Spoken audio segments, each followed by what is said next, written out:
Good morning, everybody. Having soundly defeated Monday 2, I am happy to say to you, happy Wednesday. Welcome to TCF Live. My name is Dan Soul. I'll be with you for the next 4 hours, unlike yesterday where we did have some tech issues, but today should be much, much better. Let's get our day started at Lake County, Ohio. Judge O'Donnell. Thank you, Your Honor. We are here in the matter of the State of Ohio versus Alexandra Daley, case number 26CR000014. Defendant is present with counsel Jim Matthews.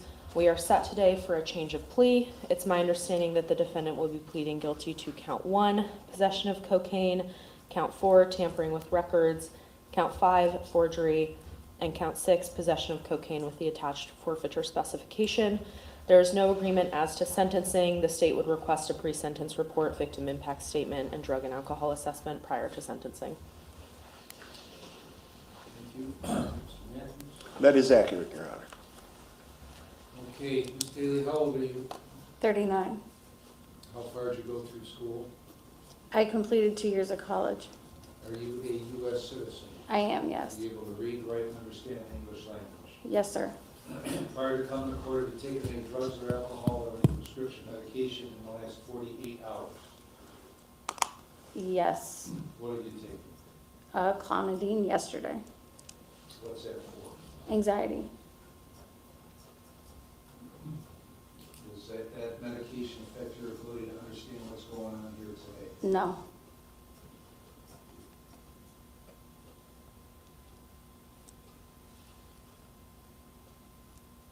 Did you get a copy of this indictment? I did, yes. Did you hear what Ms. Johnson and Mr. Matthews said that you would be pleading to today? Yes, sir. Is that accurate? Yes. Before I accept your guilty plea, I need to determine that you know and understand the constitutional rights you'll be waiving, the consequences of your guilty plea, and the maximum penalty I could give you, and I need to be satisfied that your guilty plea is being made freely, knowingly, and voluntarily. I'm going to ask you some questions. If you don't understand the question, stop me. If you want to talk to Mr. Matthews some more, let me know, and I'll give you more time. Understand that? Yes. You have a constitutional right to have a trial, either to me or to a jury of 12 Lake County citizens. You understand that right? Yes, sir. Are you waiving that right? Yes, sir. If you go to a jury trial, all 12 members must agree to a guilty verdict before you can be found guilty. Do you understand that right? Yes. Are you waiving that right? Yes, sir. If you go to trial, the prosecutor will call witnesses to testify against you. Do you understand that the prosecutor must prove you guilty beyond a reasonable doubt in a trial? Yes. After the witnesses are done testifying for the prosecutor, you have the constitutional right to have your lawyer cross-examine the witnesses. Do you understand that right? Yes. Are you waiving that right? Yes, sir. If you go to trial, you have the right to have witnesses come here and testify for you. Do you understand that right? Yes. Are you waiving that right? Yes, sir. If those witnesses refuse to come to court, I'll issue an order called a subpoena to make them come and testify. Do you understand that right? Yes, sir. Are you waiving that right? Yes, sir. You have the right to testify at trial if you want to. Do you understand that right? Yes, sir. Are you waiving that right? Yes, sir. You have the constitutional right to not testify at trial if you do not want to. Do you understand that right? Yes. Are you waiving that right? Yes, sir.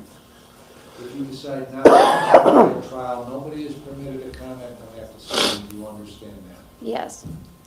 If you go to trial and you're found guilty, you have the right to appeal the guilty finding. Do you understand that right? I do. Are you waiving that right? Yes, sir. If you file an appeal, you have the constitutional right to have a lawyer represent you in the appeal. Do you understand that right? Yes. Are you waiving that right? Yes, sir.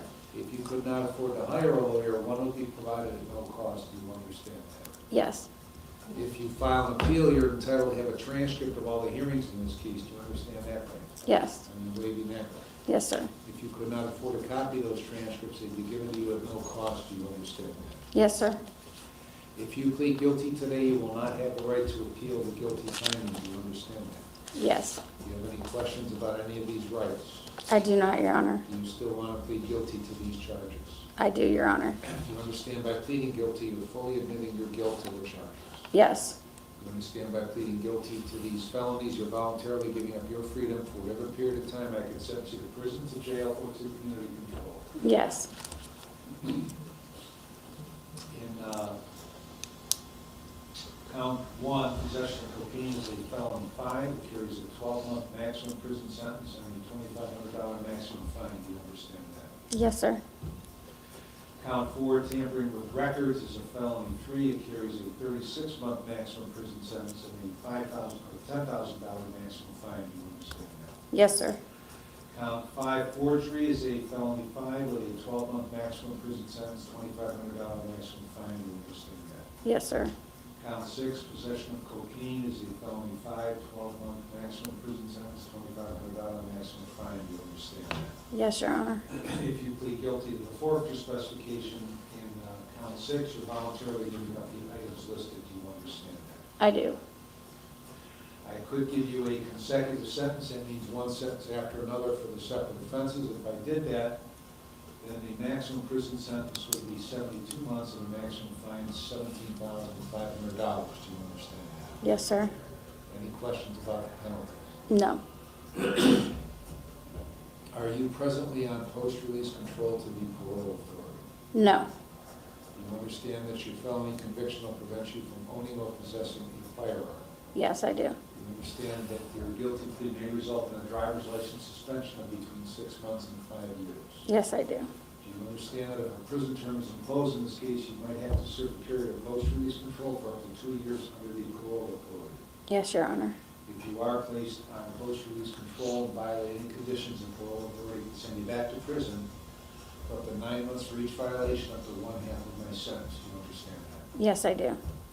If that violation is a new felony, then you could get an additional consecutive prison sentence for the violation. Do you understand that? Yes, I do. If that were to occur, the maximum prison sentence for that violation would be the greater of 12 months for the time left under post-release control. Do you understand that? Yes, I do. Do you understand that if a prison term is imposed, you are eligible for judicial release? I do.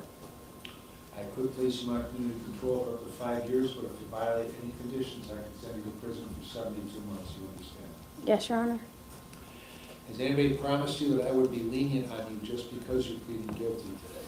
No. Has anybody promised you that I will sentence you to in this case? No.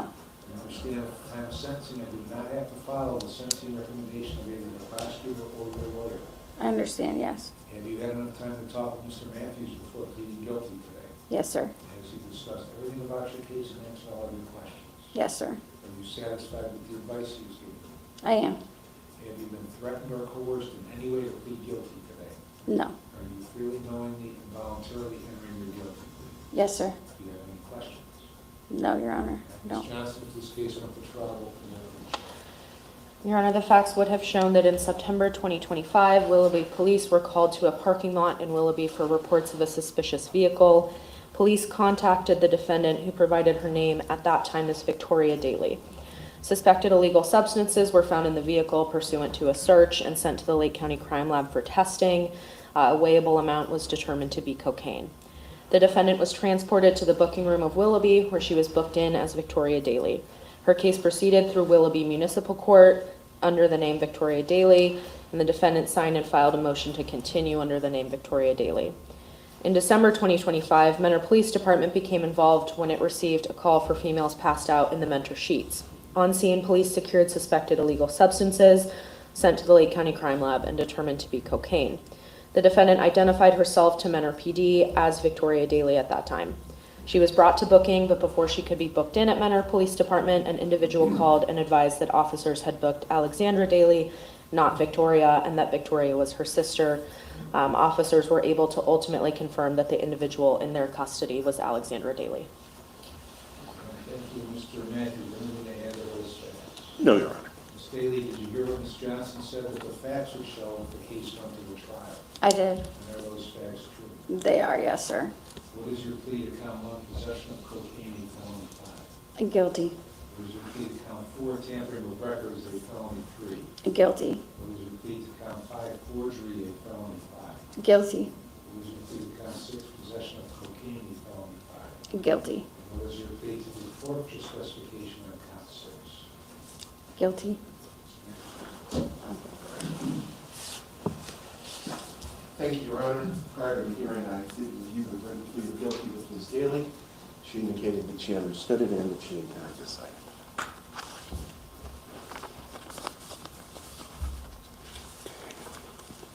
sign it now? Yes. Okay. I put the date on the left. Okay. 4/8/26. 40. 40, oh.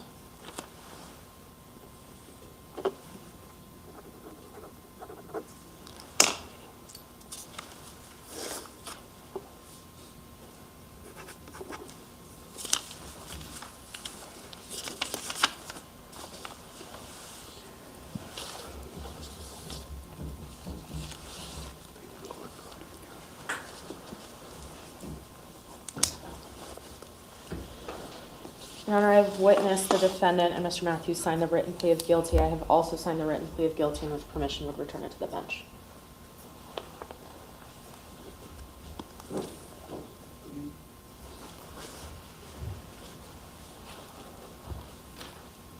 Ms. Daley, is this your signature on the written plea of guilty? Yes, Your Honor. Did you sign it voluntarily? I did. Do you want me to accept your written plea of guilty? Yes, Your Honor. Accept the written plea of guilty. The time is present, Mr. Matthews advised of all her rights. In knowing intelligent voluntary waiver, she understands the nature of the charge, the consequences of her guilty plea, and the maximum penalty. Find it to be knowing, intelligent, voluntary. I will accept her plea of guilty and find her guilty of count 1, possession of cocaine, and felony 5, count 4, tampering with records, of felony 3, count 5, forgery, of felony 5, count 6, possession of cocaine, and felony 5, in the specification. I'll refer this for a pre-sentence report. Drug and alcohol evaluation and victim impact statement sentencing will be May 13 at 9:30, and the bond is revoked. Anything else, Ms. Johnson? No, Your Honor, thank you. Matthews? No, Your Honor. Thank you. All rise. Good morning once again, everybody. It is TCF Live. It is a Wednesday. It's nice to have you all here today with me. Thank you for giving me your time. I will guide you through a little under 4 hours now of Courtlandia. Few judges up and running. Let's go to Michigan. Say good morning to Judge Dad. Let's do that. I'm glad that we're not here based upon somebody being injured. Because it could easily, again, it's not. But it's still unacceptable behavior, and he will tell them. It has caused a tremendous amount of anguish in his life, and he's here. He's in therapy.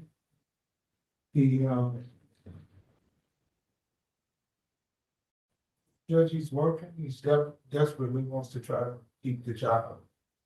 You know, he understands, he has some flexibility, and he's taking some appropriate steps to be off, because he knows that, you know, this court is serious about his drinking. And so with that, we're just asking the court consider working with him and his employment situation. He's going to be off, we already know that. It's just if something can be fashioned where he can be off work, at a point in time when he goes back, be on maybe a tether in house arrest, allowing him only to be able to go to work and no place else. Thanks. Anything you'd like to say? Yes, I would like to read a letter going over. Sure. And he spent one night in jail at the time of the arrest, correct? That's the credit he has coming? Go ahead. J.J. speaking Allen. I'm writing to respectfully express my deepest remorse for my action. I take full responsibility for my behavior on December 13, 2025, and understand the seriousness of my action. I recognize that I put myself and the community in danger, and I am ashamed of my conduct. However, this incident serves as a wake-up call. My addiction to alcohol is a disease that I've had for some time now. I've had my disease in remission for a number of years before with treatment, counseling, AA, so I know I can do it. Unfortunately, I had a relapse due to stress of my life. Actually, I hit rock bottom. I was laid off from my job at Cleveland Cliff of 22 years for 8 months with no definite return. Home in foreclosure and marriage in jeopardy. But through treatment that Care Corporation of Detroit with Dr. Alexandra, AA, my family support system, and a belief in a higher power. I have my disease back in remission. I'm going to keep it there. As I stand here today, I am in a better place. I've transferred to a sister facility, Cleveland Cliffs, Toledo, Ohio. I've been in training and working very hard there for the past 2 weeks. House is out of foreclosure and in current standing. Marriage is doing better, and most importantly, I have my sobriety of 4 months now. I am working hard to become a productive member of society and dedicated to continuing my recovery program. I hope you will consider my dedication and rehabilitation and change. Thank you for your time and consideration.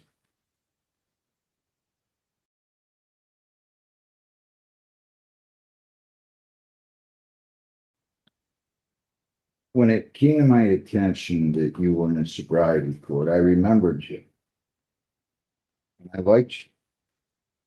And I still like you probably. But you cannot do what you're doing.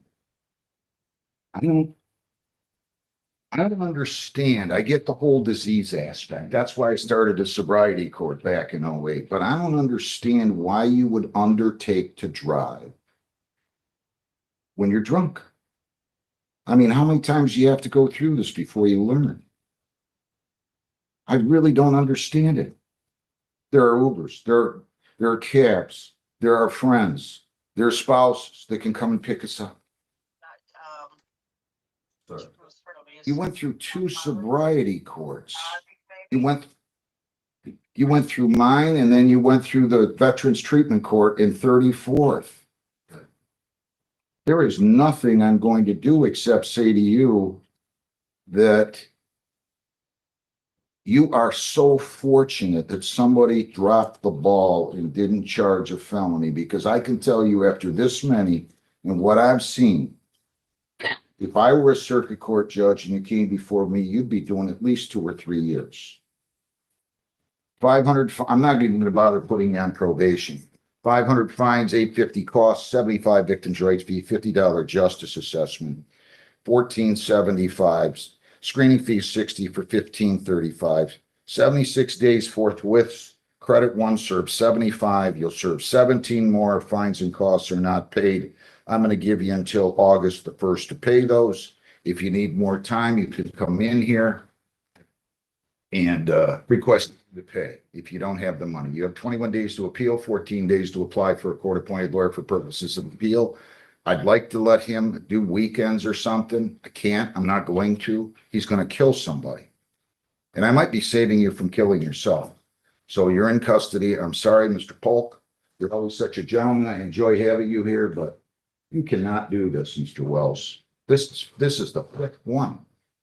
And somebody dropped the ball down there, and I'm not going to embarrass anybody, but should have been charged felony. I'm sorry, Mr. Polk. Good to see you. Good luck. Yes, well, thank you. Rodney Richard Tressler, have a seat, sir. Rodney Richard Tressler Jr., 22M307186. Well,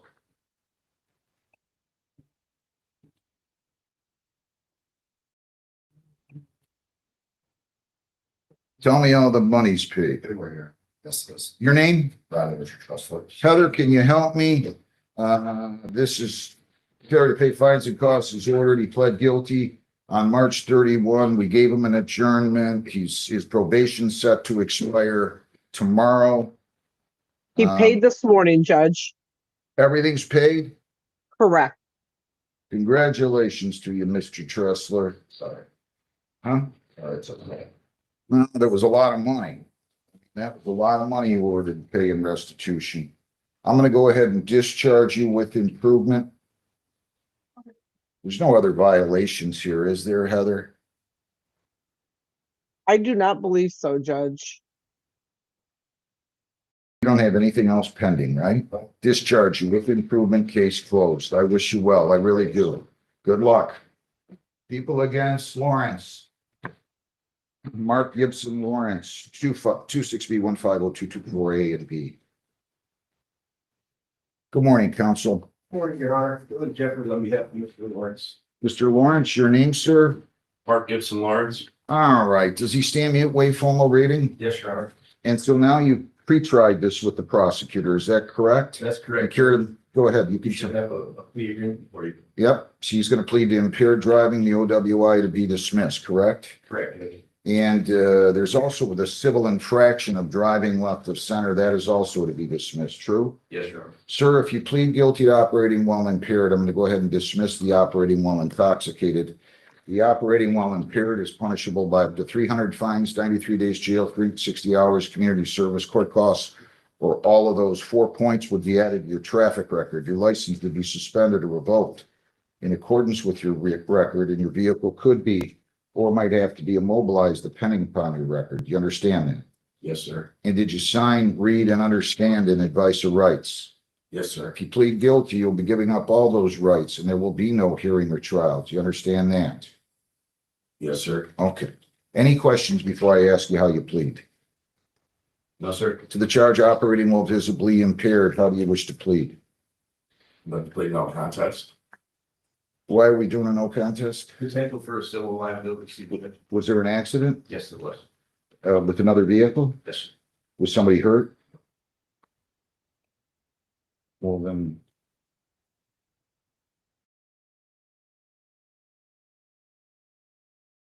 So what's the possibility of civil litigation if nobody's hurt?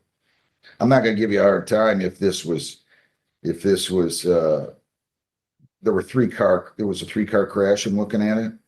I believe it was a 3-car crash, Judge, and our concern is that at the time there was no allegation. I got it. Okay, good enough. I didn't see that. It was a no contest plea. So if you plead no contest, and I will take a no contest plea on this, given the circumstances, it has the same effect as a guilty plea. So you'd be giving up all the rights. Those are the possible penalties that I covered with you, and we are not going to have a trial then. Do you understand that? Yes, sir. Here, Sadie. Do you stipulate I can use the police report to establish a factual basis? Yeah. I'm asking your lawyer. I was looking at you. I'm sorry. Yes, Your Honor. All right, I'm gonna have that marked Peoples 1. Right now, are you on probation or parole? No, sir. Has anybody in the world forced you to plead guilty or promised anything to induce you to plead guilty? No, Your Honor. Does he have any priors, counsel? None for driving, Your Honor. He does have a couple of priors for possession. Of Those were controlled substance? Controlled What substance. kind? Leaf cocaine, Oof. but those were approximately 10 years ago. All right. Okay, I've had the report. All right, I've had the report marked. I'm gonna go ahead and review the report.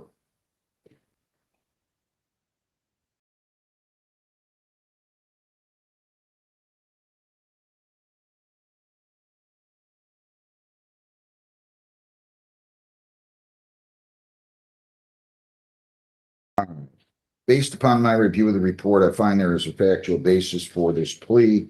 Are you on I already asked you that. You're not on probation or parole for anything, true? Correct, sir. All right. Let me go ahead and accept the plea. I find there's a factual basis. Plea's been made voluntarily and understandingly and is accurate. Plea is accepted. I'm going to order a screening and assessment.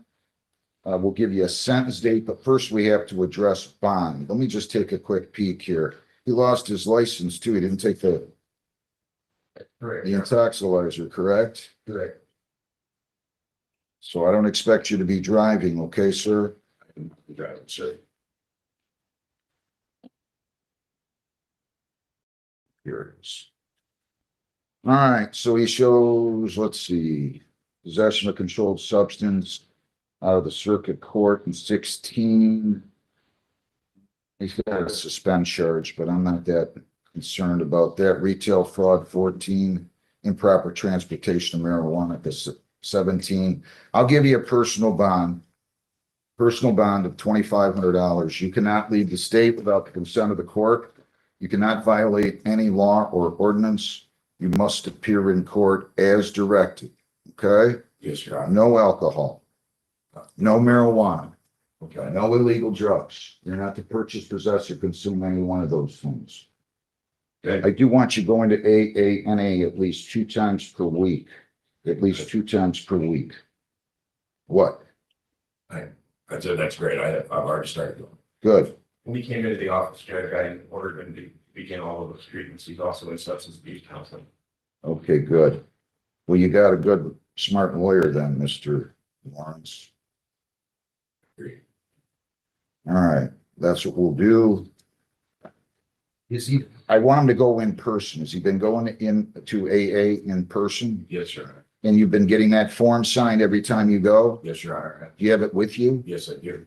Have you seen it, counsel? I looked at it this morning. That's fine. I don't need to see it. I hadn't ordered it. I hadn't seen you guys until just 10 minutes ago. So I'll go ahead, just order you to continue doing that twice a week. You can go across the hall after you get your notice for your next court date. You'll fill out a questionnaire and be interviewed. What do you have for me, Heather? That will be April 22nd at 8:30. Is that good with you, counsel? Yes, Your Honor. Thank you. Okay, April 22nd at 8:30. And they'll give you a copy of the bond sheet down the hall as well. Anything else? No, thank you. Any questions? No, Your Honor. All right, best of luck. Thank you. Thank you. People against the EA. Okie dokie, friends. Let's move along. It's been a minute since we've been here, Wexford County, but Judge Corey Wiggins, it looks like he's going to do a preliminary exam. So let's check that out. Fleischfresser, case number 26527FY. Appearances, counsel.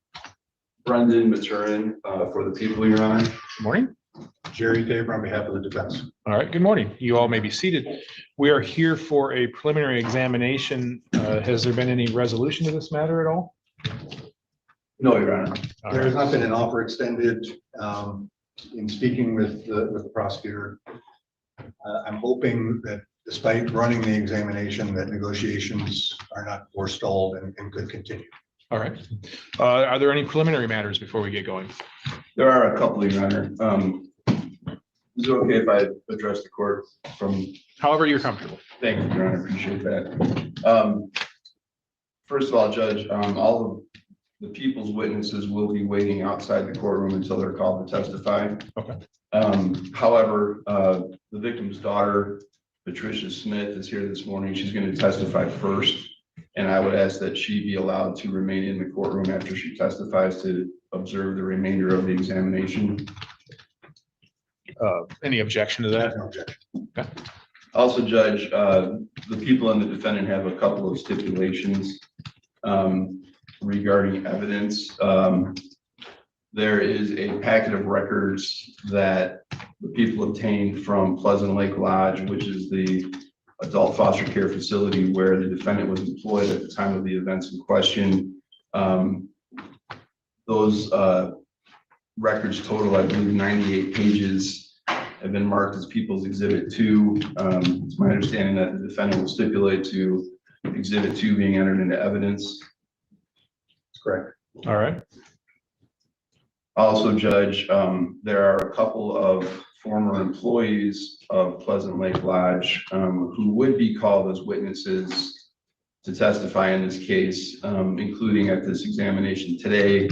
Their names are Angela Adams and Christopher LaRive. Unfortunately, Ms. Adams and Mr. LaRive are deceased, and obviously we won't be able to call them. And I believe the defendant is willing to stipulate to those facts as well. Also correct, Your Honor. Finally, Judge, there's a few witnesses that were subpoenaed. Mr.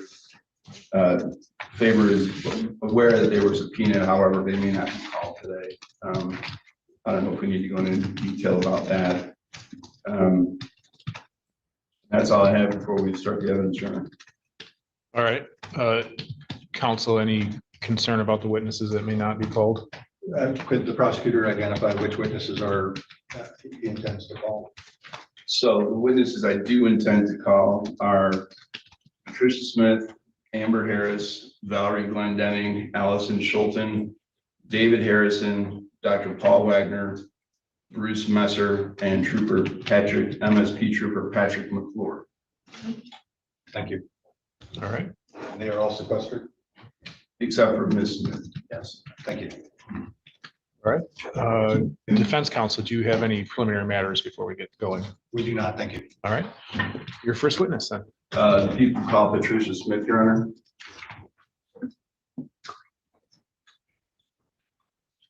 Ms. Smith, you'll make your way up between these half walls and come up to this chair next to me. And before you're seated, if you'd raise your right hand, please. You solemnly swear or affirm that the testimony you give in this matter will be the truth, the whole truth, and nothing but the truth. You may have a seat. Before we get going, that microphone that's in front of you, that just carries your voice to the recording equipment. It doesn't amplify it. So I'll need you to speak right up if you would, please. Whenever you're ready. Thank you, Your Honor.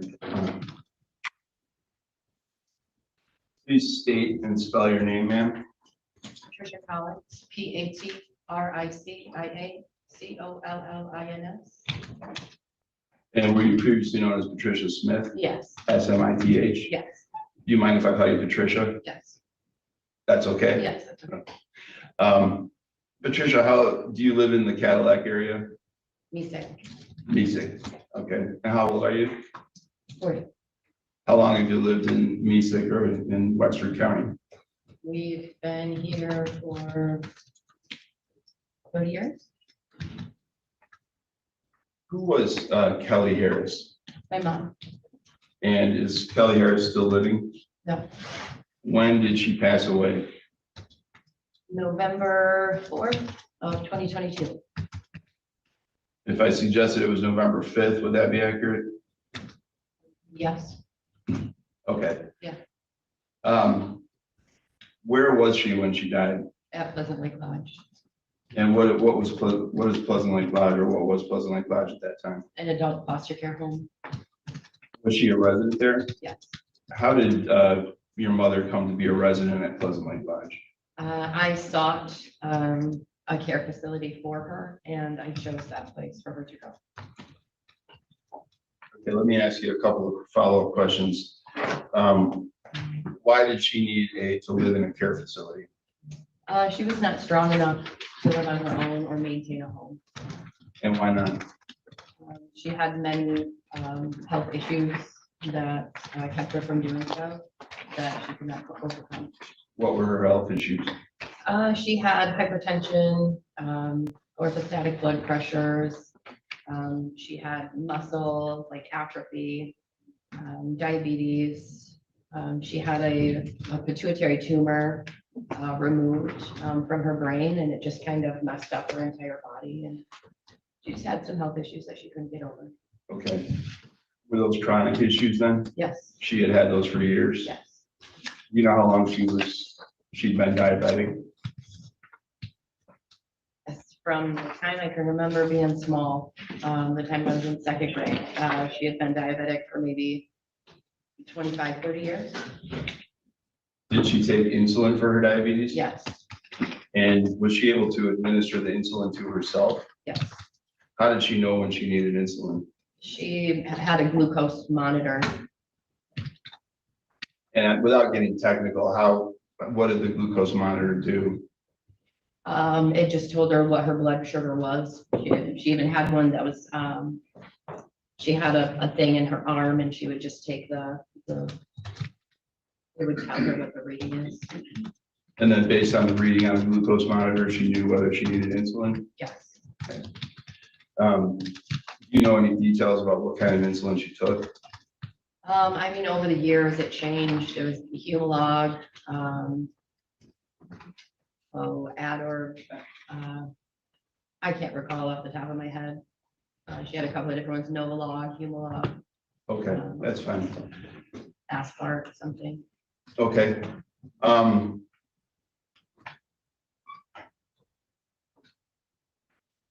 And how did you pick, well, I guess let me back up.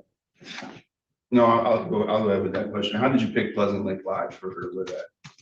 There were a couple of them that I looked at in the area. We wanted to have something that was close to my brother and I. My brother at the time was living in Meesick, and I was living in Cadillac.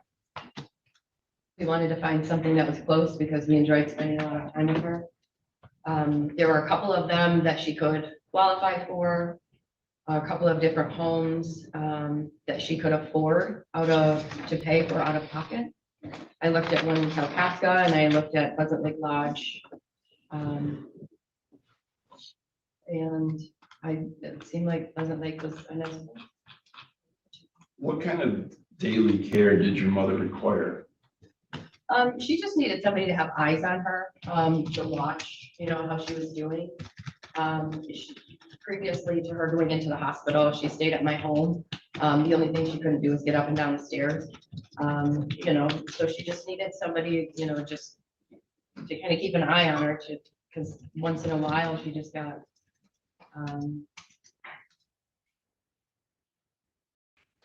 you know, once in a while she would just not be able to function. How do I put that into words? Was it a cognitive issue or a mental awareness issue?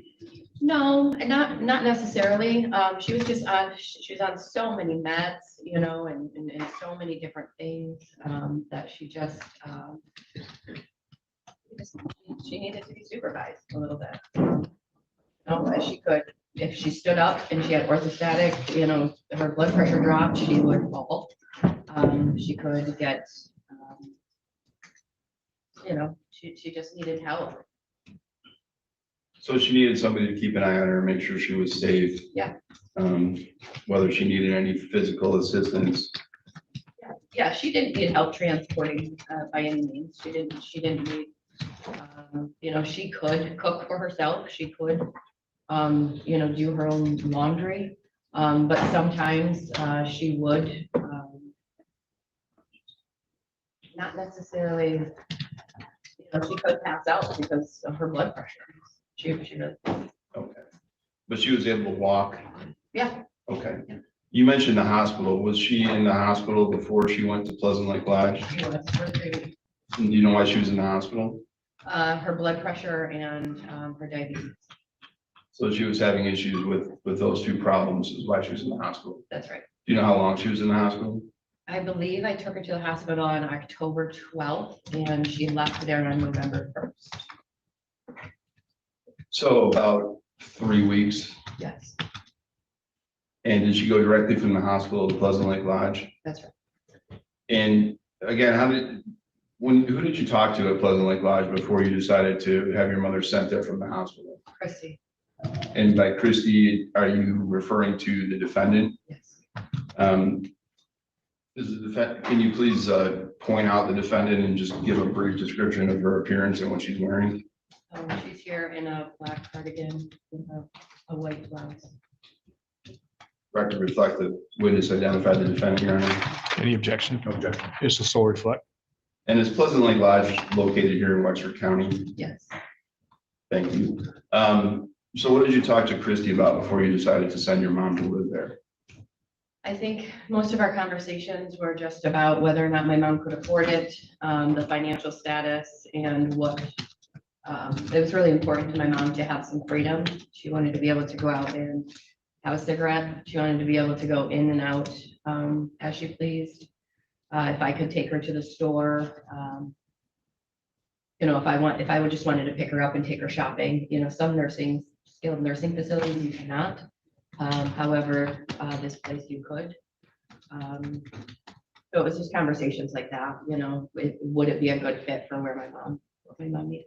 And you said that your mother needed someone to keep an eye on her and watch her regularly. Yeah. Did Christy indicate that was something that they could do at Pleasant Lake Lodge? Yeah, I went in, I toured the facility, and when I went there, I saw what I thought at the time were nurses transporting other patients to the restroom. I seen that there was somebody in the kitchen, there was somebody in the dining room. And I had, you know, had conversations with Christy on the phone. I don't believe that I met her at that time.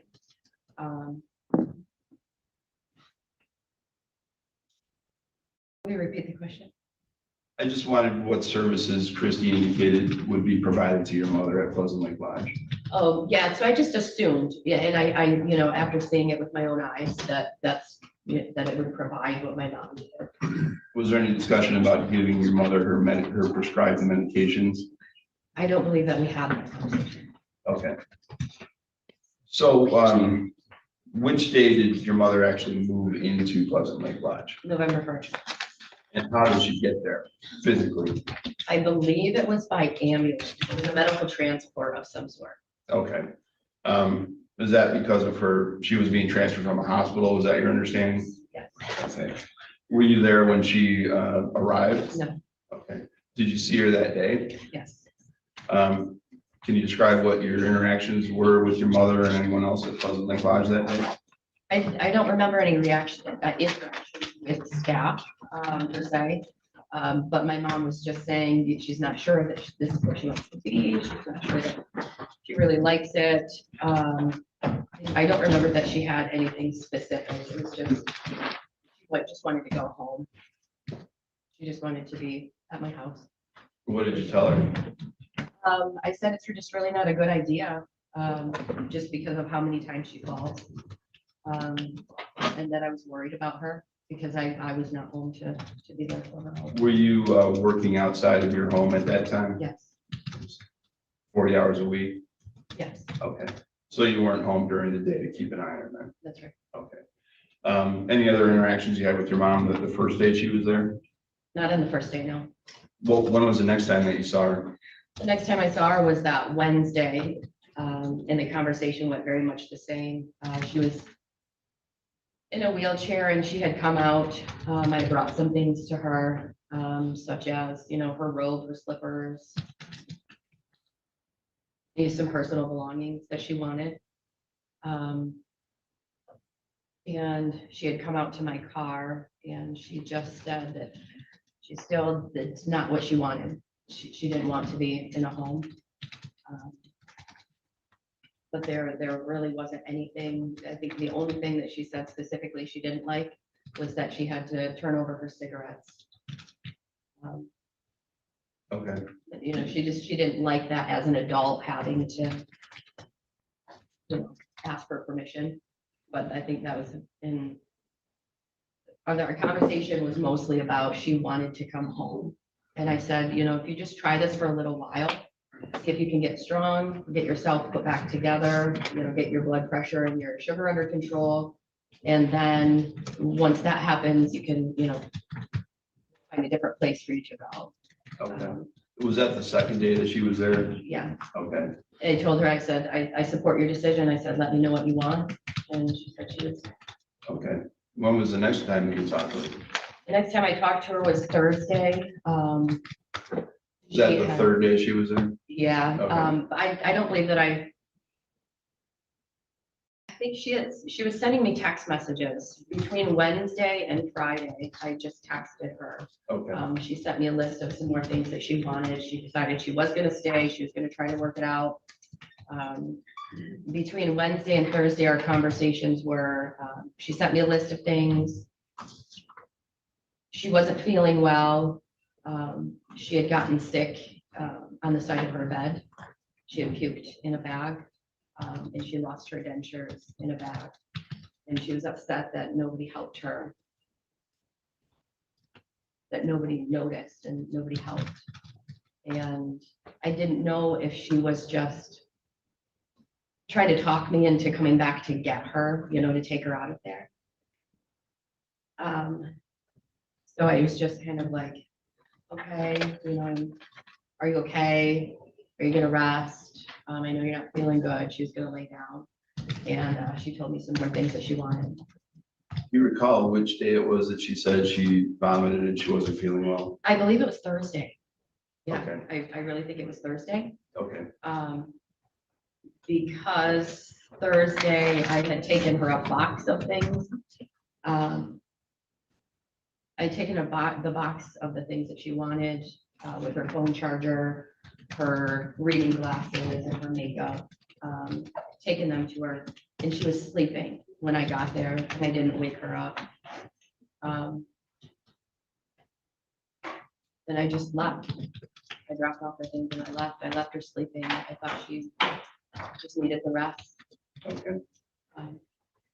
Friday, she texted me back and told me said thank you. She said she still wasn't feeling well. I called Christy and I said, hey, my mom's not feeling well. What's going on? And she said that there was a stomach flu going around the house that weekend, that a lot of them weren't feeling well. So I let it go. My mom texted me that evening, said that she had a wonderful dinner. One of the gentlemen there had made cherry pie. And she thought maybe that she could make it work. She enjoyed hanging out with some of the residents in the kitchen, enjoyed hanging out with some of the workers there. She was going to try to make it work. And that was the last I talked to her.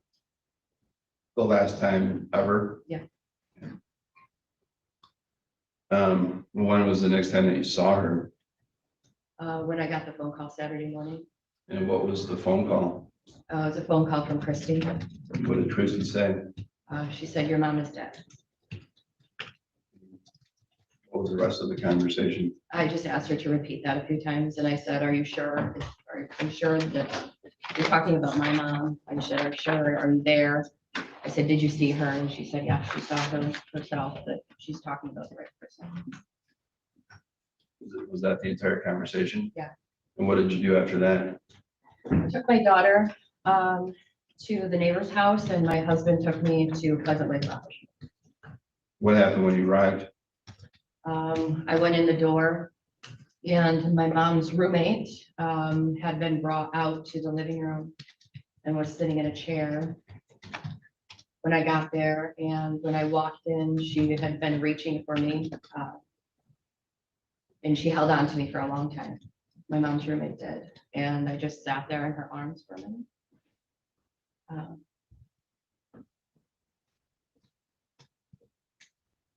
And then I walked down the hallway and found my mom. Do you have some tissues there?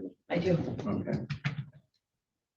Can you describe what you saw when you walked into your mom's room? She was laying backwards on her bed, with her head at the foot of the bed, and her feet were off of the bed, and it looked like she was half disrobed. Her pajamas were lifted up, like she had been. I don't know if I've ever seen my mom like that before, even, at her worst times at home. Just like, something had happened, I'm not sure. And she was blue. She was blue. Yeah, the underside of her was blue. Her skin. Okay. Was anyone with you at that time? My husband was. My brother came shortly after. Okay. And what happened next? It's hard to know, which order everything happened. I started talking to the medical examiner at that time, asking what happened. How could this happen? What's going on? And I think I asked, are you sure? Are we sure? A few times, but I knew, you just know.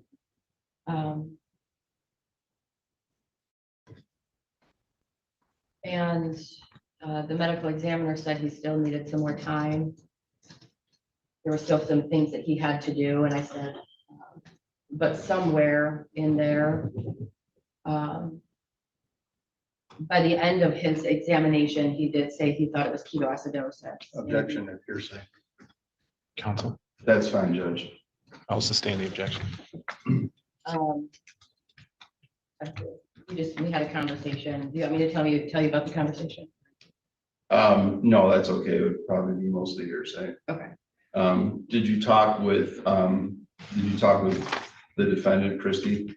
Yeah, I had spoken to the medical examiner, and then I talked to Christy. She was there. And it seemed like, there was just a lot going on in the house. The ambulance was there. I don't know what you call them. The funeral home was on their way. And I asked Christy, I said, I asked her, when was the last time she got her medication? It was the conversation, the first thing that I asked her, and she opened her laptop on it was like a countertop between the kitchen and the dining room. She had opened her laptop. Did you specifically ask her about medications in general, or did you ask her about insulin? I asked her about insulin. I said, when was the last time she got her insulin? Just because of my mom's history with her diabetes. I just, red flags. I just started thinking, this is exactly what happened. And she started going through her computer, but she couldn't find anything. And she closed it and walked away and said, we'll have to look at it later. Did you ask Christie at some point for a copy of Pleasant Lake Lodge's chart regarding your mother? Yeah, I'm not sure if it was at that time that I asked or if I had called her a couple of days later. But at some point in the early days following, I had asked her for a copy of the records. And what did she say in response to your request? That it'd take her a few days to get them. When did you get the records? About a week and a half later, I did. Is there anything else that happened at the facility the day that your mom died that you consider significant? The only thing I noticed was that the bag of puke was still next to her bed, and her glucose monitor was next to her bed. There was really nothing else alarming. Did that glucose monitor end up in your possession? Yes, And did you turn it over to the Michigan State Police? Yes. Recently? yes.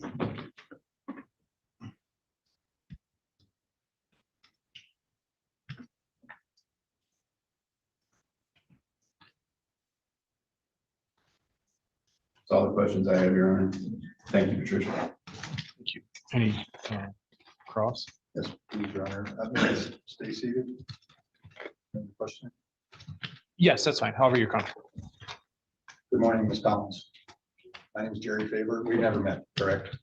I'm Christie's attorney. I have a few questions for you. I know that it's not pleasant to talk about the situation, so I do appreciate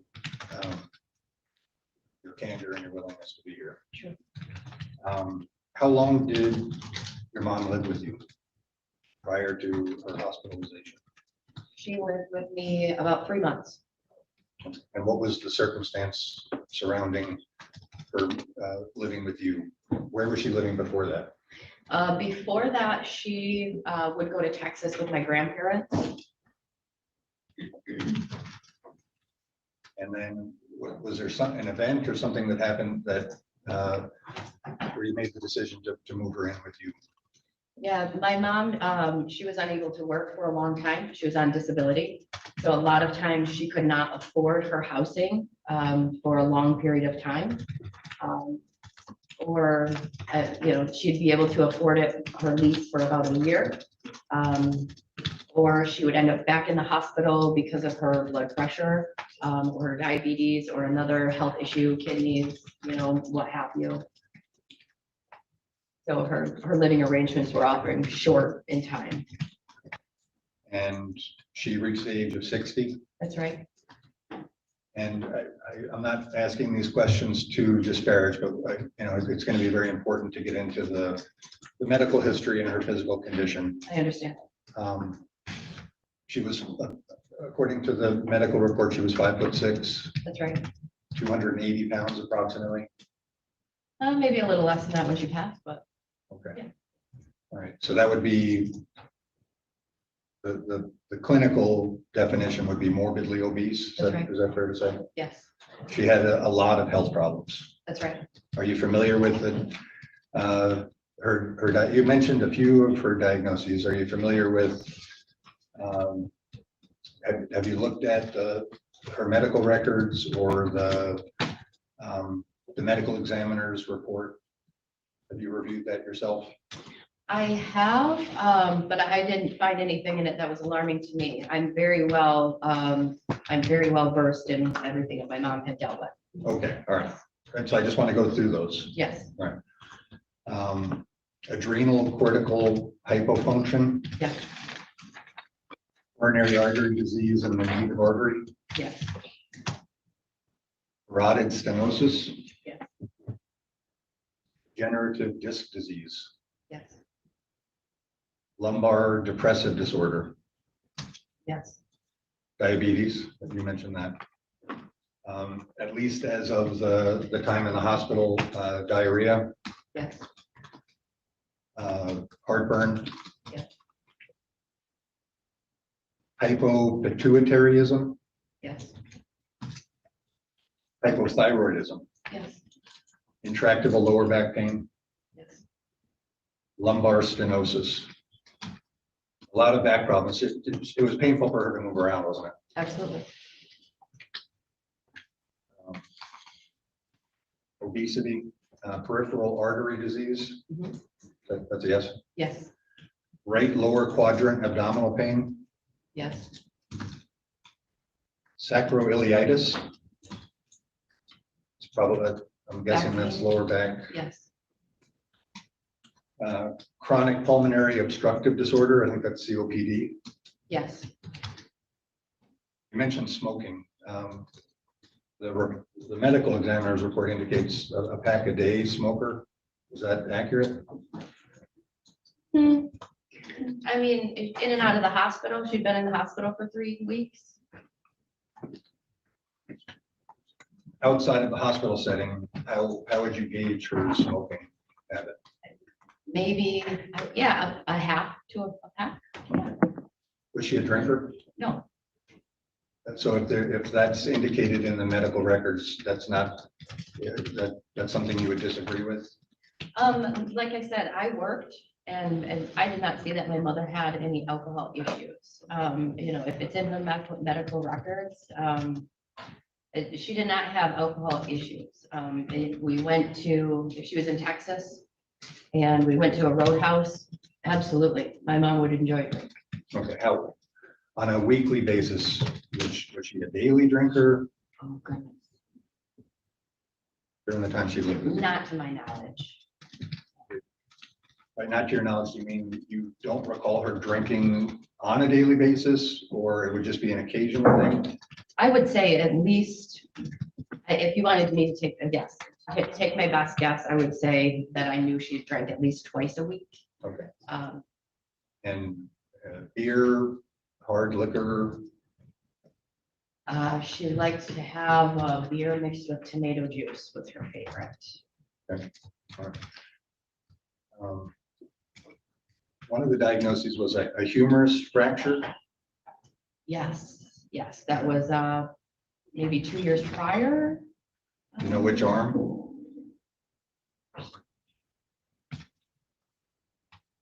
I don't recall. I'd have to see. I don't recall. Acute kidney Yes, disease, stage 3 chronic kidney disease. yes, Syncope, yes, which is falling, losing Yes. balance. absolutely. You mentioned the reasons why she was admitted to Munson. I think you mentioned her blood pressure was a real concern for you, Yeah. wasn't it? Absolutely. And also diabetes, but wasn't also one of the reasons for her admission syncope? Well, to me, I feel like that's the same thing. If you stand up and then you fall down, you know, that's passing out syncope. To me, you know, not being a health professional, to me, it feels like the same thing. So, but wasn't that the reason that she was admitted, but was for a fall? Yes, I assumed it was due to her blood pressure. Okay, all right, Yeah. just wanted to clarify. Yeah. She also had a non-healing wound on her left ankle. That's right. Can you just, you personally observed that, right? Yeah. How It was would from you, a spider bite in Texas. when was that? It was actually 2 years prior. You know, they treated it, they tried to do Silverine and it wouldn't heal. You said, did you have a good knowledge of the medication she was on? I can try. Okay.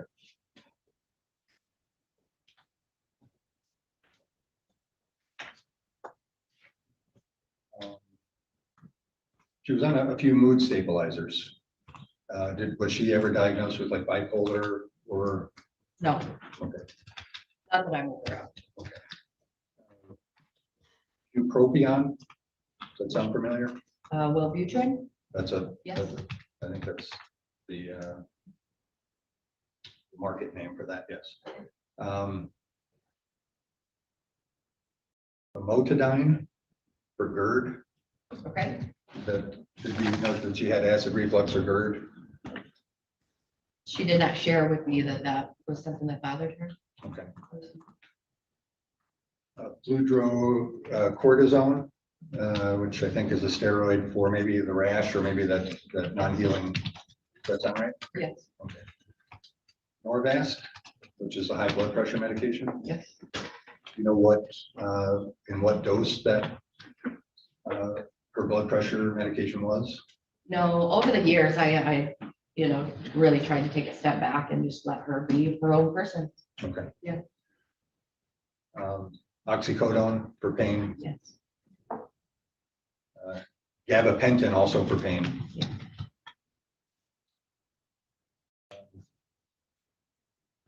I'm probably pronouncing some of these wrong, but silostazole for improving blood flow. I do not know. Okay. Take vitamin D, full of calciferol. And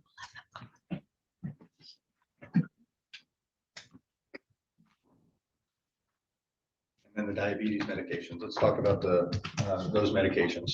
Was your mom compliant with her diabetes monitoring? Yeah, absolutely. The monitoring device that she had, the Freestyle Libre 2. Yes. Did you purchase that for her? Did she have that? Was it prescribed to her? It was prescribed and it was covered by her insurance. Okay, all right. And there's a sensor that's attached, it has a little needle and it's attached to the body. Yes, Where would that typically be on your mom's person? on her arm. And you're indicating for the record your left arm? I believe that I think medically you have to switch them back and forth or find a different spot, to my understanding. Okay. Did you ever help her with that? No. That process? Just like a quarter size, just an adhesive. Yes, And the monitoring device, you just have to hold it close to that and it would give you a blood sugar reading, correct? yes. Okay. To your knowledge, she would check that every day? Yes, she managed her diabetes well on her own. That, was she compliant with her other medications? As far as I know. Okay. And when she was living with you, how was she obtaining her, do you know which diabetes medication she was on? I don't know. The only thing that I can recall is seeing the medication on paper.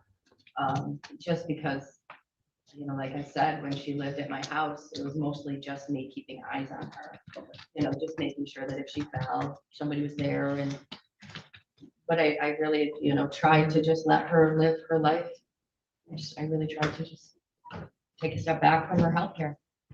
The medications that she was on for diabetes, did she self-inject those?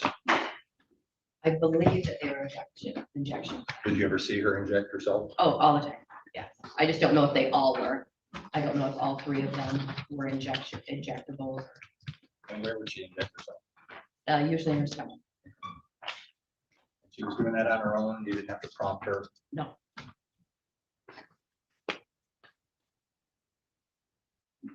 When she was at the hospital, how often did you visit her at Munson? I did not visit her often. I believe that I was teaching at the time. I was a full-time teacher. And I would see her and take her some items. But we had a full house at home too, so. I don't, maybe there's COVID or something. I don't know. I don't remember why I didn't see her often at the hospital at that time. And when you saw her on the occasions you went, did you know if she had that Freestyle Libre glucose monitor on at the hospital, or was the hospital monitoring it themselves?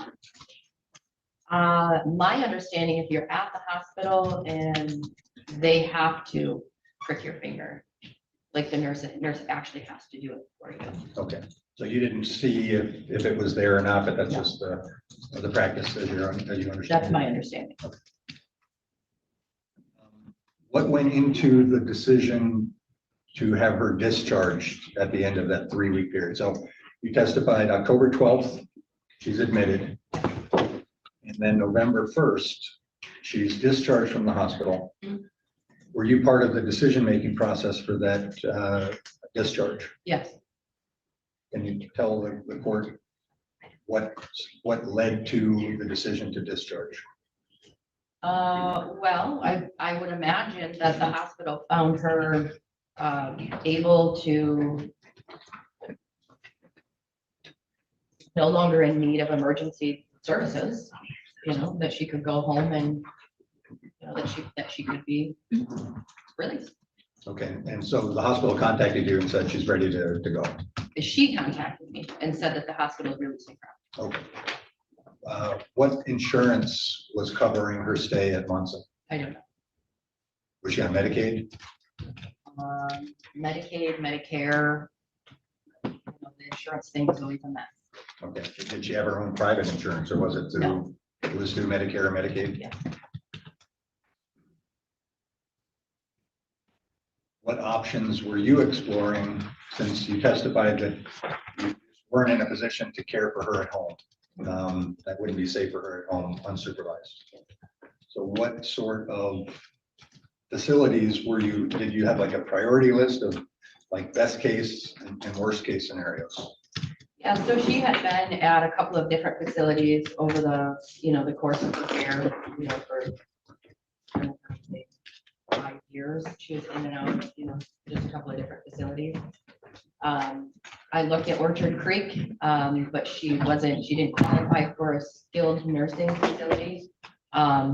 Just because of her medical conditions, she could not go to a skilled nursing facility because there wasn't an injury or any kind of, you know, physical therapy or occupational therapy that she needed at that time. So she needed more of a long-term facility. Her insurance would not cover any options besides an adult foster care home. So I started looking, like I said, at the ones that were in the area. There was one in Kalkaska that was dilapidated. Looked like she just really would not enjoy that spot. I found Pleasant Lake Lodge probably through a Google search. I went there, it looked like a beautiful facility. It had a little creek that ran along the side. She likes to sit outside. They said that there was a sunroom. And when I visited the facility, like I said, I saw some nurses helping other patients. Everything was really close right there. Even her bedroom, you could almost, you know, it's just a couple feet away from not a couple feet, maybe 10 feet away from the living room. Sorry, if I could interrupt. So you mentioned nurses. These are people that you assumed were nurses? Yes, Did you later find out that there are no medical staff at Pleasant Lake? I did not find out until recently. Okay, all right. No RNs, no LPNs, no physicians assistants, no licensed therapists. Nope, I didn't know that. Okay. All right, it's not required by the licensing bureau, but I wanted to clarify that. So you assume they were nurses, but you accept the fact that there is no medical staff then? I assumed when the hospital sent all of her paperwork to Christy, that my mom's healthcare would be in good hands. Okay. So by that, is it safe to say that you were hoping that there were medical professionals that would be caring for her? It was my understanding that there were. Okay, and that was one of the reasons why you chose. Absolutely.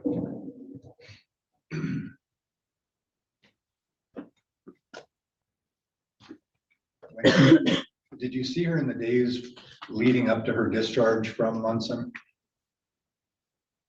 I remember the last time I visited her in the hospital. I don't remember exactly when that was. Was it ever brought up by the hospital staff that she had not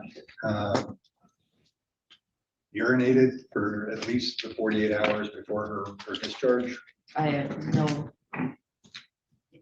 information about that. Okay, so you didn't know that she had not passed any fluids at all for at least the 2 days prior to her discharge? I do not know that. When she was living with you, did she appear to hydrate She sufficiently? always was drinking water, ice all the time.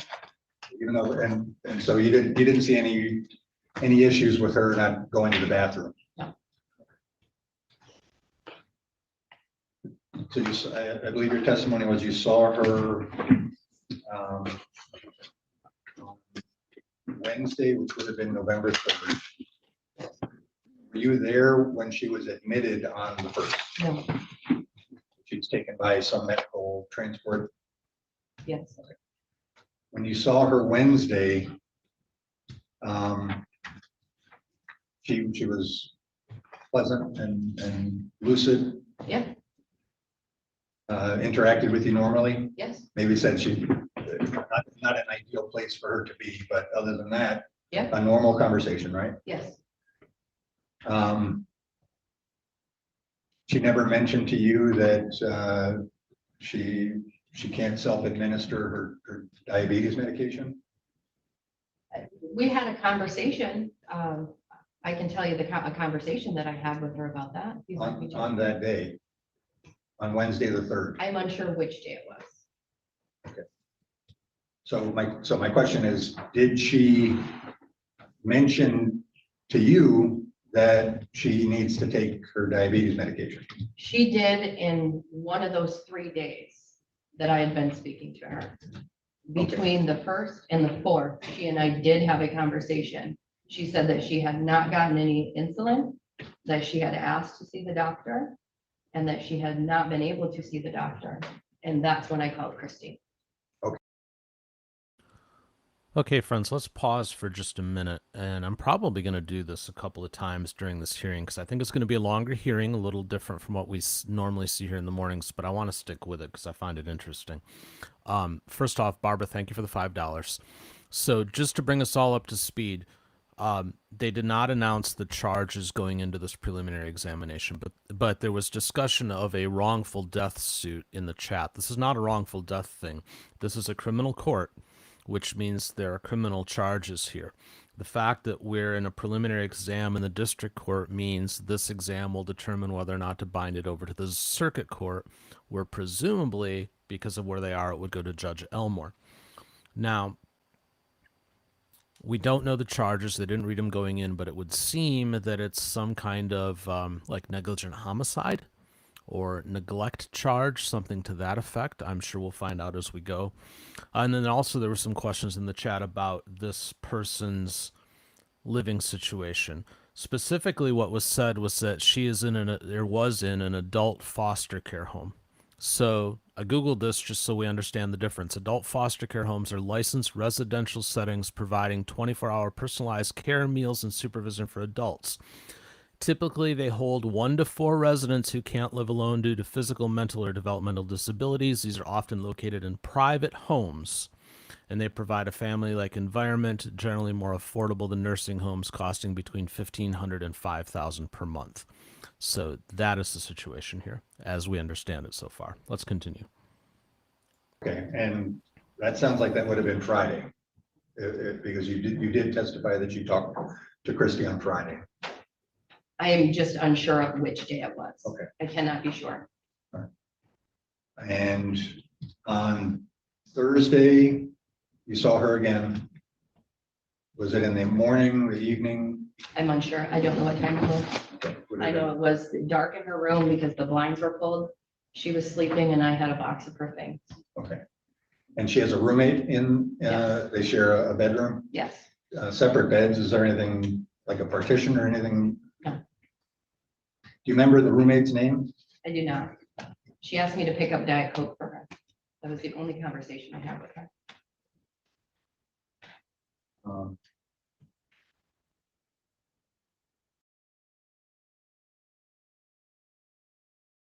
You saw her on Thursday.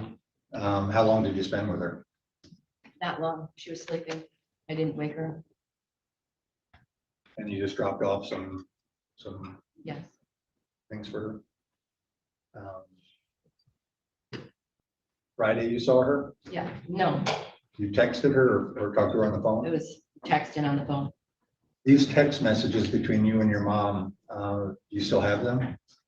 I could look, but I am unsure. Okay, have you turned any text, any phone No. records over to the prosecutor or to the state police? No, I have not. I could ask you to not, to preserve them if they still exist, please? Sure. Okay. Yes.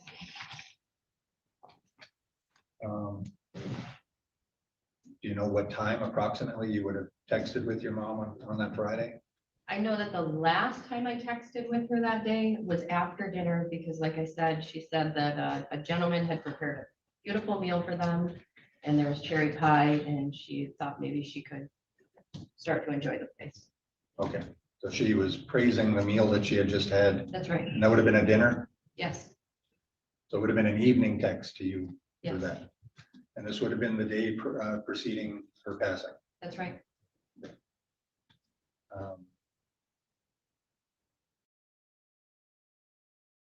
What time did you arrive at Pleasant Lake the next day after the phone call from Kristen? I remember I got the phone call at 8, very close to 8. That's AM? No, it took us about a half hour to get there, about 8:30 when I arrived. Okay, so you obviously went immediately there, Yes, approximately 8:30? yes. Right. The examiner was still there doing his examination. Pause again, friends, because I have more information as to what's going on here. From MLive, adult foster care administrator charged with involuntary manslaughter after resident's death. So that is what we were dealing with here. The administrator of a Cadillac adult foster care facility faces involuntary manslaughter charges after a diabetic resident allegedly died without receiving her prescribed insulin in 2022. So this has actually been going on for a while. Christy Tucker-Fleischfresser, big name, 39, was arraigned Tuesday. This was back in February. This article was February 25th. So was arraigned back in February in front of Corey Wiggins on charges stemming from the death of a 60-year-old woman in Pleasant Lake Lodge. And now they're in here for the preliminary exam. So this is what we've got. We've got an involuntary manslaughter charge against this woman, and this is the preliminary exam. So that brings us fully up to speed now. Okay. And EMS is there. And you said that your mom was blue. Yes. The way that you described seeing her, you don't know if that was the way that she was found, but presumably they're not going to move her on site. Was she on her back or her stomach? On her back. And you said that she was like opposite the way she would normally sit in bed. Yes. And the clothing was disheveled. Yes. And were both feet on the ground or one foot? One. So what did you take that body position to mean? To me, I just keep imagining that, she must have been like hot, trying to take her clothes off, just kind of like going through like maybe a shock or a medical crisis. Okay.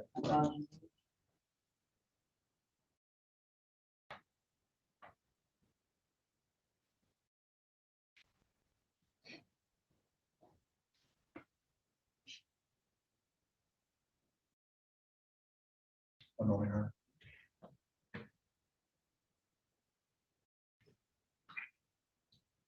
I have no further questions. I'm sorry for your loss. You redirect? No redirect from the people, Your Honor. The witness may be excused. All right, ma'am, you are free to step down. Thank you. As I said, I believe she'd like to remain in the courtroom. Yes, that's fine. Do we still have the other matter we have to take up?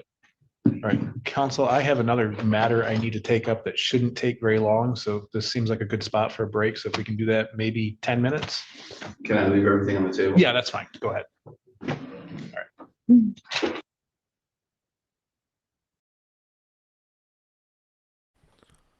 Okay, friends, here's what we'll do. We'll go ahead and go someplace else whilst he deals with the other matter, but I do want to come back because I'm curious where this goes, and we've got a little under 3 hours to experience it yet, so I think we'll be able to get through it all.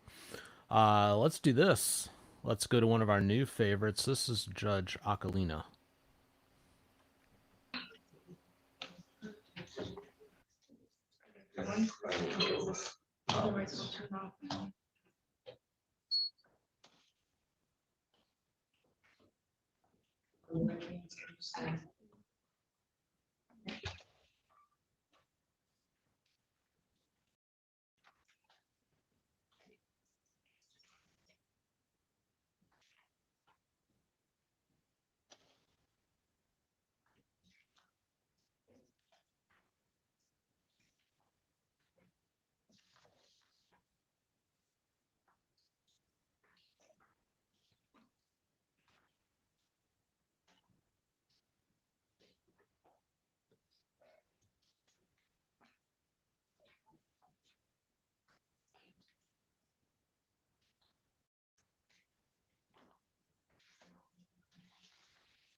I have a PSIR? Huh? Does it fail to appear for? Jennifer, may I approach, I do have a Yes. prosecutor. Sorry, I was just. Yes. So where is, Do you have? thank you. I don't think I do.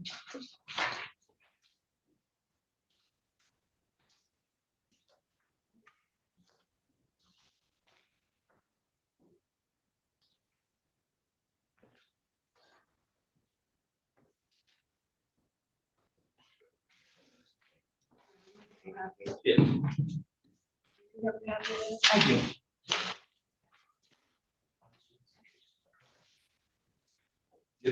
Absolutely. Thank you.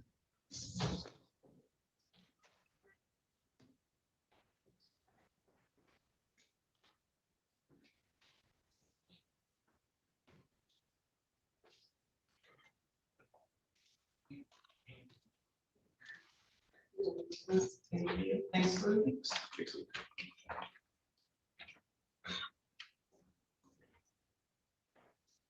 All right, this is docket 254868FH. 254866FH. 22227FH. 22226FH. People of the state of Michigan versus Michael Jamal Amory. Counsel, your appearances for the record. Good morning, Your Honor. APA Barb Buxton on behalf of the people of the state of Michigan. And Attorney Luke Goodrich from the Public Defender's Office here to represent Mr. Amory, who is standing to my right. Thank you, sir. Please raise your right hand.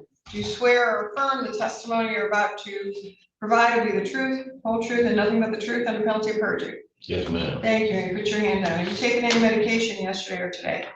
I don't want to know what you've taken. Yes. I want to know if you've taken Yes. anything.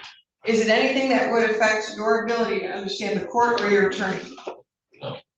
Is there medication you're supposed to be on that you're not on? No. Any sign of fever, COVID, or other illness? No. And have you had an opportunity to speak with Mr. Goodrich in regard to today's hearing? Yes, Your Honor. All right, so, sir, I have a failure to report to probation for a pre-sentence investigation, the PSIR as we call it. And it looks like I signed a bench warrant on January 14th that said that you should be held in contempt for failure to appear. Your Honor, that's- Did we already do That's this? an old matter that's been dealt Okay. with. I'm looking for, did we do a bench warrant? Is that how he got arrested? For a failure to show on this, because I do have a standing bench warrant. I just don't happen to have it in my file. I don't know if it was. I got arrested from probation. They messed up and did a global deal and they put a warrant, sent U.S. Marshals after me. And that's the Let's not reason. get too much into that. That's Your why I Honor, did. That's why. he did have a warrant out of 55th, Okay, which I believe was what he was really taken into custody on March 20th. okay. So now we are supposed to be here for sentencing. And sir, I can't proceed to sentencing because you failed to comply with the pre-sentence investigation report. So that's why you've been brought before the court. And it looks like March 10th, probation attempted to contact you to schedule it. And you did contact them and it was scheduled for March 18th. And then you failed to report to the probation office for that interview. And then they tried to call you, but there was no answer and they could not leave a voicemail. Then on March 19th, the agent searched violently to see if you were in custody. And there was no record of you being in custody. On April 1st, prior to completing the pre-sentence investigation report, again, they searched the jail roster and did find that you were taken into custody March 20th and you were held at the Ingham County Jail. So we can't proceed to sentencing. So what we're going to do, sir, on this file is I'm going to give you a new date for sentencing, and you're going to sit in jail on these files until this until sentencing. Sentencing? Yeah, until sentencing. You want to get out, then this pre-sentence investigation report has to be done, and your attorney can certainly file a motion. He knows how to do all of that. Sir, I can't proceed, and you have made quadruple work for probation. The reason I didn't go in is because they put a warrant for me when I don't care the reason, then you I know. should, there's a they were warrant. gonna take me to jail. My son had 3 games in basketball. If I didn't want to miss his last 3 games in high school, that's the only reason I didn't go. What day was the game? They had 3. He's a What day? senior. What day? I don't know the exact because I didn't think but that's the reason I didn't go to because I had a warrant. I didn't want to miss his last games. Sir? I would have missed his last games in his whole career. Sir, I understand that. I have an athletic couple of kids that I have to miss games because I'm here. I get it. I hate to miss games too, but you have an obligation to this community, and all you had to do was on this, show up the 18th, show up the 19th, call, do something. You didn't do it. We've been chasing you, sir. I called her, and then before I came in, I found out I looked and I had a warrant, so that's why I was scared to come in because I didn't want to miss the games. But I have probation, so I have no reason to run from you guys, and now I don't have a reason to run from it. And I have to get surgery on this. And it's not an excuse, not just. What's this? Is this an emergency surgery? Yeah, I got my hand smashed right before I got in here. And Your Honor, just to give the court a little bit of information, what's going on in Mason is he has been sentenced there on a matter where he's going to remain in jail until April 18th, I believe it is. So we just wanted to ask the court to consider reinstating bond after his report, after his interview has been done. And hopefully that would be within the next 10 days. How about this, sir? After the pre-sentence investigation report, I will release you. I'll reinstate bond. However, if you fail to show up for sentencing, not only will you go to treatment as per the agreement, but you will spend a year in jail. You'll get a double whammy. Do not do this to me again. Here's the problem. It's really not to me. It's disrespectful to your community because we're spending a lot of money chasing after you. And we didn't create these files, you did. So let's get a handle on it. You want to see your kids? Then follow the law, be the example that you can make a mistake and you can overcome it. Because you're not being a dad incarcerated and your kids know you're in jail, right? Yes, now he is. Well, yeah, how proud of that is he? Well, then straighten up, sir, because otherwise, here's what's gonna happen. You just get a mini-me outfit because I see generations. I had a father twice in the last couple of years. I had a father and son who hadn't seen each other in a decade. Where did they see each other? In my lockup. If you want that to be you and your son, then you keep this behavior. If you want him to stay on the right path, be the athlete and all that he can be, the goodness he was born to, then you pave the way. Because otherwise kids want to be what their parents are. He's not going to care if he breaks the law because you didn't care. You understand that? There's a whole mindset there, especially of the teenagers today. Yes, ma'am. So be the example, not the problem. Yes, ma'am. On behalf of the people, is that acceptable? Yes, Your Honor. Yes, Your Honor. Great. We do need a sentencing date though. Yeah. The first date I have is June. Fine. Okay, June 17th at 9:30.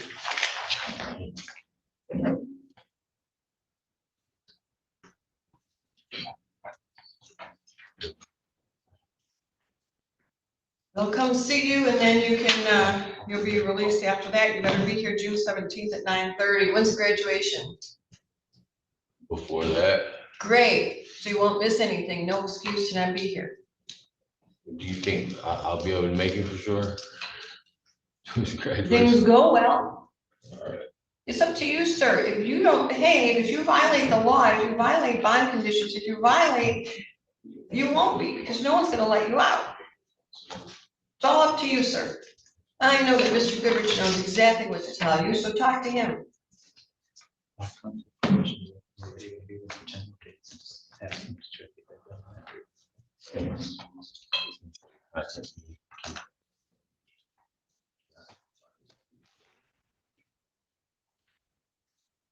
Can we give him a new notice of the date? Thank you.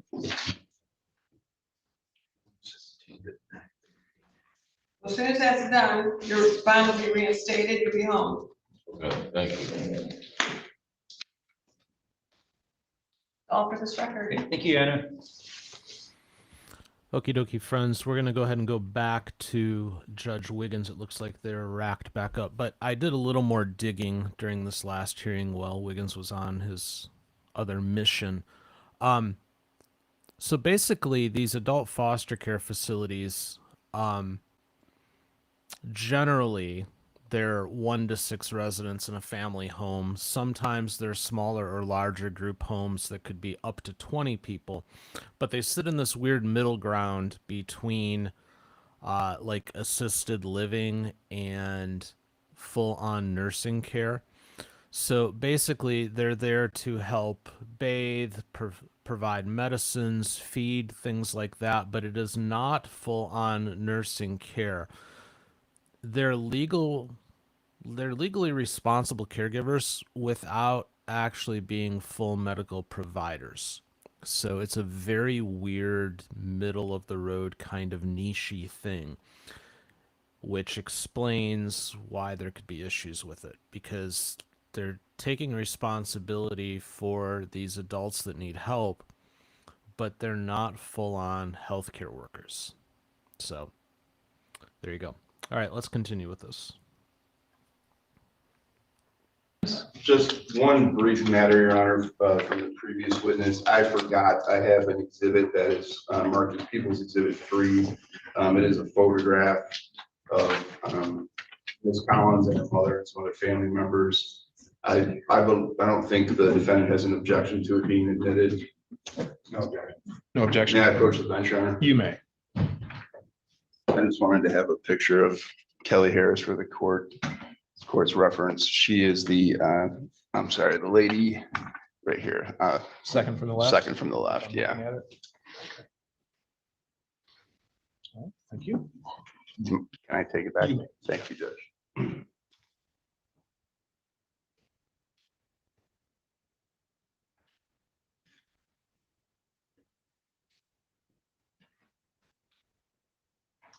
The people would next call Amber Harris, Your Honor. All right, Ms. Harris.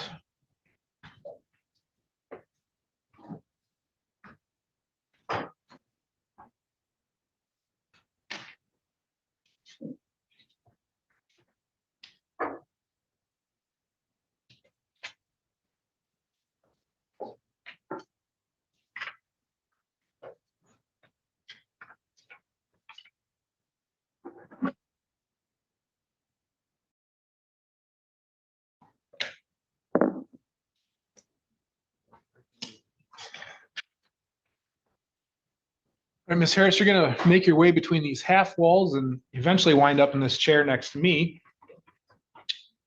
But before you're seated, if you'd raise your right hand, do you solemnly swear or affirm that the testimony you give in this matter will be the truth, the whole truth, and nothing but the truth? Yes. You may have a seat. Whenever you're ready. Good morning, ma'am. Will you please state and spell your name? Amber Harris, AMBERHARRIS. Amber, is it okay if I call you Amber? Yeah. Amber, I have some questions regarding Kelly Harris and Pleasant Lake Lodge and some events that happened in 2022.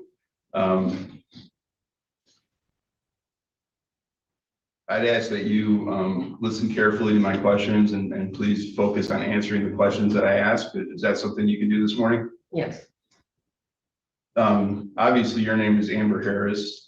I mentioned just now Kelly Harris. Were you related to Kelly Harris? No, Harris is my married name. My husband's not related. Okay, so no relation to, you're not related either through marriage or personally to Kelly Harris? No. Do you recall Kelly Harris? Yes. Did she become, were you employed at Pleasant Lake Lodge on November 1st of 2022? Yes. What was your job title at Pleasant Lake Lodge at that time? Property manager. What were your duties as property manager? I worked on the floor just like as a regular employee. And then I would also maintain like daily functions of residents and other staff. When you say on the floor, what does that mean? Like as a carer. As a caregiver for residents? Yeah, so I was a worker and a property manager. Okay, so even though your title was property manager, you had some involvement with caring for the residents? Correct. Okay. Do you recall Kelly Harris being admitted to Pleasant Lake Lodge on November 1, 2022? Yes. What was your involvement with her admission at that time? Nothing. The only thing I had to do, I worked at the other house. She moved into the south house. I worked at the north house. Okay. Um, There was two different houses on the property that were part of Pleasant Lake Lodge? correct, Okay, and so Miss Harris moved into the south house? correct. Okay, I was the live-in staff for the south house. So some of the overnights I would have been responsible for in the south house. But I worked daily in the north house. So I was working at the north house that day. The only involvement I had for her moving in is that evening, Christy messaged me and asked me if I would run over to the south house and input her meds into the system so that they could be passed. okay. When you mentioned Christy, are you referring to the defendant? Yes, Christy Tucker-Fleischfresser? yes, And she's sitting at council table with her attorney? correct, Thank you. Was she your supervisor or your boss? yes, Okay. And she asked you said she asked you to input meds. yes. Can you explain what that means? In the computer system. So when somebody moves in, they bring usually meds with them or prescriptions. And we have to input them into our system so we can have them pass them. Okay, so just to clarify, the reason for putting the meds into the computer system is so that anybody who's administering meds to the resident knows what meds they're supposed to receive. Is that accurate? Yeah, they know the meds and when, how to do it. Okay, so what meds, how did that process work exactly with Kelly Harris? I went over there and they were on the counter in the pill bottles. And so I took them and I read them and put them in the system. And then they put them in the right place in my cabinet. When you say the system, is that called the quick MAR or the medication administration record? Right. Okay. You said they said there were several bottles of pills sitting on the counter, correct? Correct. And then did you use the prescription information that was on the label on those bottles to put that information into the Yes. quick MAR system? Yes. Was there any insulin included in those medications? No. Did Christy ever mention any insulin being on site? From what I understood, when Kelly moved in, she brought an insulin with her, but it wasn't the right one. And the one that she was supposed to have, she didn't have. When did you receive that information? The day that she moved in. Okay, so your understanding at that time was that she didn't have, the facility did not have, and Ms. Harris did not have the insulin that was prescribed to her? Correct. Okay. And you weren't given any insulin to put into the computer system for Kelly Harris? No. Okay. Did you later learn that, and it was your understanding that Kelly Harris was diabetic? Yes, you only get insulin if you're diabetic. Sorry? You won't get insulin unless you are a diabetic. So. Right. So you understood her to be diabetic? Correct. Did, at some point, did you find out that there was insulin prescribed for Kelly Harris in the building? The day that she passed away. That after she passed away? She passed away. So after she passed away, you learned that there was insulin? Yes. Do you know what that insulin was called? No. Okay. How did you become aware that that insulin was present? How did you become aware at that time that that insulin was present in the building? When Kelly passed away, I wasn't the one working that day, so I was in my house. And the person that was working came and got me and said, Kelly had died, and Christy told her to come get me. And so I went over to the main part of the house, and I was standing by the computer, and Christy came in the house and went to the fridge and pulled it out of the fridge. The insulin for Kelly Harris? Right.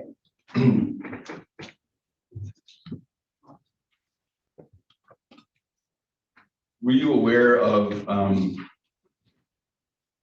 Kelly Harris not feeling well a few days after she moved in?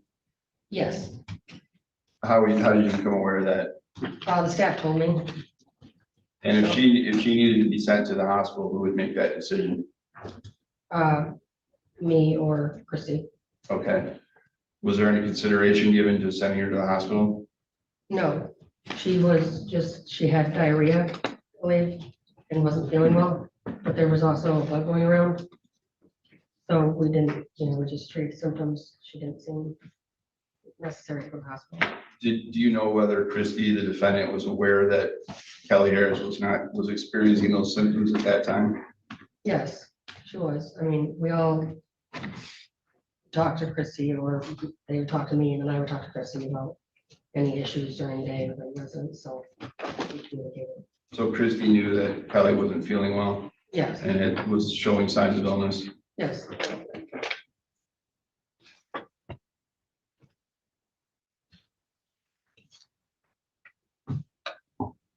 Did you look at the information in the computer system regarding Kelly Harris after she died?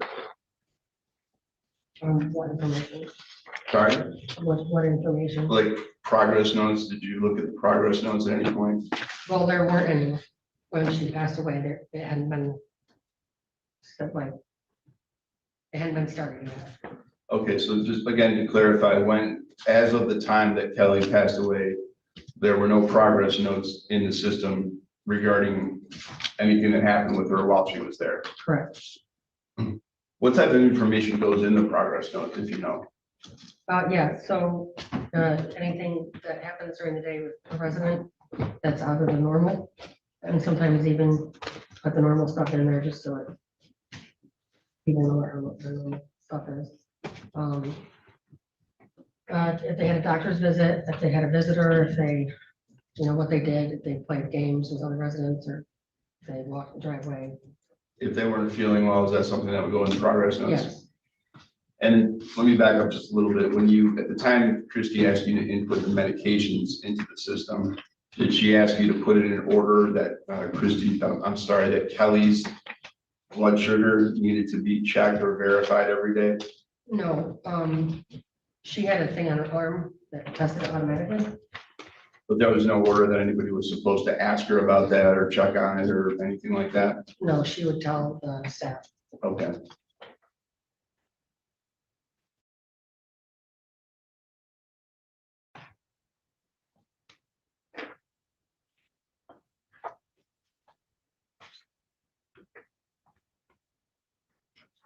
Do you know whether Christy altered the medical records pertaining to Kelly Harris after Kelly died?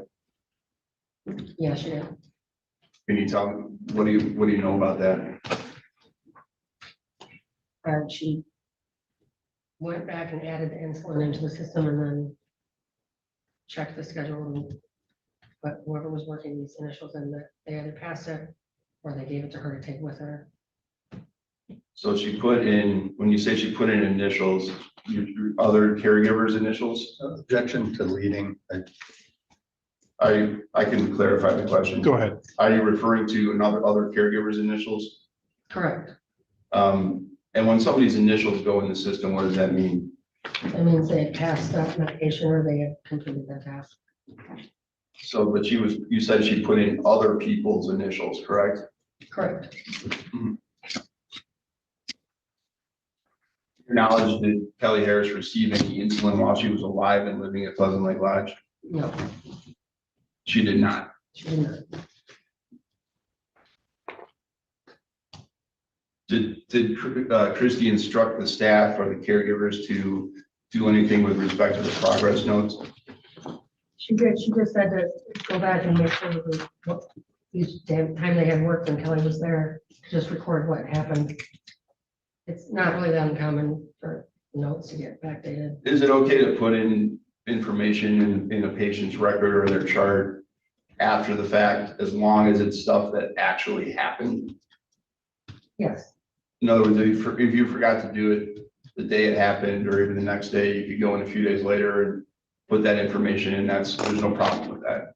Right. You can choose the time that you want it to be inputted, per se. Mm-hmm. But it will still be time to input the actual time you put it in. But yeah, like sometimes you just get busy or, you know, So if you went in on November 7th and input information about something that happened on November 2nd or 3rd, you could indicate it happened on the 2nd or the 3rd, but it would show that you put it in on the 7th. Is that right? Yes? yes, Okay.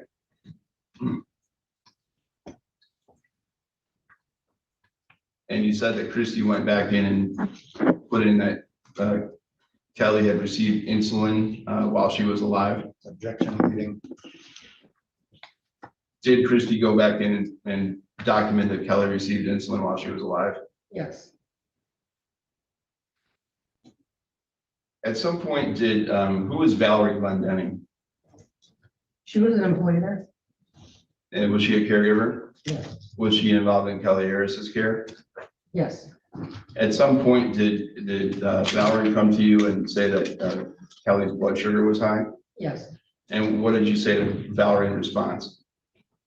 I told her that we didn't have the insulin yet and to have her drink water and to not eat anything else. And then I let Kristen know. If you had known there was insulin for Kelly to take at that time, would you have told Valerie to give Kelly insulin? Yes,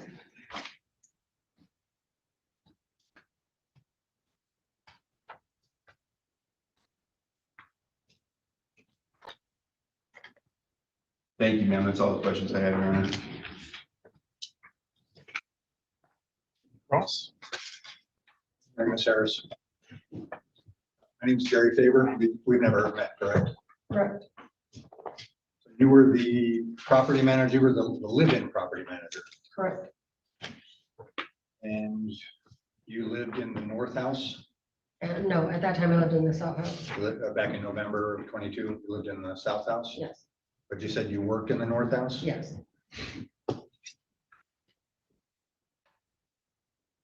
So the week of November 1st through the 5th, worked on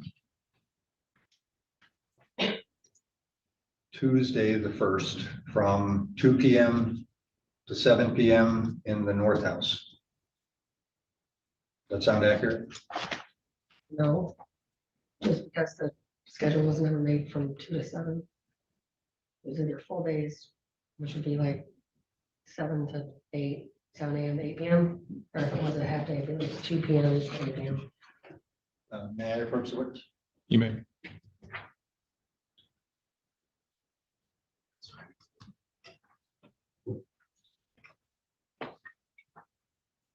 Do you recognize the format of this document? Yeah.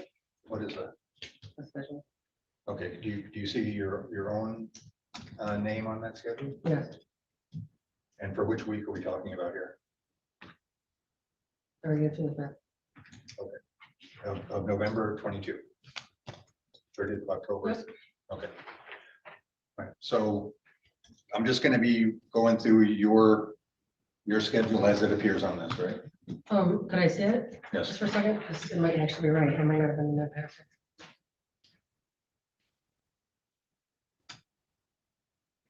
I was in the passage, but that is correct. There was another staff that went delayed, so there was somebody. The shifts were overlapping, so that's correct. I would move for the admission, Your Honor, but there's multiple other names and information that she might not be qualified to. Sure enough. So Ms. Harris, so on Tuesday, the 1st, the schedule indicates 2 p.m. to 7 p.m. And then there's an N next to that. That would be for north. Correct. And then below that same day, 8 p.m. to 10 p.m. south.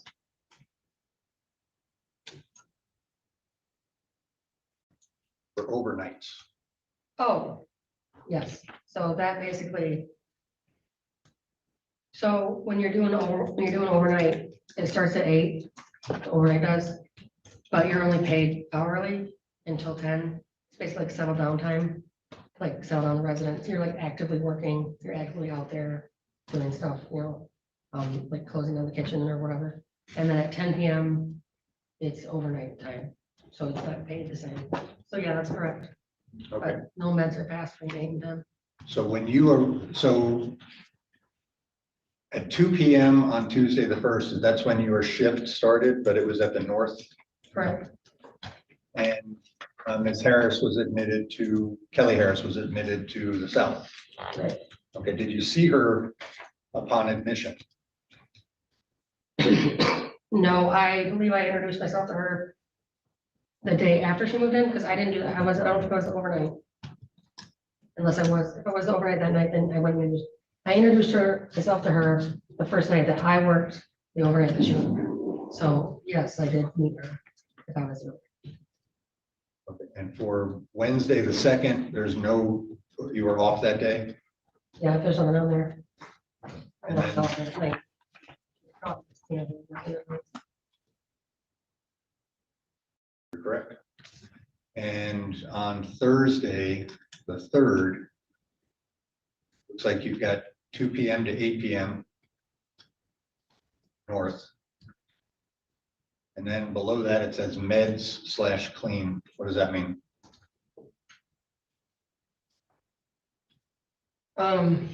What's the shift? 2 to 8? 2 to 8, and then again, 8 to 10 in the south for overnight.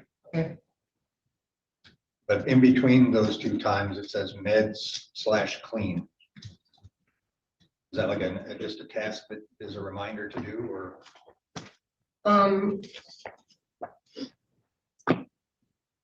Worked at South that day. I'm just asking about your schedule. Right, what that but- means.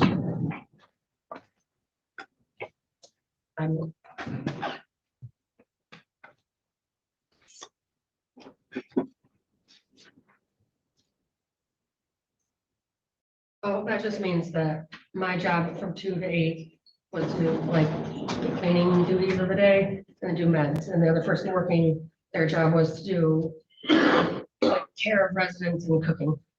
And by do meds, you mean administer medications or enter medications? So both. Administer at the North House. And then Friday the 4th, same shift, 2 p.m. to 8 p.m. North, and then 8 p.m. to 10 p.m. south. And it looks like, so you work the Thursday and Friday during Kelly Harris's stay there. You didn't see her on Wednesday. I saw her the night that I did overnights. Because I checked on all of them before I went to bed and I did night checks. Okay, and you have nothing on the schedule for Wednesday, so that would have been a day that you were I was off. Yep. You get like normally 2 nights off a week when you do a live-in. Well, for that kind of, that was a more active household, more work, so you're up more. And overnight, so you get a couple weeks. Okay, and on that Friday, the 4th, you work the 8 to 10 p.m. Overnight at the South House. Okay. So that would have been Kelly Harris's last night, I didn't work her last night. Christina did. even though the schedule says you work. It might have been changed, but like just changed. But I didn't work the night. I was sleeping, Angie came and woke me up, and Christina was the overnight. Okay, and then she was discovered Saturday morning the 5th. Correct. Were you there Saturday morning? Yeah, they came and woke me up. Okay, but you weren't working. I was not the overnight. Okay. When was the last time you saw Kelly Harris? Like Thursday night, I guess. The last night that I worked. What? How did she appear to you? She was alert. Yeah, she seemed fine. She was excited about learning the residents' names and stuff and living there. Do you remember who her roommate was? What her roommate's name was? Yes, What was the roommate's name? Julie. Julie? And do you know Julie's last name? Reed. Julie Reed? And about how old was Julie?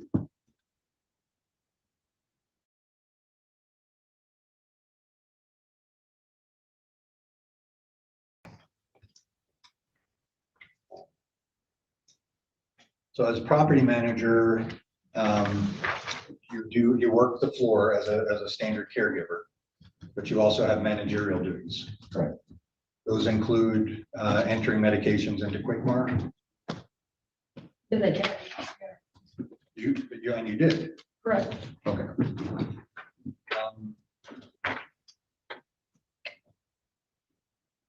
You had administrative access? Yes. It just means you can see more stuff, you can see more information about residents, you can change, like, you can change things in the system, in regular staff meeting. How many regular staff were on? Were working during this? Yeah. 12 to 15, I don't know. And were any of them licensed nurses, LPNs, assistants, No. nurse practitioners? No. You have none of those licenses, correct? No. Other than perhaps a CPR certification, do you have any medical training at all? No. To your knowledge, isn't it true that nobody on staff there had such training? To my knowledge, no. Yeah. Christy has no medical licensure or training. I don't know. She's just, she's a business owner. And manager. I don't know what she has. Okay. So on direct testimony from the prosecutor, you indicated that you and Christy had a text exchange about entering Kelly Harris's meds into QuickMart. Yes. All right. Isn't the standard practice to go by the med sheet from the hospital when you're Yes. entering? I wasn't provided a med sheet, but yes, Okay. So you're saying, so you weren't provided a med sheet? correct. So when Christy asked you to go by the med sheet, She did not ask me to go on med sheet. She said to go over there and the meds were on the counter and they can put them in the system so that Valerie could pass it. she didn't text you on the med sheet, had the times. Did you see that? She might have texted it, but there was no med sheet to go by.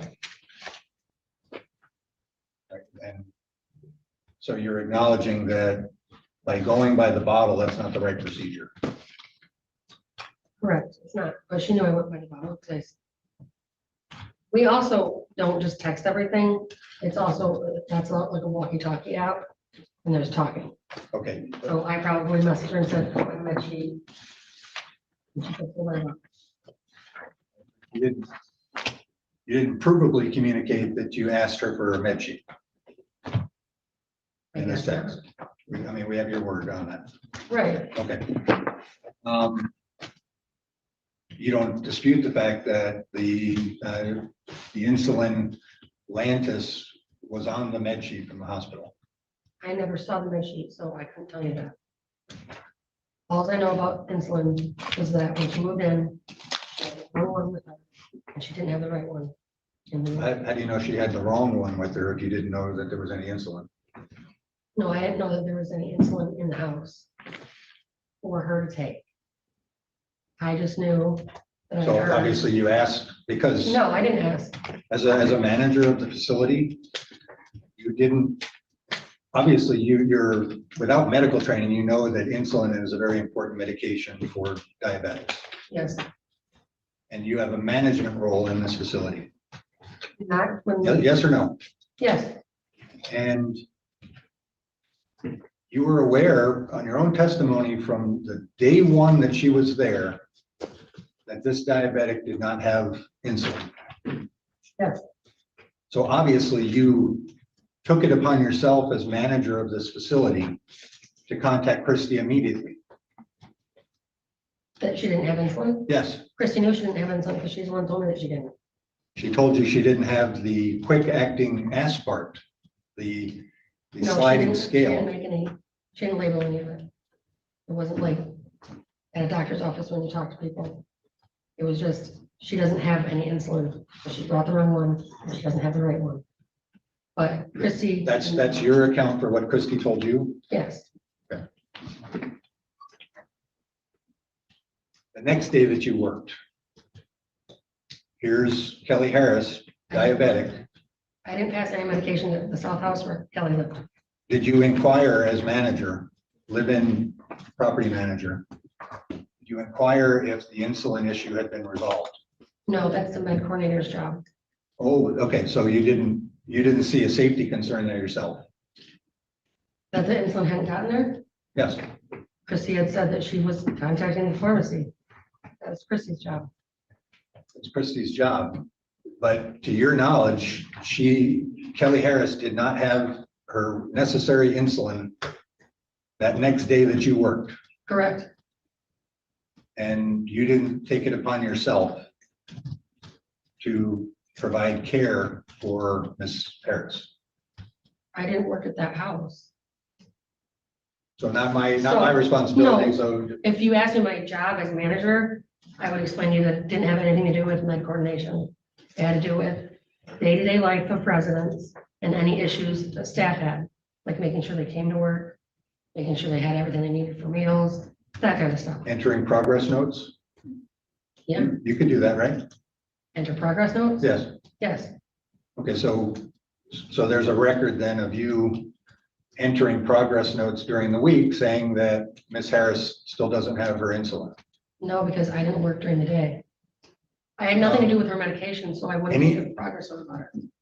Anything, your testimony was anything that happens out of the normal would be put into these progress notes. Yes, the staff that worked that day would put those notes in. I wouldn't go So- around and. So you just have Everybody. the not my job blinders on as No, a I manager. talked to Hold on, Chrissy. hold on. I can only have one person speak to a time, so let's make sure the question's asked and then answered. I spoke to Chrissy each day about multiple things. Christie mentioned to you that she was actively working with the pharmacy to try to get the prescription issue dealt with, correct? Yes, So she was, and you know this, she was actively working to get the insulin issue resolved. Yes? she called the pharmacy the day that Kelly moved in and said, we don't have this insulin. And then the next day or the day after, one or the other, I don't remember, because it was like 4 years ago. We still didn't have the insulin, and Christy followed up with the pharmacy. So she was actively working to get that fixed. Yes? Yeah, if you call that active, then yes. You would have the ability to contact the hospital or an ambulance if you believed that there was a critical condition occurring, right? Yes. You didn't do that. There was a critical condition. When she didn't feel well, there was a bug going around, so we didn't think much of it. And when her sugar was high, I instructed Valerie the instructions that I knew what to do, and I told Christy at that time. She didn't instruct me to send her anywhere. She just said she was gonna find out where the pharmacy had and sent it. That was probably when she did the follow-up, when her sugar got really high. And in all your interactions with Kelly Harris, she was pleasant and lucid. Yes, I didn't Never- see her much. In the times that you did see her. She was fine. She seemed fine. And that's even later on in the week, correct? Yes, her blood sugar was high, but she seemed okay. She didn't seem like physically in distress, How do you know that her blood sugar was high? because she told staff and staff told me. So she was monitoring her, She had a monitor on her arm. you saw that yourself? No. Staff told me that she had a monitor on her. Do you know which arm? No, And she never told you that you yourself, that her blood sugar was high. no. I had very little interaction with her. I was only overnight and they're sleeping during that time. So it was really just in the evening when I would go close the house down, when I would have contact with her. And what would Christie's typical schedule be? It shows Tuesday the 1st and She works Monday Wednesday, through Wednesday, 9 to 2 or 9 to 3. Monday through Wednesday? Usually it's a regular schedule. Okay, and that's consistent with what's on the schedule, so that's consistent with your memory? So she worked Tuesday the 1st and Wednesday the 2nd. Christie did not work Thursday or Friday. Well, that was your testimony, she worked Monday. My through Wednesday. testimony is that her regular schedule is Monday through Wednesday, Okay, so 9 if to this, 2 or 3. so if this is consistent with that, you wouldn't have any reason to. Correct. Right, so she wasn't on site Thursday the 3rd or Friday the 4th. Probably not. Right, so who's in charge when she's not there?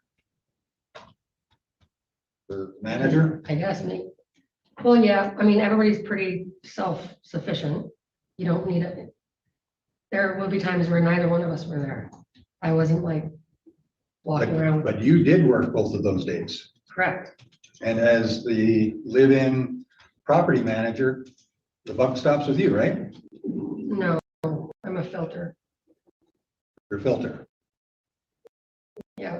I deal with minor issues and the larger ones I let Christy know.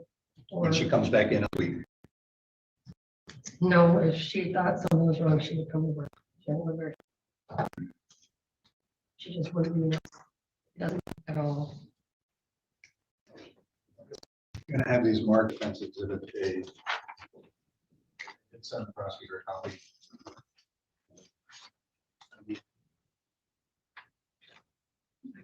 Yeah. Yeah, it's all good.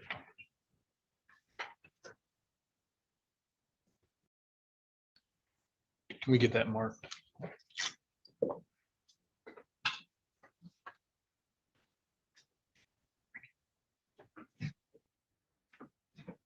So it's showing you what's marked as defense exhibit A.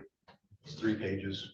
If you could just take a moment to review that. Does that look familiar to you?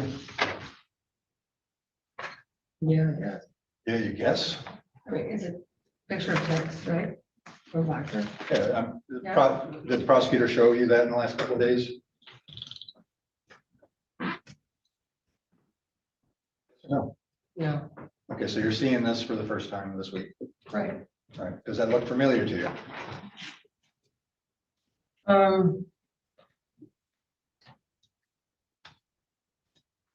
Yeah, And is that a text exchange between you and Christie?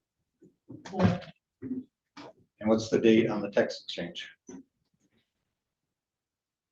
the first, So Tuesday, the 1st. This was the date that Kelly Harris was admitted. right. All right.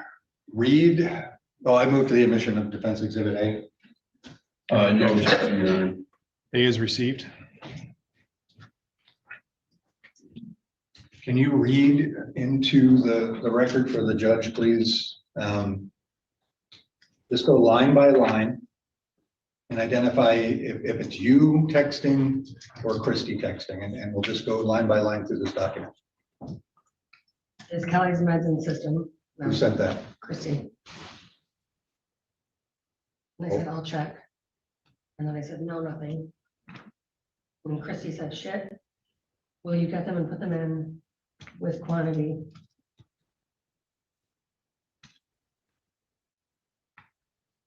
It's OBMY like 6 or 7. What does that mean? I don't know. You don't know what OBMY? I don't. No, I don't. Like 6 or 7? Right. Is that 6 or 7? That's referring to the number of medications. Yes? Don't know. You I don't- assume like that sounds about right. There's about that many bottles. But I couldn't tell you what OBMY means. She probably typoed. Okay. And then what was your response? Where are they? I'm gonna kill you. I have to scan my own meds and leave. Where are they? And I'm going to kill you. I have to scan my own meds, lady. I have to scan my own meds, like pass my own meds to Right. the house. You have to scan, you have to enter your own medications in. No, I have to scan. So When you pass a medication, you scan the barcode. Most of the medications don't come in bottles, they come in cards, and there's a barcode. Okay, So so you you, scan the barcode, and it tells the system that you're passing that med. all right, so. So when I say you're scan, I'm saying pass. With the scanner, I have to scan all my meds. Your own ones, not The North Kelly House. Harris's. The North House resident, that's yes, I was working at the North House. Okay, and that's why you were upset, because you had extra work there. I wasn't upset, but I'm gonna kill you. yeah, we talked like that though. I've known Christy since I was a kid. We didn't talk like coworkers. Yeah, well, we're gonna talk about your background in a little bit, but, all right, so please continue with the text. LOL. Who For said that? Christy is saying LOL. For, I thought they'd have them in already. I sent her everything. I'm assuming she's talking about her sister, the med coordinator. Thought they'd have them in already. I sent her everything. Her to you is who? Nicole. Okay. And Spurth, is that P and O are right next to each other? Could that be south? Probably. Okay. And then what's your response to? To South, LOL, I'll go get them. When she said no pharmacy, Melissa was supposed to put them in. So she was talking about the pharmacy was supposed to enter in her meds. And that's LTC. Correct. And they, as a vendor, they have access to the Quickmar system. They routinely enter in meds, don't they? We prefer them to. Right, and that's a service that they provide so that you keep going back to that pharmacy. Correct. And it's customary, and you prefer it, that the pharmacy enters that information in. Correct. They didn't do that in this case, did they? Nope. And what's the next line and by whom? I didn't ask Val to do it, by Christy. And what's your next text? They're in. They're in. The meds are in the system. And you didn't qualify that, so that would take the recipient of this text to assume that all the meds are in, isn't it? Isn't that true? Well, Judge, I object to her being asked to speculate about somebody else's thought process or state of mind. Response. It's not it's rationally based on the conversation that we just entered into, and I'll lay a little more foundation for that. All right, I'll overrule the objection for now.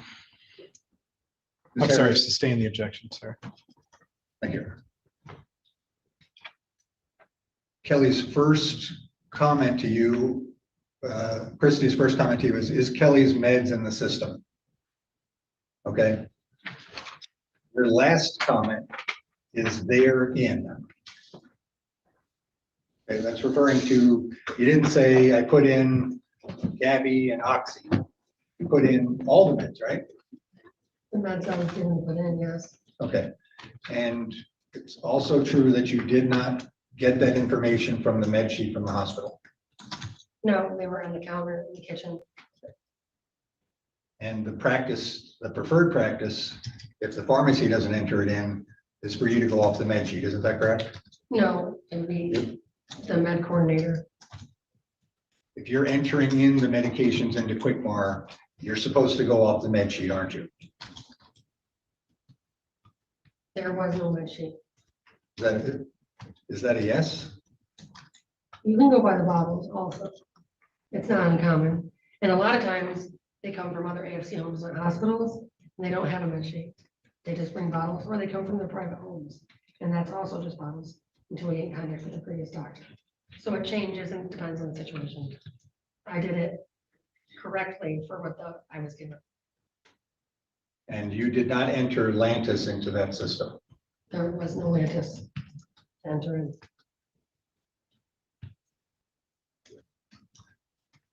According to you. According to everyone. Judge, at this point, it's getting argumentative. I mean, I think the point has been made. I agree. Let's move on.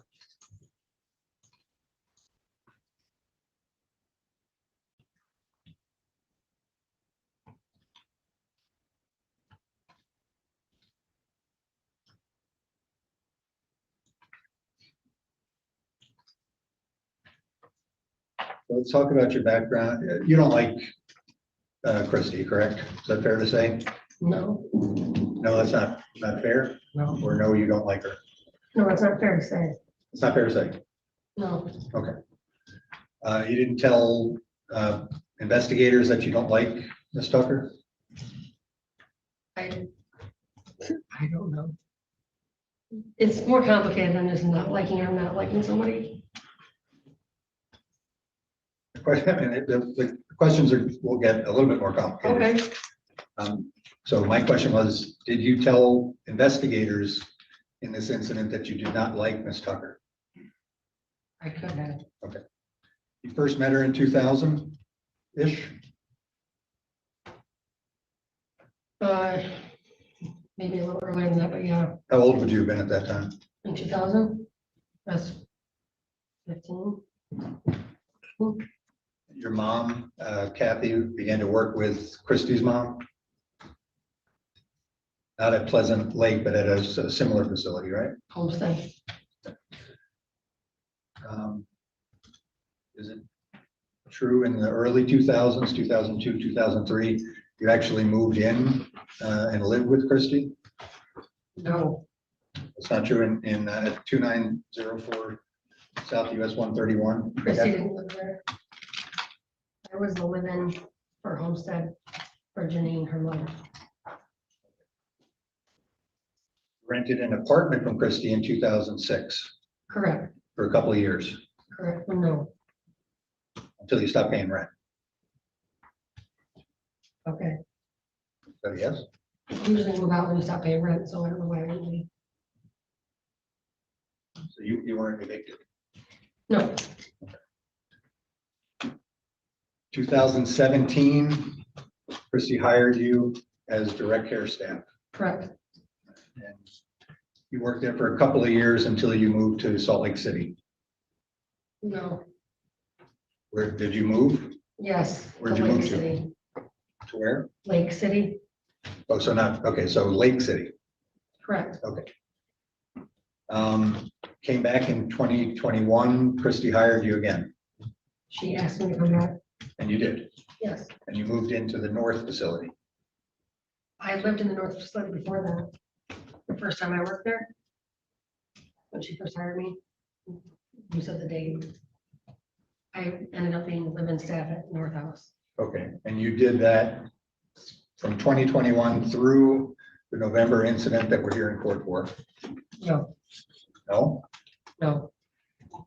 First time I worked for Christie, I ended up being a live-in at North, and then I moved out and stopped working for Christie. Then she asked me to come back, and I came back, and I ended up being live-in again at North. And then the South live-in became available, and the layout made more sense for my family, and I wanted to live there. And so I ended up being the South live-in. And I did that past the Kelly incident, Until, November 24th. you remember that date? Actually, I had to figure it out, so I would know what the answer to tell you. Okay, I knew the month, but not the year. all right. So is it true or is it not that from 2021 until basically December 5th of 2023, you were working and or living at Pleasant Lake? Correct, Okay. And you got an eviction notice from Janine in September of 2023, is that correct? so right. And do you recall the reason why they wanted you out? Okay. So a noble purpose. And did you agree to move out? Did move out. It was later than my eviction notice, but I moved out, I believe it was the 5th of December. Right, and you were served papers in November because you were refusing to move out, is that correct? I was having trouble relocating, I had children. So that's a yes? Yes, December 5th, you finally moved out. correct. So a couple of months after the eviction notice. Mhm. Is that a yes? Yes, Weren't happy about that. Correct? Being kicked I out? was actually happy to leave finally. Is that why you trashed the place to the point where charges were filed against you for malicious destruction of property? I actually didn't trash it. Counsel, will you please approach? Oh, Hold on.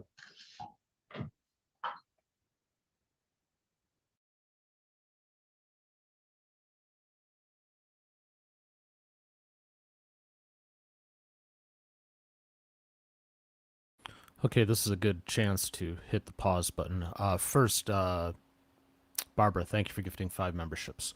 So just to bring people up to speed who might be joining in the middle of this is a preliminary examination for a woman named Christy Tucker-Fleischfresser.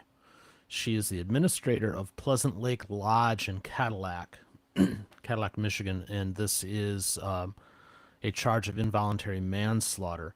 Long and the short of it, they had a resident there who was supposed to get insulin and did not, and they're claiming that is the reason for her death. Looking up Lake Pleasant Lodge, going to their website, they actually have 2 homes there. Both house 20 people. I think you've heard like North Home and South Home. So they have a total of 40 people, a 40-person capacity. And in their About section, it says, for decades, Janine Tucker Coomer has been the steady force of compassion in the greater Cadillac community, trusted leader, blah, blah, blah. In 2009, she bought Lake Pleasant Lodge. It was old, dilapidated. She restored it. In 2009, also, Christy Tucker-Fleischfresser proudly followed in her mother's footsteps, stepped into leadership with passion, purpose, and deep personal commitment to passionate care. Interestingly enough, at the top of their website, in the About section, it says family-owned, community-focused, get this, reputation-driven. I think their reputation is taking a bit of a hit. Anywho, that's the long and the short of what's going on. Let's get back to it.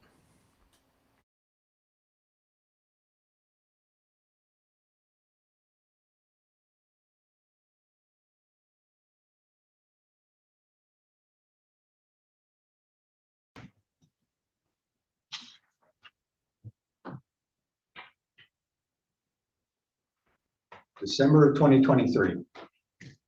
So a year, December 5th, when you finally left the residence there. It's a little bit over a year after Ms. Harris's death. Do you agree with that? A long time, right? Isn't it true that immediately after being evicted on December 5th, you filed this complaint with the Attorney General's office? no, I don't know. I don't know the date I did, but I don't think it was until after the new year. In fact, I think it might have been spring. Okay, well, there's obviously a record of when it occurred, Well, then, why are you asking me? because it's your sworn testimony under Right, oath. but I don't know the exact date. I mean, it's literally, this is like years ago.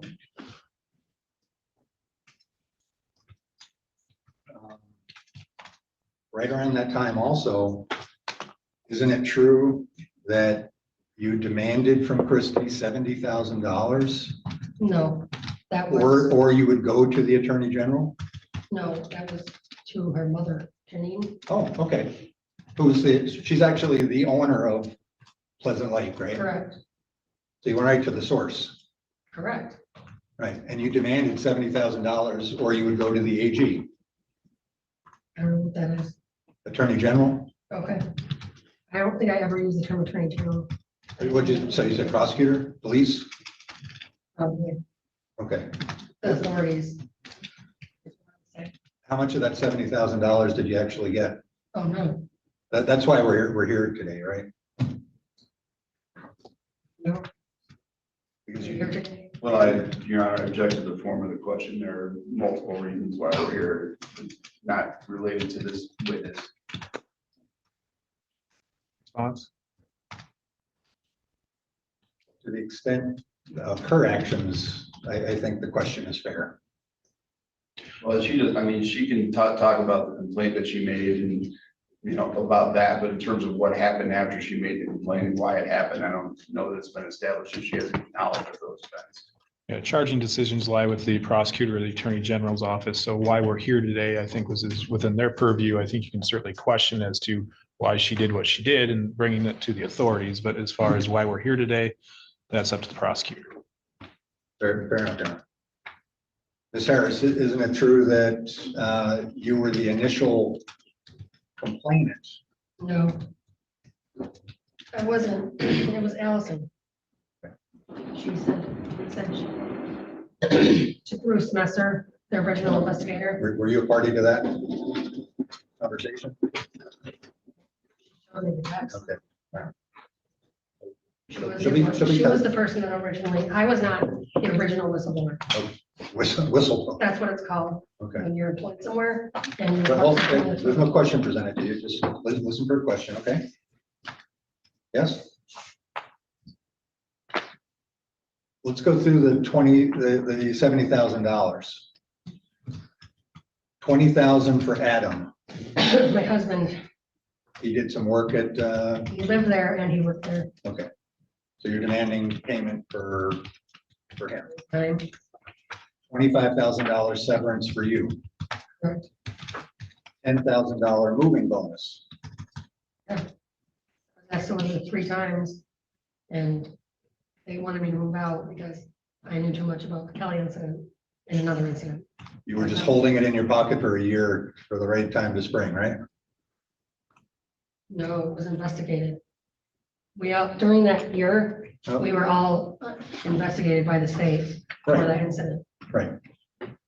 And I was aware that he had the information that he had. And didn't report that information. To the full facility. $10,000 in mistreatment pay. Exploitation. I mean, this is your text. Right. You wanted that money or you were going to the police. It wasn't just for this case. You know, that's what you communicated. Yeah. Pay that or I'm going to the cops. Yep. And you didn't get any of that money. No.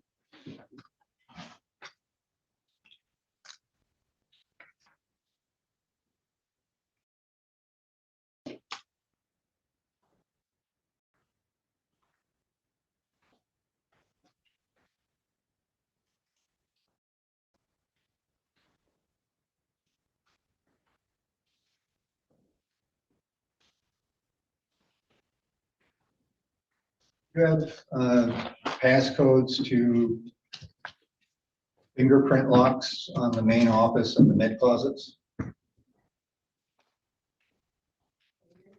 Fingerprint box or anything. Most of the locks aren't thumbprint. Med closets had keys. And then, I don't know, I can't remember that. That thing, the med closet still just had keys. And Chrissy's office had, and Nicole's office had, both their offices had like a pin. Right. Did you have access to those? Yeah. Well, I had access to mine. What about to the main office? Yeah, I had, my pen would work to open the main office. Everybody that had access to anything like that had their own pen, so. Where would resident files be kept? In Chrissy's office, And were they kept under lock and key? they were in a, you mean besides the door lock to the office? Were they secured?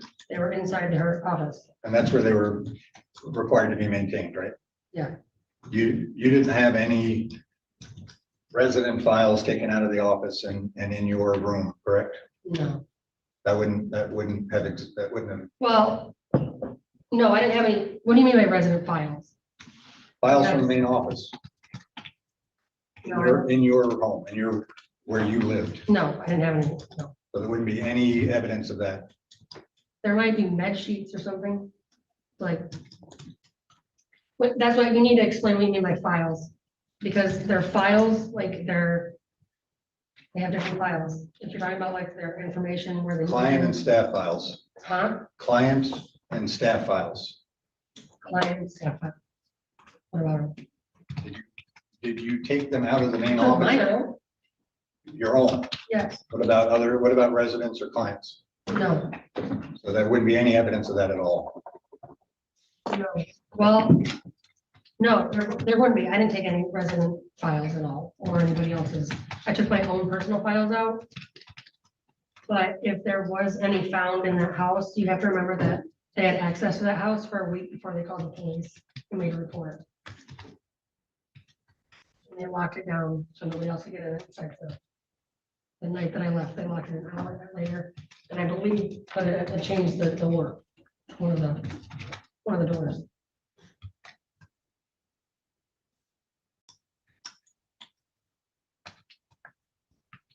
In terms of convictions you have for theft, fraud, or dishonesty, isn't it true that you have a credit card fraud?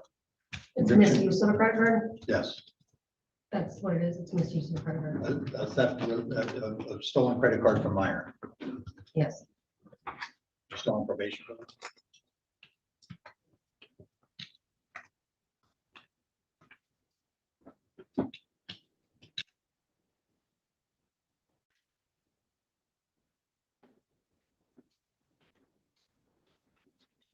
So your sworn testimony is that during the entire 4-day period that Kelly Harris was at Pleasant Lake, from day one, you were aware that she needed insulin, and to your knowledge, there wasn't any, that entire week, there wasn't any at that location to administer to her, correct? Correct. You didn't take it upon yourself to try to correct that medical issue, correct? As far as my knowledge, it was already being looked into. What I supposed to be called the pharmacy after 50-year-old pharmacy. I reported it back to my Enter superior. progress. You had the ability to enter progress notes and say, where's the insulin? She's diabetic. She's got high readings. This is a situation outside of the normal, and to use your own words. You had the ability to enter and communicate those in the form of progress notes, correct? Her system wasn't set up until after she had passed away to Amy. They were entered after she had passed away. I have nothing further. Few follow-ups, Your Honor. Yes. Thank you. Who was, you mentioned somebody named Nicole. Who was Nicole? Chrissy's sister and the medication coordinator, What was her full name? Nicole Tucker. I don't know. She got married, I don't know. Okay. But Nicole was Chrissy's sister, Yes, and you said she was the med coordinator. yes. What was your understanding of what her job as the med coordinator involved? So we get the meds get delivered once a month, the monthly meds for everybody. And you organize those and get them ready to be put in the med cabinet when the month is over for the new month. And then you sit in for doctor's appointments. The doctor comes there. The doctor comes to the facility to see residents that need to be seen or do regular checkups. And usually they sit in for that. And if there's any medications given throughout the month for somebody, they get them and put them in the system if they're not in the system. And then distribute them to the workers so they can add them to the meds. The meds come in cards. So like you have like a big pack of AM cards for John Smith. So he has 7 meds he takes in the morning. Let me ask you, since you kind of, who's responsible for making sure that the meds from the pharmacy are delivered the way they're supposed to be? The med coordinator. And who, you said the only thing you did with respect to intake for Kelly Harris moving into Pleasant Lake Lodge was entering the meds that were in pills on the counter. Correct. Who did the rest of the intake on? Because there were two people. Kelly, and a different lady, I can't remember her name. So we have two women that and Christina pulled them together. Would that intake process included, would it have included reviewing any paperwork that came from the hospital from that Kelly came from? Yes, that is the point of the intake, is to do that and general information, medication. And when somebody's transferred from the hospital, does the hospital normally send information about the prescriptions that they need? Yes, So the person who does the, with the person that does the intake be responsible for reviewing that information? yes, You said that information was not provided to you, you just were told, you just input the bottles that were on the counter. Objection to, these are all leading questions. It's, I have to withdraw that, Judge.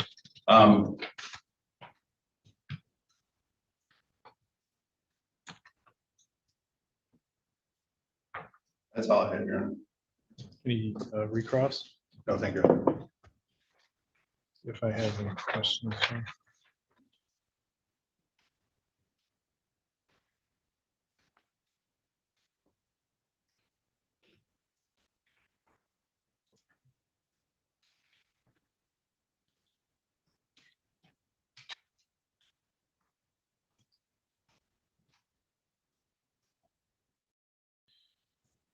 Ma'am, I want you to clarify something that you testified to earlier. And if I'm wrong in your testimony, please correct me. But my understanding of your testimony was, at least at the time that Ms. Harris was admitted, she didn't have the correct insulin. Is that correct? correct. Verbally, I was told or heard, through conversations with people who have been in the well that she had an insulin with her, but it wasn't the right time, and the one that she needed, she did not have. Okay. And then you later testified that you were told that the one she needed was in the refrigerator. Am I correct on that? I don't know. When Kelly died, Christy got there and she went in the fridge and pulled out a box with insulin in it. Okay. As far as I knew, that wasn't there. That we didn't keep the insulin she didn't need. It would been sent back or disposed of. So as far as I knew, there was no insulin for Kelly in the house.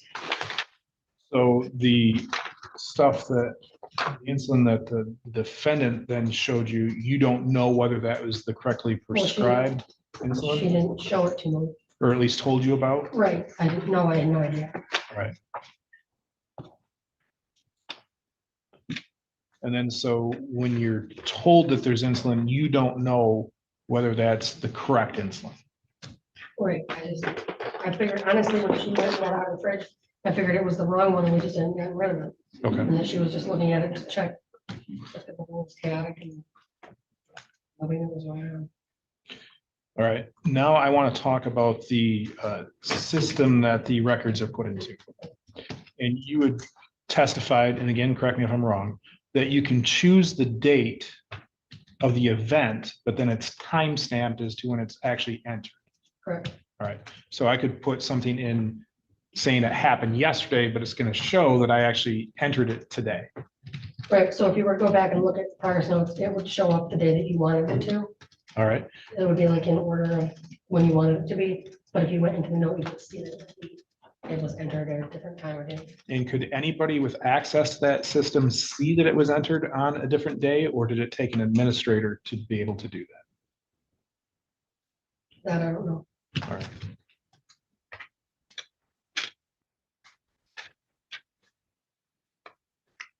Actually, I might know. Are you talking about just progress notes or medications? So is there a difference as far as how they're shown? What people are able to do in the computer, yeah. So if I say that I administered aspirin yesterday, but I didn't put it in until today, would it still show the same way as progress notes, or would that be different? It would show the same, but you could, if you went and looked at the log, like, if you went and looked at the history, you could see that it was put on a different time. And anybody could, at that time, anybody had access to that because along with the people that were just regular care staff. That Allison is the one that reported it, and she didn't have any extra access to anything. After this happened, it was changed, and then only Christy and I think Nicole had access to like more administrative stuff. So when one went back and rebuilt events from the day before, or from whenever, one went back into time and updated notes or medication administration, is that done by memory, or are there paper notes to work from? I mean, if somebody jotted down a note for themselves to remind them, but Okay, if it's progress notes, it's probably just memory. what about medication administration?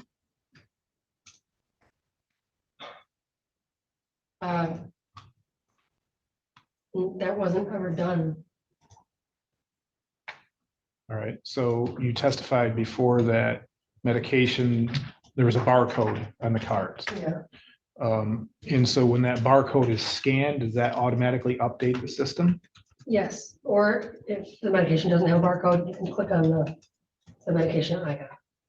Okay, if the medication didn't have a barcode and I didn't update the system when I administered it, but I went back, let's say I administered it yesterday, but I input it today, would that be working strictly from memory, or would there have been some sort of paper log kept for that? Do you understand the question? So the medication's in the system and they passed it, or I just forgot to. Let's say a patient comes in and they have their own medication with them, but it's not on one of the barcode cards. And Right. so I just administered the medication pursuant to whatever the instructions were on the bottle. Right. If I understand your testimony correctly, because it's not scanned, I would then, or you would then have to go in and update the system. Am I correct on that? That you administered it. I think that you don't quite understand the system. So, Okay, so Even- explain it to me like I'm in kindergarten. right, even if there's not a barcode, because there's still medication, one of the residents still uses a different pharmacy, and they don't have barcodes because it's not their system. The medications are entered into the system, so it's the same thing as the barcode, except it's on a computer, you just click that med. The barcoding is just clicking the med. Okay, and so when somebody administers the medication, do they have the computer with them? Yes, All right, and so in theory then, if they administer the medication, no matter whether it's the barcode or another way, they should be clicking that it was administered. yes, that's why Christy asked me to go over there and input the meds so that Valerie could pass them through the system. Okay, and if for some reason it's not clicked as having been administered, but then was backdated, so to speak, Okay, would that show in the system, if you know, would it show in the system that it was administered yesterday, but not updated as being done until today? yeah, every time, Sam, yes. Okay.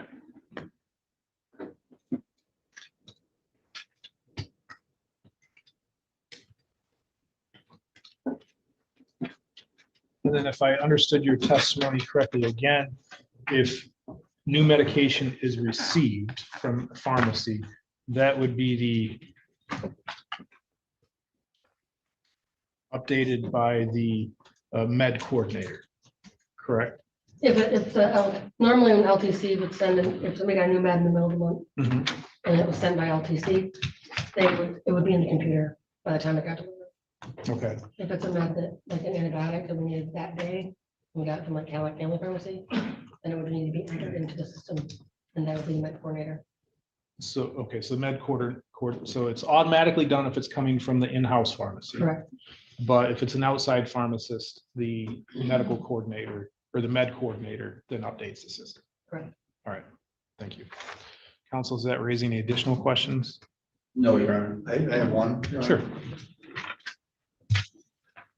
Terrence, isn't it correct that the significance of entering meds into the QuickMar system is because there's an alert that is issued if medications have not been administered according to the the prescription requirements. So if the medication's in the computer and not passed? Yep. Then it would alert you.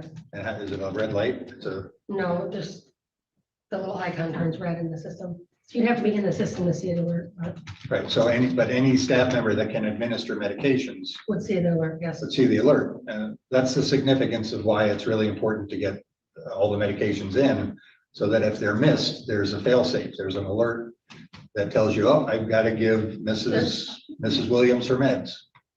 So for each house, yes. Okay. So. That answered my question. Thank you. And all right. Any objection to me looking at the text messages before we dismiss her? Okay.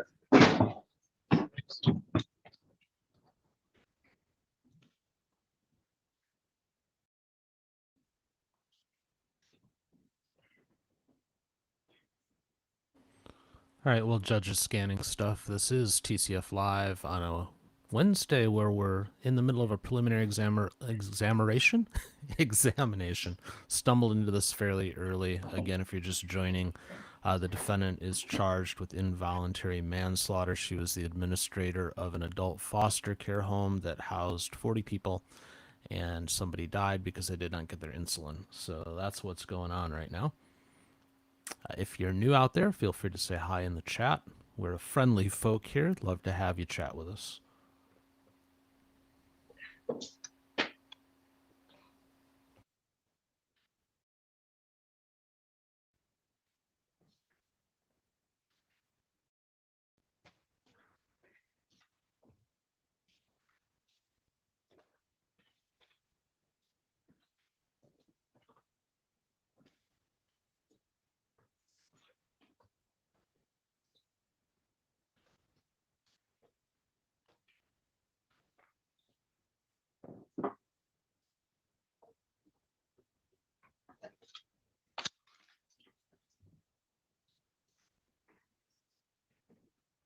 Can you decipher for me the last message on this page from November 22nd?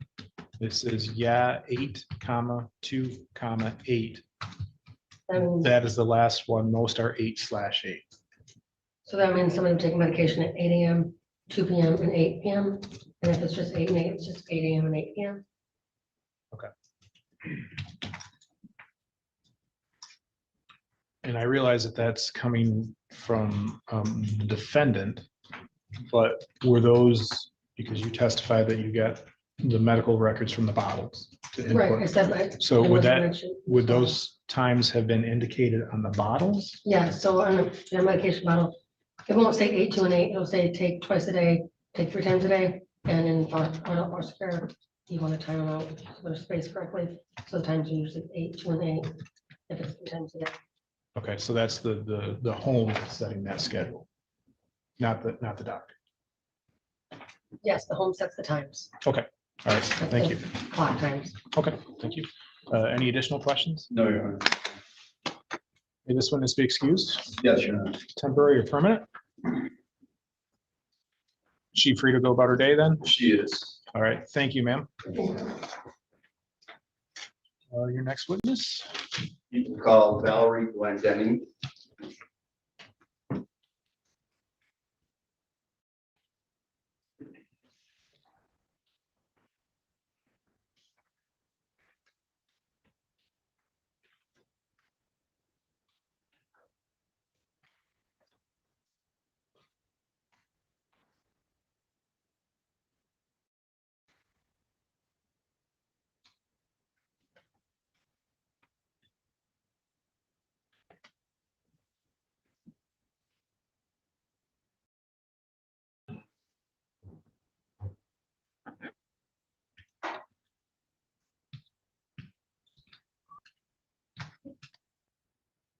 And before you're seated, if you raise your right hand, you solemnly swear or affirm the testimony you give in this matter will be the truth, the whole truth, and nothing but the truth. And Steve. Whenever you're ready. Thank you, Your Honor. Good morning, ma'am. Will you please state and spell your name? Valerie Glendenning, Valerie Glendenning.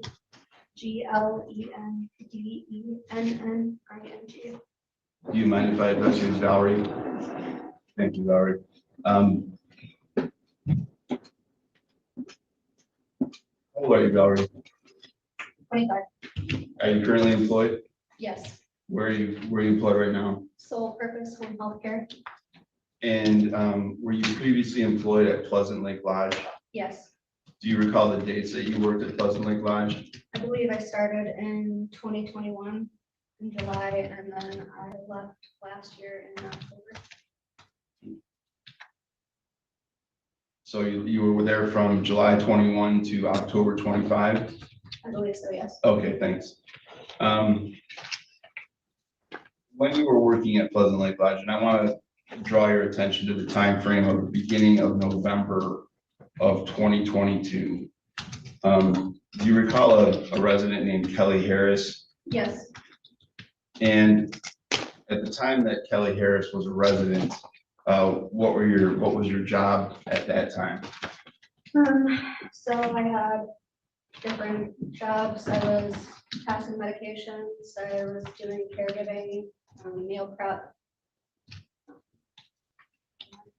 Just everything to kind of take care of them. Okay. And with respect to Kelly Harris,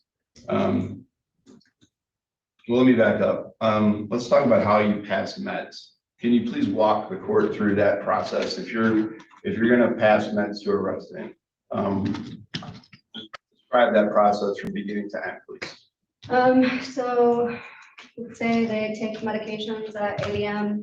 I would log on to our QuickMar system, which is a computerized system that documents and records the medications that we pass. And I would go to her and find her bin and go to her 8 a.m. meds and scan them in with a scanner. So it's called QuickMar. Do you know what MAR stands for? MAR? I don't. Okay. Is the QuickMar supposed to list all of the medications that a resident is supposed to receive? Yes. So that's how you know what they're supposed to get. Is that correct? Correct.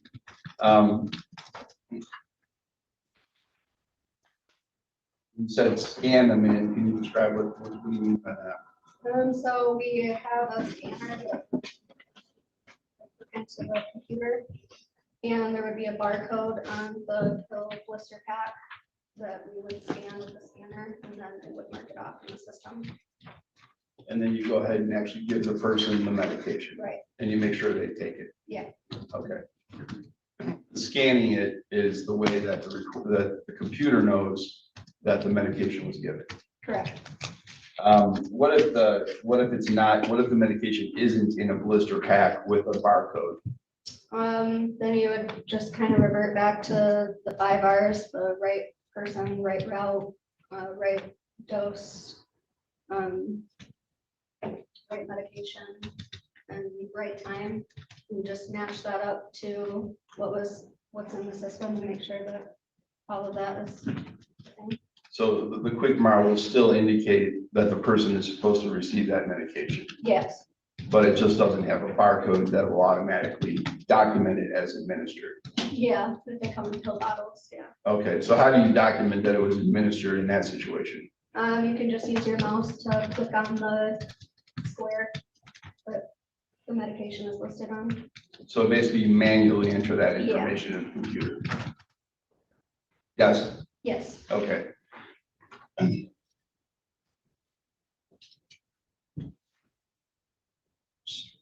So were you involved with passing meds to Kelly Harris while she was a resident at Pleasant Lake Lodge? Yes. When you went into QuickMar at any time while you were passing meds to Ms. Harris, did the QuickMar indicate that she was supposed to receive insulin? No, not that I recall.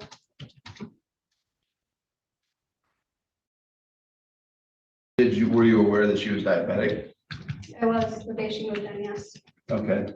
Did she make a comment to you about her blood sugar being high at some point? Yes, the day she moved in. And what did you do after she told you that? I knew we didn't have the insulin, so I went and found my manager, Amber, and asked her to come and talk to her, and she advised her to drink water to help bring down her sugar. So Amber didn't say anything about giving Kelly insulin, No, and you weren't aware of there being any insulin to give Kelly in the building, right? correct. When a new resident came in, who would normally do the intake process? Christy, And are you referring to the defendant who's sitting at council table? yes. What did the intake process involve from your understanding? I've never sat in on an intake, so I don't know the details, but I know inputting the meds. Was Specific inputting, information about the resident and the quick nurse process. okay, so was inputting the meds part of the intake process? Yes, And if the person, so the person, if the person who was doing the intake knew that the resident was supposed to receive certain medications, should they put those medications in that quick mark system? yes,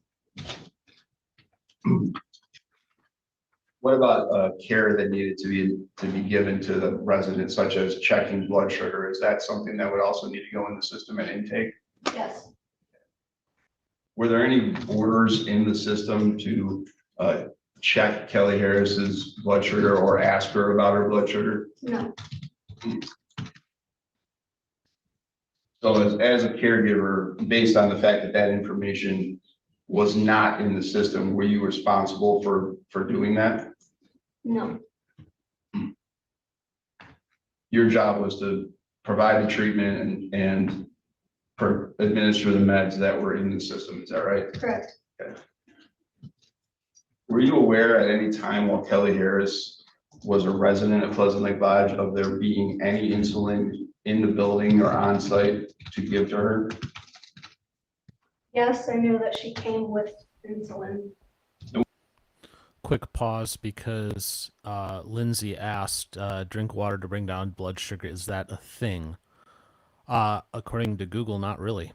Drinking water does not directly cure or immediately slash high blood sugar, but it helps manage it by replenishing fluids lost during frequent urination. Proper hydration helps kidneys flush out excess glucose and prevents blood sugar from becoming more concentrated, which occurs during dehydration. Now, we do know that she had been in the hospital prior to this, and unexplainably, the hospital discharged her even though she hadn't urinated in 48 hours. So it's possible she was dehydrated. That could be part of this, but is water a direct cure? Appears not. Anyways, let's continue. Well, how did you know that? When she had come, Christy had asked me to look over the medication list that she had brought with her and compare it to the medications that she had brought with her physically to the building. Okay. She had come with an insulin, but the insulin that I saw did not match up to the insulins that were on her medication sheet. Okay, so it was your understanding that even though she had some insulin, it was not insulin that was prescribed to her? Correct.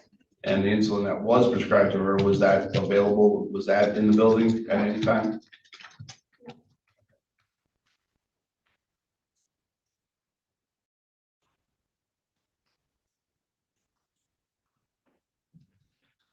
Normally, are there other residents at Pleasant Lake Lodge who are diabetic? Yes, Does the system normally, for those residents, does the system normally flag you, if you will, to ask to check their blood sugar? yes, Does it normally flag you to administer insulin appropriately? yes.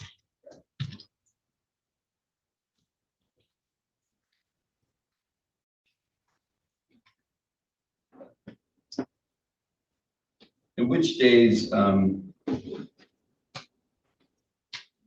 recall about how many days Ms. Harris was a resident at Pleasant Lake Lodge? I believe 4. And how many times did you actually care for her while she was during those 4 days? I was there the first day, and then the very last day. Okay. What do you recall about your interaction with her on the last day? The last day I came in and she was sick, laying in bed, didn't want to get up, had been throwing up the night previously. I asked her how she was feeling. She said she didn't feel good. She didn't want to get up to eat, so I brought her toast for breakfast and an Ensure, I think, for lunch. And as well as her medications when she was supposed to take those. And then at dinner time, or not dinner time, before I left, sometime between dinner and 8 p.m., when I had checked on her again, she actually sat up in bed and said that she had been feeling better. You talked to anyone else about her not feeling well? Yes, Who did you talk to? Christy, What did you tell Christy, if you recall? I don't recall specifically, But you did talk to her about, her just not feeling well. okay.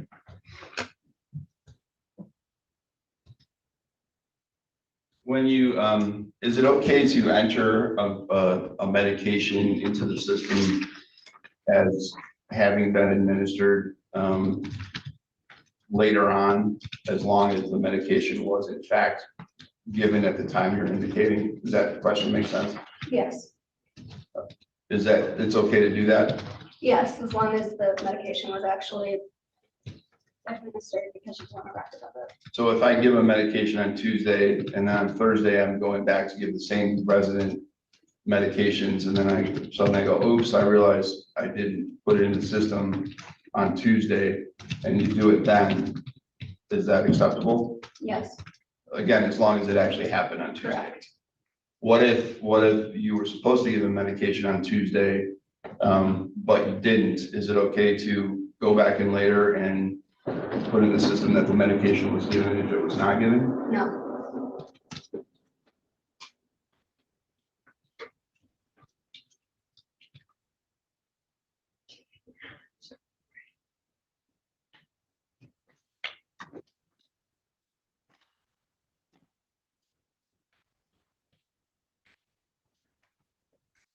May I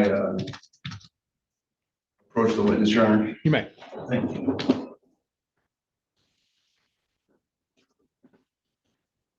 I have a copy. I'm going to show the witness People's Exhibit 2, Your Honor. I have a copy here for the court's reference. Thank you. And this is admitted by stipulation, correct? Yes. I'm going to show you a page here that's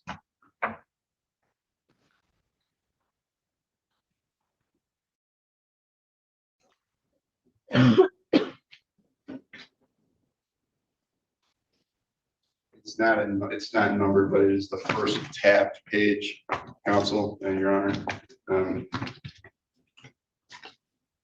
You recognize that information, the format? yes, Where is that? Where does that information come from? it comes from the QuickMars Okay. system. What is the what's being documented here on this page of QuickMart?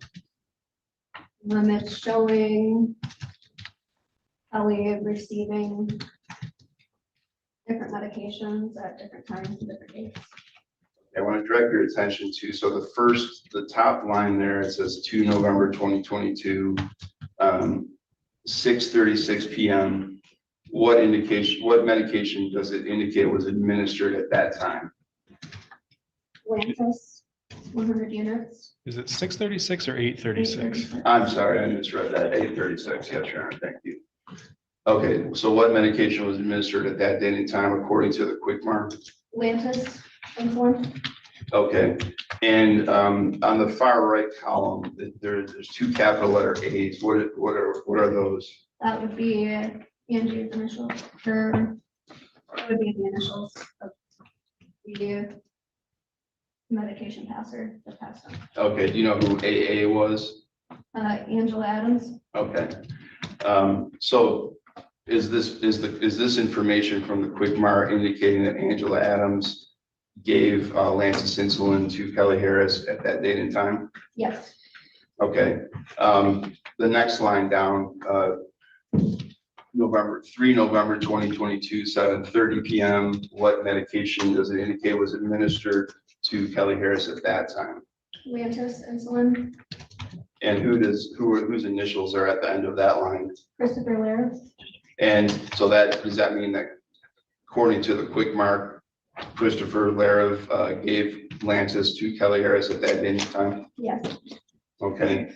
And then I'm going to skip down to the fourth line where it says 4 November, 8 p.m. What does the quick mark indicate happened at that time? That I gave Lantis insulin to Kelly.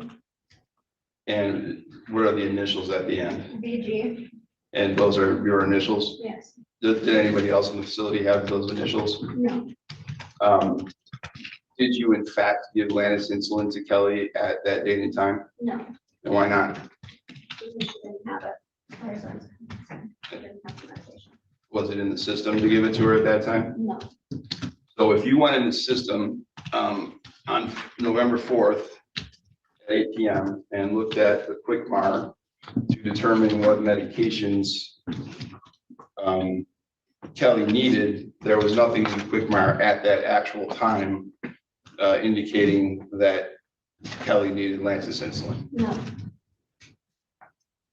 Did you give anyone else permission to put that information in the quick mark system? No. Do you know how it got there?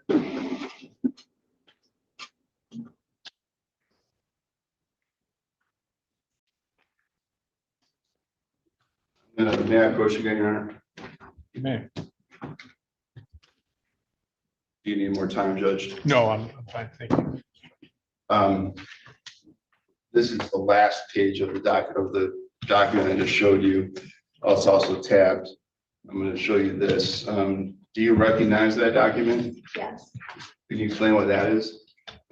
Is the edited med pass results of the quick mark. Can you, so I'm gonna draw your attention to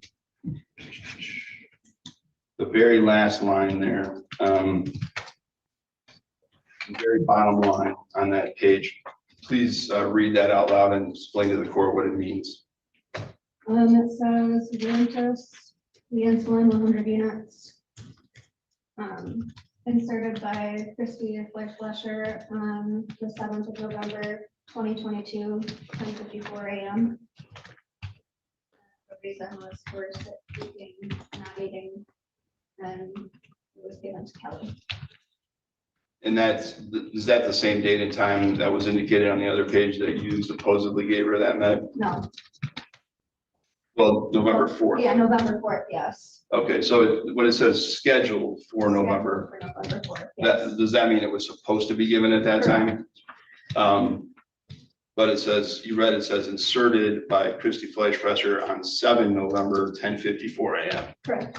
So does that mean that on November 7th, the defendant went back into this record and indicated that Lantis insulin was given to Kelly on November 4th at 8 p.m.? Yes. Did she tell you she was going to do that? No. Did you give her permission to do that? No. Did that actually happen? Yes. Well, in terms of, you didn't actually give her that medication? No, did you? I did not give her the medication. Okay.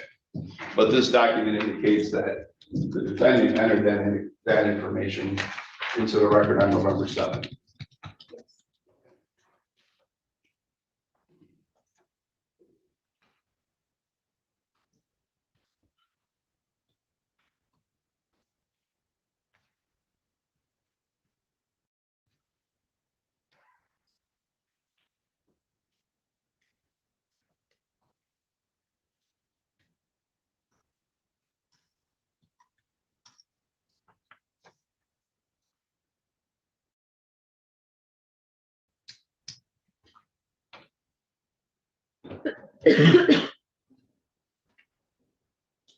That's all the questions I have. This witness at this time. Thank you. Any cross? Good morning. Good morning, Ms. Glendenning. My name is Jerry Faber. I'm Christie's attorney. Do you recall what meds were in Kelly's in the QuickMar system for her? I do not. Remember specifically any medication that you did administer to her? I do not.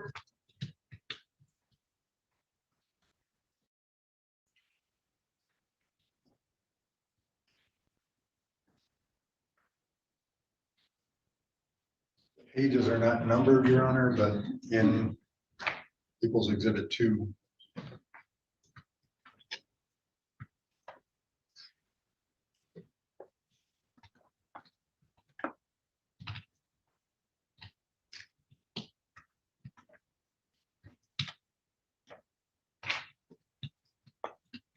About a third of the way down, there's what is titled a medication list.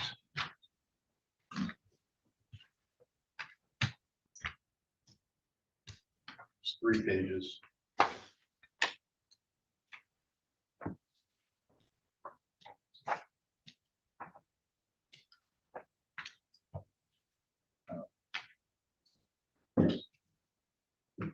Your Honor, just for the court, pages look like this. And again, it's about a third of the way down, People's Exhibit 2. I apologize if the pages aren't numbered, Your Honor, which it's numbered down. I'd like to locate that.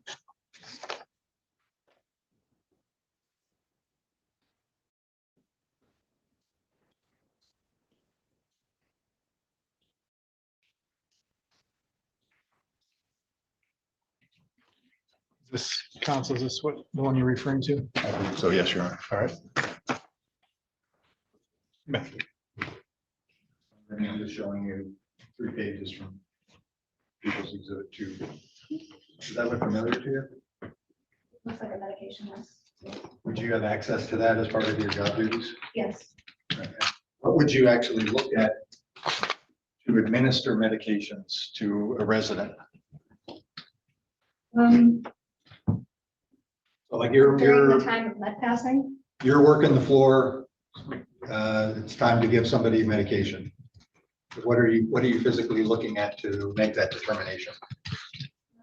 well, there's time slots in the QuickMart system that we're able to go to.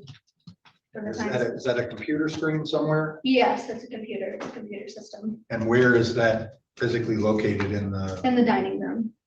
dining room? Yes. And is it something that you're constantly going to or passing by? Yes. Okay, all right. As you look at those 3 pages, do you recall if you personally administered any of those medications? Don't recall. I know I administered medications, but I don't remember specifically each medication that I administered. Okay, I'll take that back then. And the medications you administer them, are they in pill form? Yes. So orally? Yes. Did you do any injections? Yes. What type of injections do you do? Insulin injections.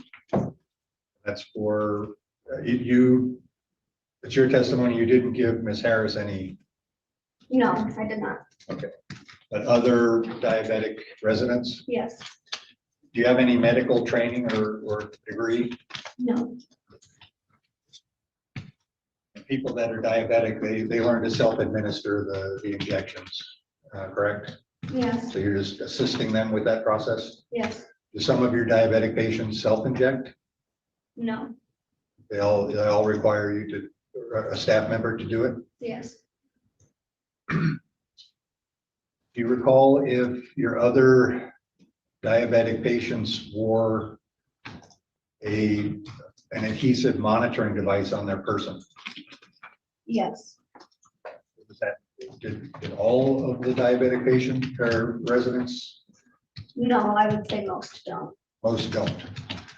So for the ones that don't, what do you do or what does a caregiver do to check blood sugar levels? So we keep their blood sugar monitors locked away in the med cabinet.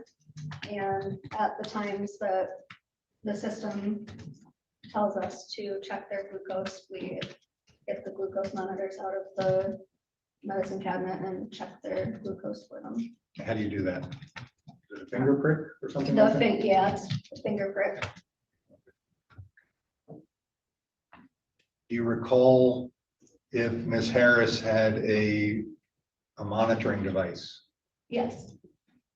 And do you know what type it was? I don't know specifically. It was a adhesive stick on one and she checked it with her phone. Okay, so she was self-monitoring her blood sugar. Correct.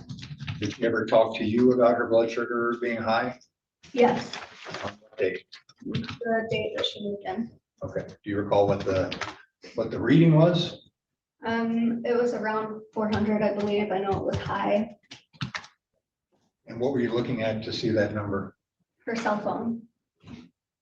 And is the way that her device works, does she hold her cell phone near the sensor that's attached to her body? I can't remember specifically how it worked. Okay. And what did you do? Is that when you went to Amber Harris with that concern? Yes, And her response was to give her some water. yes, You testified that you were aware that there was insulin medication physically on site from day one, correct? yes. And you described it as the wrong medication, but would it surprise you that she actually had two prescriptions? One for a stabilizing, long-lasting, like a baseline type called Lantus, and then a quick-acting one called Aspart that would be administered for sliding fluctuation, say after meals.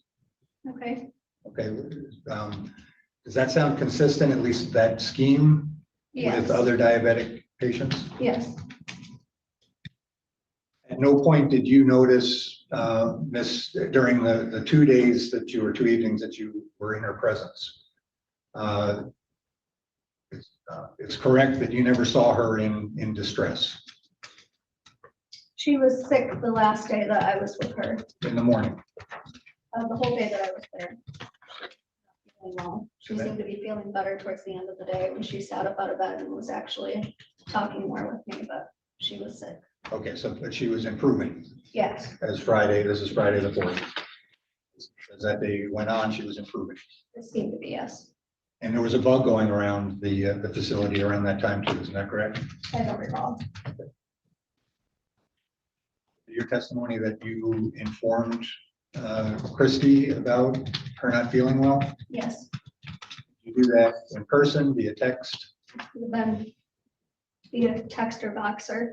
What's Voxer? Voxer is Vox. the communication that we use, like specifically for work. It's an app that we use to communicate with each other. Over the phone? Yes, Like instant messenger or something like that? yes.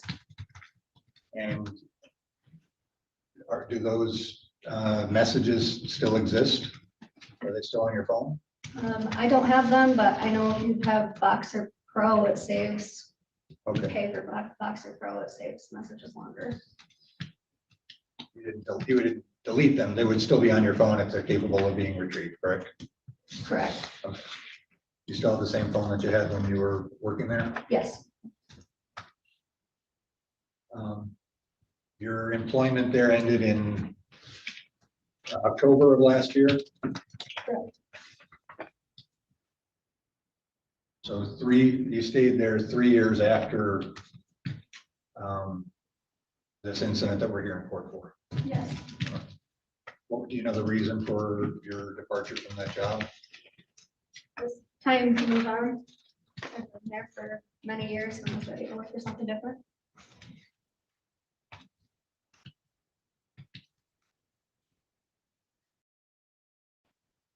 At no point during your time with Ms. Harris, did you ever see her in a stupor or unconscious? No, She was always alert and communicating, yes, even when she said she wasn't feeling well. yes, Testified that you physically looked at a med sheet on November 1st, the day of Kelly's admission. yes. And did somebody provide that to you, or where did you see that med sheet? Christy had handed it to me personally and asked me to look over it and compare what was on her med sheet to the medications that she had brought with her. And I ended up giving it back to her and showing her that there was medications on the sheet that she didn't come with and medications that she came with that weren't on the sheet, and specifically the insulin that she had brought with her didn't appear to match the insulins that were on the med sheet. But you don't know the names of those. No, And was this this was an in-person conversation with Christie correct, at the South House? yes. And was, you know, the Amber was there I at that don't- time? Maybe living on her side. She might have been over on her side, on the live-in side, but not present in the south location. And when you were physically looking at the med sheet, where did it go afterwards? Are they stored somewhere? I don't know. Okay. And when you looked at the med sheet, did you also look at Quickmar to see if medications had been entered into the system? Not at that time. So you don't know if they were in the system then or not, or which ones were? Well, I know they weren't in the system yet. They were not in the They system. were not in the system yet. How do you know that? Because when I went to pass medications later on in the day, they had not been input into the system yet. Later on that day, the first. Yes, How are they typically entered into the Quickmar system? typically manually by whoever is putting them into the system, whoever's doing the intake. Is it also true that the pharmacy LTC can also remotely enter into the system? Yes, Is that common? yes. Okay. Do you, was part of your duties to enter medications into Quickmar? Oh, not for the intake. Okay, or at any point Sometimes, when, and was that a procedure that you were taught? yes, And when you're entering medications into Quickmar, are you looking at the med sheet when you're doing that? you're looking at the medication that's sitting in front of you and then just making sure that it is in fact the med that they're supposed to have. And how do you do that? You By confirm it comparing with, to the med sheet? yeah, Okay. You or want to with be the at- pharmacy.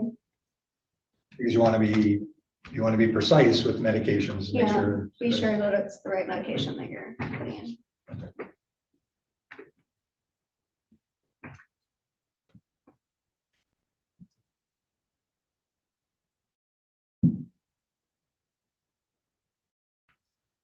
You last saw Kelly Harris Friday evening sometime around 8 p.m. Correct. She indicated to you that she was feeling better. She was sitting up. Yeah, she had been sitting up. You recall if she was a smoker? Do not. Are there residents that do smoke? Yes, And are they allowed to smoke? yes. Where do they smoke? We call it the butt hut. It's a little, I don't know what you call it, gazebo or something that sits out away from the house that they have to go smoke under. You don't remember if Kelly Harris was a smoker or if she smoked? No, What about drinks, alcohol? no, Is it, do residents, do they have access to alcohol? no, they shouldn't. They shouldn't. But if there's none kept up, to your knowledge, it wouldn't be proper to have alcohol stored in the facility. Correct. Is that just they're adults, right? So is that just a resident, like a policy, part of the procedure for residents that live there, that they're not allowed to consume alcohol? I'm not sure. I would say yes, probably. Okay.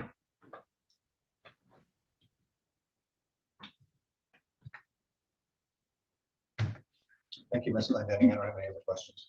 Any redirect? No, Your Honor, thank you. Ms. Glendenning, I have a couple questions for you. Need to clarify a few things.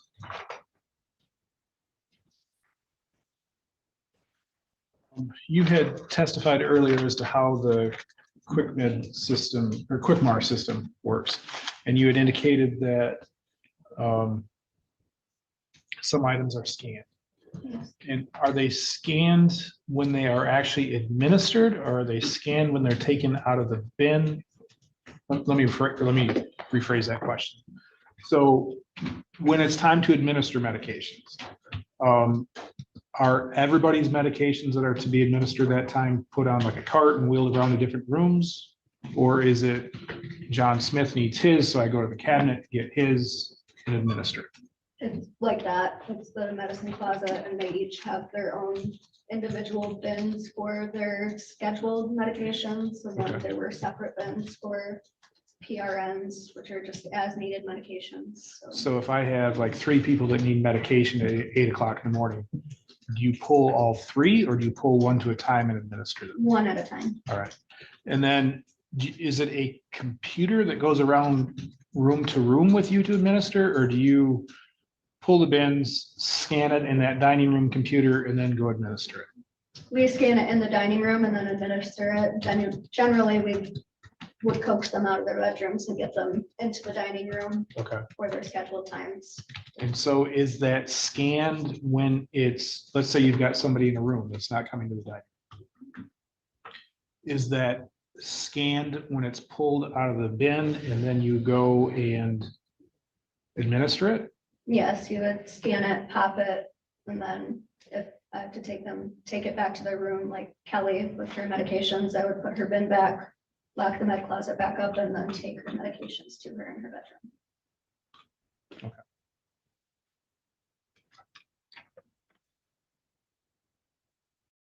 Now, the med sheet that you talked about that you compared against the medications, do you know where that med sheet came from? I know you said you received it from the defendant, but do you know where that actually came from? I do not.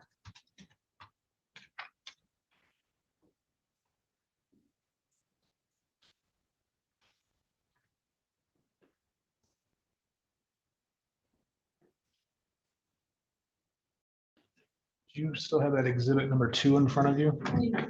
You don't.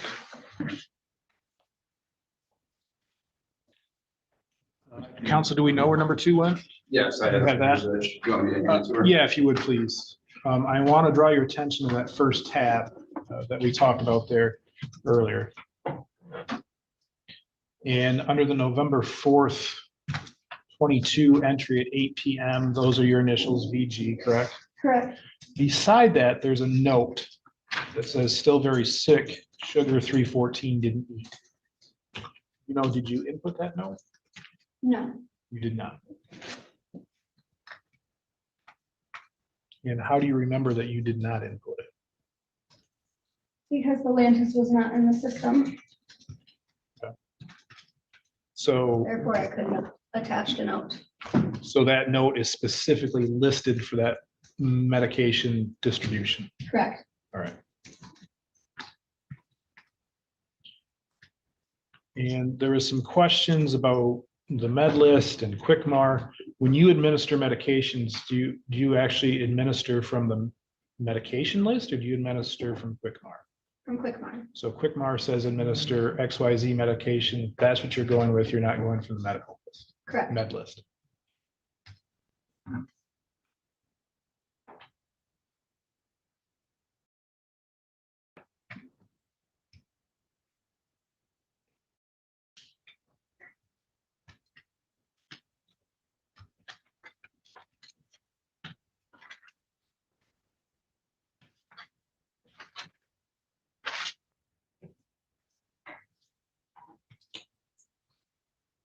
So when you went to administer medication on her first day in the home, you stated that medications weren't in Quickmar. Correct. What did you do? I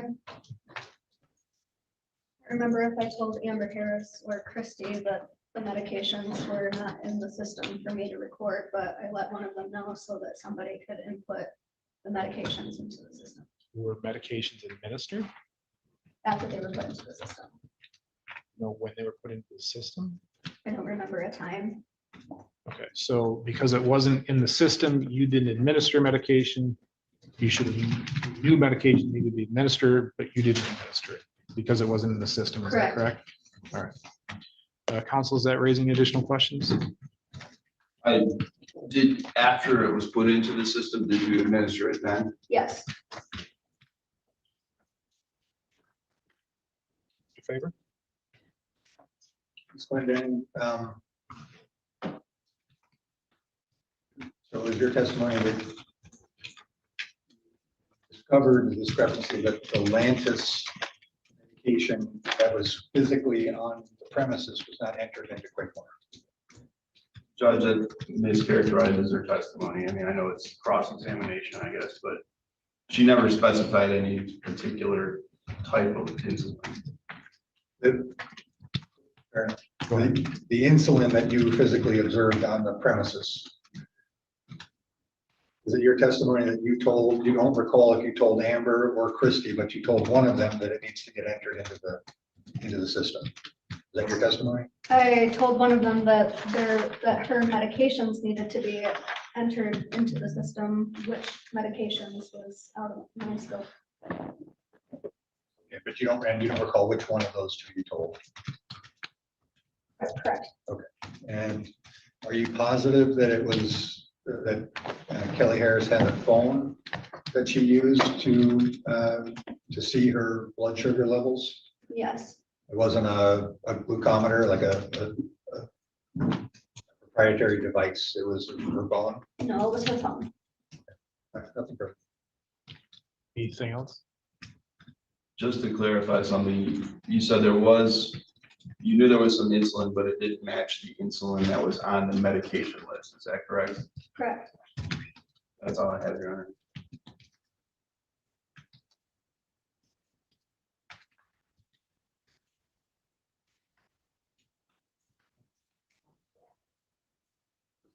Favor?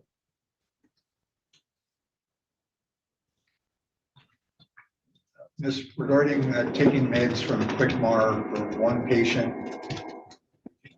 That's something that you would do that one at a time with the QuickMart in the dining room. Get the meds out of the closet. Go to that resident's room, administer the medication, and then come back and do that repeatedly individually, or would you take everybody that's scheduled for 8 a.m., you take all of those residents?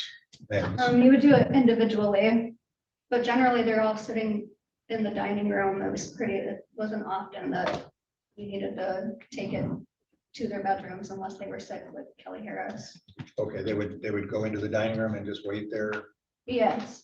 All right, and you would physically observe them taking their medication if it's a pill or? Yes. Okay. All right, nothing further. All right, may this witness be excused? Yes, Your Honor. You may step down. You're free to go about your day. Thank you. Thank you. Counsel, I know we're at almost 12:30. My docket goes, I start the afternoon at 1:30. I'm okay keeping going forward if you are, but I'll leave that up to you as to how you want to proceed. I prefer to just proceed, Your Honor. All right.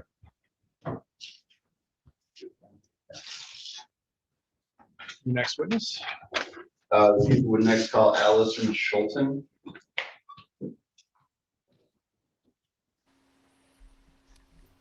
While we wait for the next witness to come in, TCF Live, good to have you all here.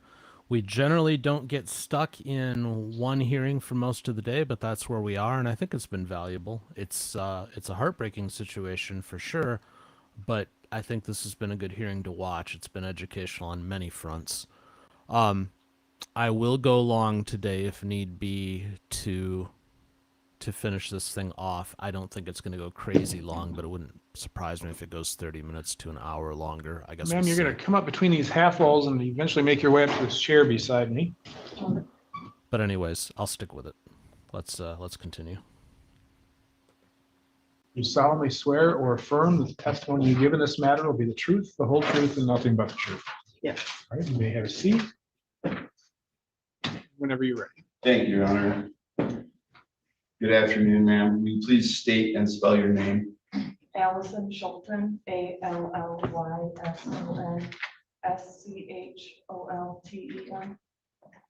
Is it okay if I call you Allison? Yes. Allison, are you presently employed? Yes. Where do you work right now? Cadillac Family Pharmacy. And did you previously work at Pleasant Lake Lodge in Cadillac? Yes, When did you work there? I worked there from September of 2022 until January of 2022. So about 3 to 4 months. Yes, What was your job at Pleasant Lake Lodge? I was a direct care worker. Had you done that type of work before? Yes, I've done it for about 10 years before that. What is being a direct care worker? What does that involve? So that would be like doing medications and feeding the residents and just doing all of their daily care. Okay. So can you, when you were working at Pleasant Lake Lodge, do you recall a resident named Kelly Harris? Yes, Do you recall about when she was there? it was, I don't know the exact date, but it was towards the end of me living there or working there. Okay. But you did provide care to Ms. Harris while she was there? Yes, multiple days. Okay. Was it your job to administer medications to Ms. Harris? Yes. When you administer medications to a resident, can you please describe that process from beginning to end? Yeah, so you sign on to the computer and then there's like the med closet where everyone's meds are. And then you click on like the time of day that it is, and then it shows you the residents and what medications to give. Okay. Is that the quick MAR system? Yes. You know what MAR stands for? Is it medication administration record? Yes. Okay. So while you were taking care of Kelly Harris and you were giving her medications, so you go into the quick MAR at any time while she was there and you were passing meds to her, did the quick MAR system indicate that she was supposed to receive any type of insulin? Did the quick MAR system indicate that you were supposed to check her blood sugar or ask her about her blood sugar? No. Were you aware that she was diabetic? No.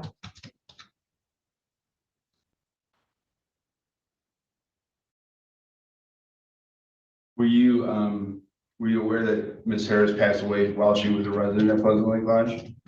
Yes. How did you become aware of that? Well, at the time I had been living as staff at the North House. And so I was there every single day. And so I guess when I noticed that there was a bunch of people over at the other house, I went over and talked to the workers. And that's how I found it. Okay, so you were a live-in staff at the North House? Yeah. Okay. And basically was there an ambulance or police or people that weren't normally there? Is that what happened? Yeah. Okay. And then you went to the South House and do you recall who told you that she had passed away? I believe it was Amber. Okay. Do you, who was the administrator of Pleasant Lake Lodge? Christie. Christie, are you referring to the defendant who's sitting here at council table with her attorney? Yes. Okay. She basically ran Pleasant Lake Lodge? Yes. Okay.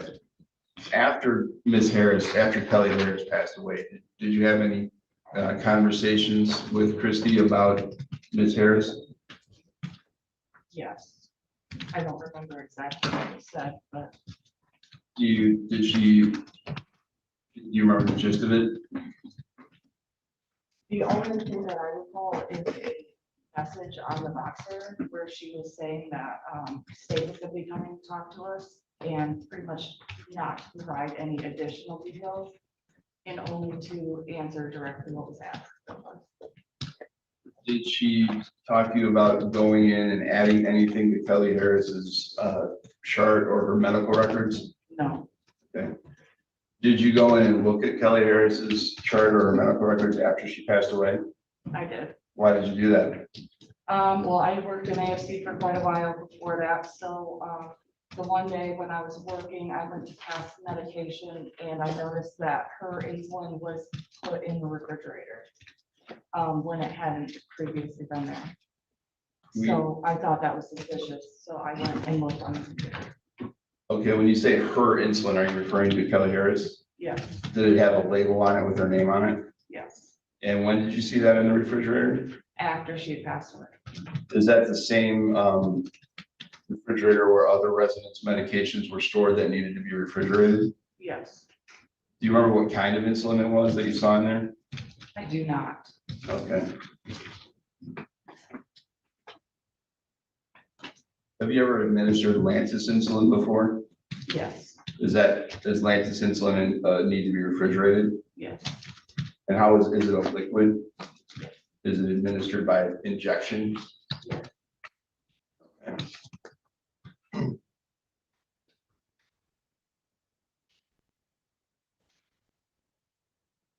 When you looked at the Kelly's medical records in the computer after she died, was Lantus insulin, had that been entered into the computer? the insulin was put in the computer, yes. Do you recall if it was Lantus insulin? I do not recall. You just recall that insulin had been added after the fact? Yes, How do you know it was added after the fact? because it said that it was edited. The date that it was edited was after she passed away. Can I approach the witness, Your Honor? You may. Thank you. So I'm going to show you a page of People's Exhibit 2. It's the last page that's tabbed. Take it off here for you.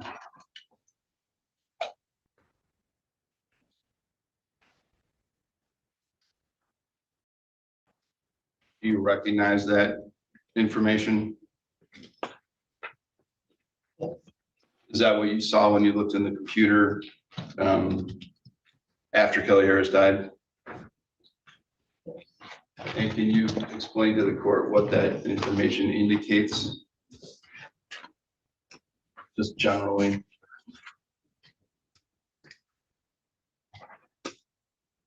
Yes, it's saying that the first line is saying that she was scheduled to have insulin on November 1st at 8 p.m.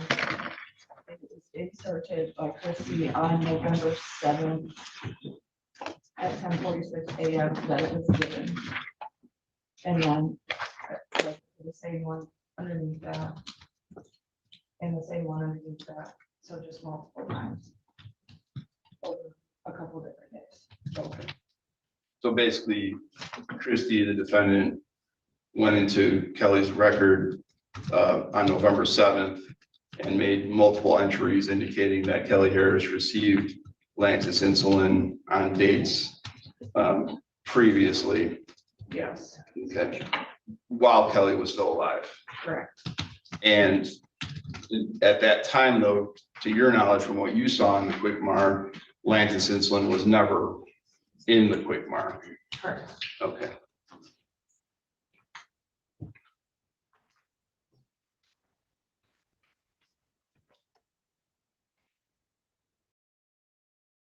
Did you actually take some pictures of what you saw in the QuickMar? Yes, I did. Why did you do that? Well, I had noticed that my initials were put in there by Christie and not by myself, and I thought that was wrong.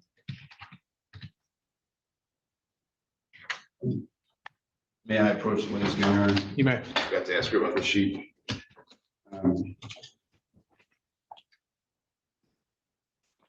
Show you another page from People's Exhibit 2.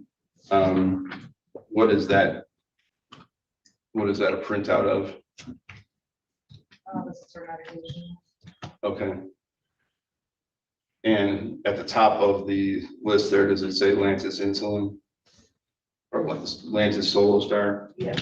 And that's insulin? Counsel, is this the first tab? It is the first tab, Your Honor, sorry. Do your initials appear there? Yes, on November 4th, At what time? 9 a.m. And did you put your initials in this record? No, I did not.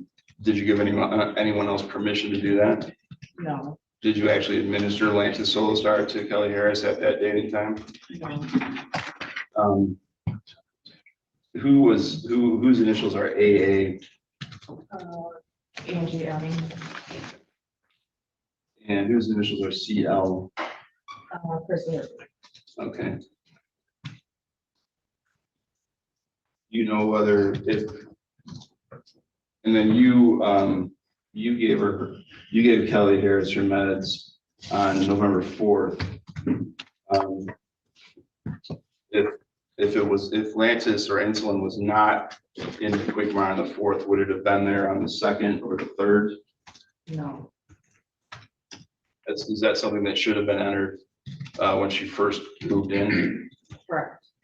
So it should have been there from the beginning? Yes. Okay.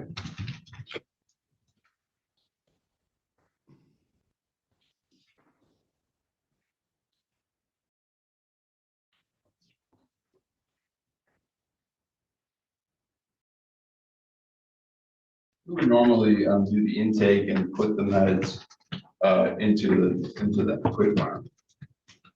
I wouldn't really have known being such a new employee. I see, okay.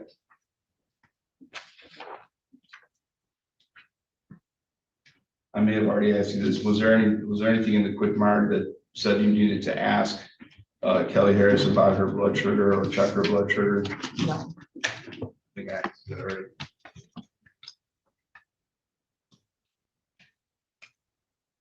Is it, and did you say that again, to clarify something you said earlier, you said you saw insulin with Kelly Harris's name on it in the fridge after she passed away? Yes.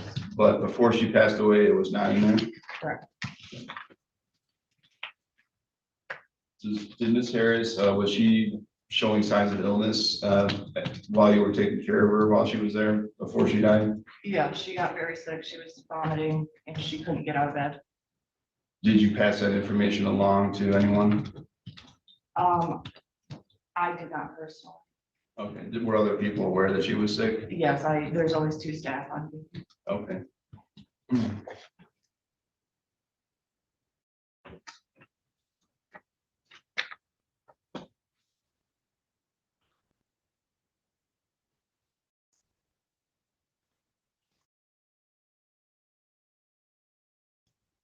That's all I have at this time, Your Honor. Sir.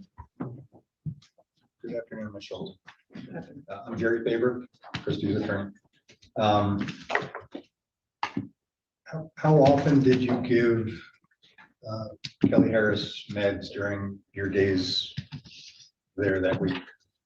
I'm not sure of the exact contact. But you recall giving her medications? Yes. Okay. And it's your testimony that you had no idea that she was diabetic. Correct. So as I say, so I can assume that she never told you that she's diabetic. Correct. She never said my blood sugar's high. No. She never told you I need insulin. No. And you never saw her glucometer or the device that was affixed to her body? I did not. How often are residents bathed? At least twice a week. Is that one of your duties? Well, it's shared duties with the other staff on duty at the time. Do you recall if you ever bathed? I did Ms. not Harris? ever bathe her. You know if during her 4 days there, if she was bathed? I know that she was refusing showers because she was sick. She couldn't get out of bed. When you said that she was vomiting, was that Friday morning? I don't know.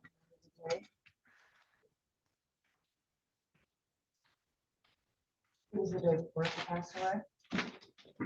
Saturday, so it's your testimony that she was sick on Friday? If that's the day before she passed away. Okay. And you worked that day? Yep. 7 to 2. south, and then 4 to 8 that's south. Sound accurate? I do not know.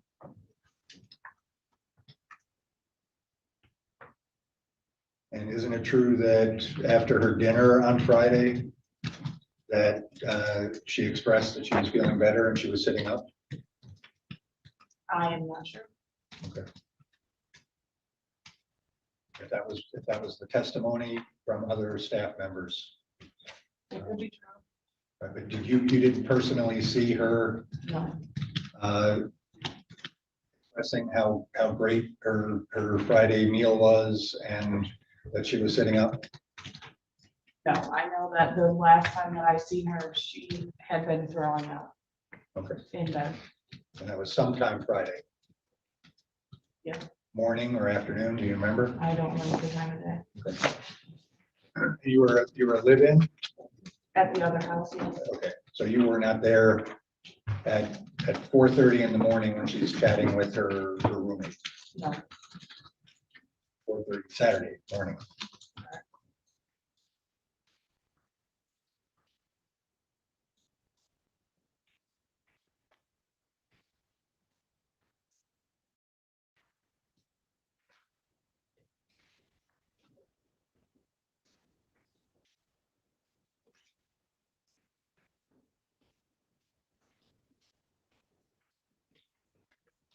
You were interviewed by the investigators for the licensing agency, Laura.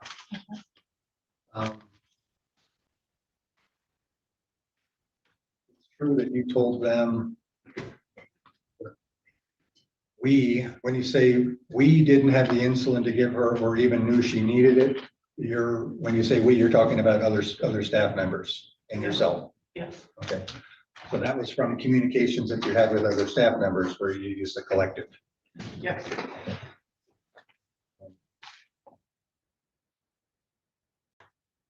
You didn't take any blood sugar readings from Kelly? No. And you said that no one took them. Not to my knowledge. Would you take a blood sugar reading from somebody that had a glucometer attached to them? Yes. You would still do a finger prick?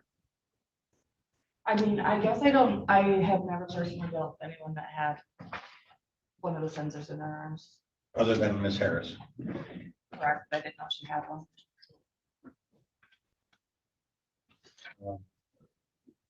And you said we didn't even know that she had a monitor until after she had died, meaning from your communications with other staff members, nobody knew that she had that monitor. To my knowledge.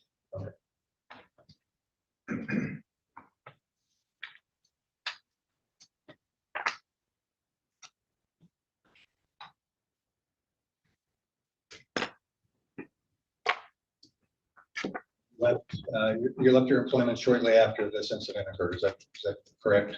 Yes. How long have you known Amber? Since 2000. Did you ever work together with her Yes. at your mom's adult foster care facility? Yes, that's how I met her. Okay.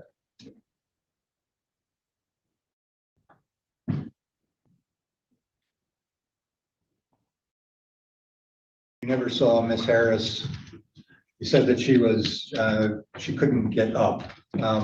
Were you aware of any of her diagnoses for extreme back pain? No. Do you recall her being able to get up to use the bathroom? I believe she could. Do you remember if you ever saw her being able to pass urine? I don't. I witnessed that. Does each resident have a bathroom? Or is there a common bathroom that they would share? There was 3 common bathrooms.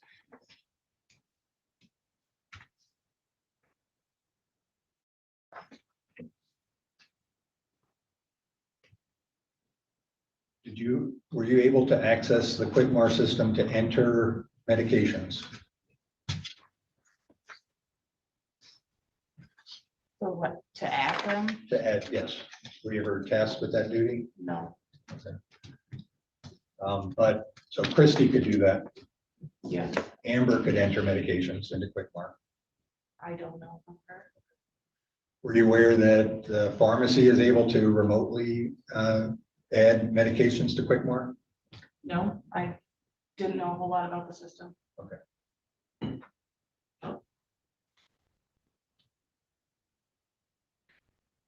The last time that you saw Ms. Harris before Saturday morning, do you recall if that was in the evening?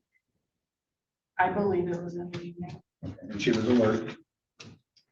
He was throwing up. So conscious? Yes, She's throwing up in bed? yes, into a trash can. And you didn't see her in a stupor, correct? She was conscious and she appeared to be with it, correct? And was she was talking She wasn't talking. She was throwing up. at any point in between vomiting during your time? You never heard her say, Not during that time. No. okay. All right. I've got some further, thank you. You redirect? You said you quit working at Pleasant Lake Lodge in January of 23, is that right? Yes. Why did your employment there end at that time? So I had called and reported it to the state of Michigan, and then I had talked to Bruce Messer and sent him the pictures, and after that, I just didn't feel comfortable living there with my family anymore. You No. said you reported it. Are you referring to Kelly Harris's death and the circumstances surrounding that? Yes. Okay. You reported it to the Department of Licensing and Regulatory Affairs? Yes. That's all I ever know. Recrossed? No, thank you. Ma'am, I think I have one question for you. Can we have exhibit number 2 back, please? Yes, Your Honor. Do you need my copy or? Yeah, if we could, because that's the one we've been working from, so if she could see that one. Okay, you want me to give it to her? Which page? We're gonna turn to the first tab. Okay.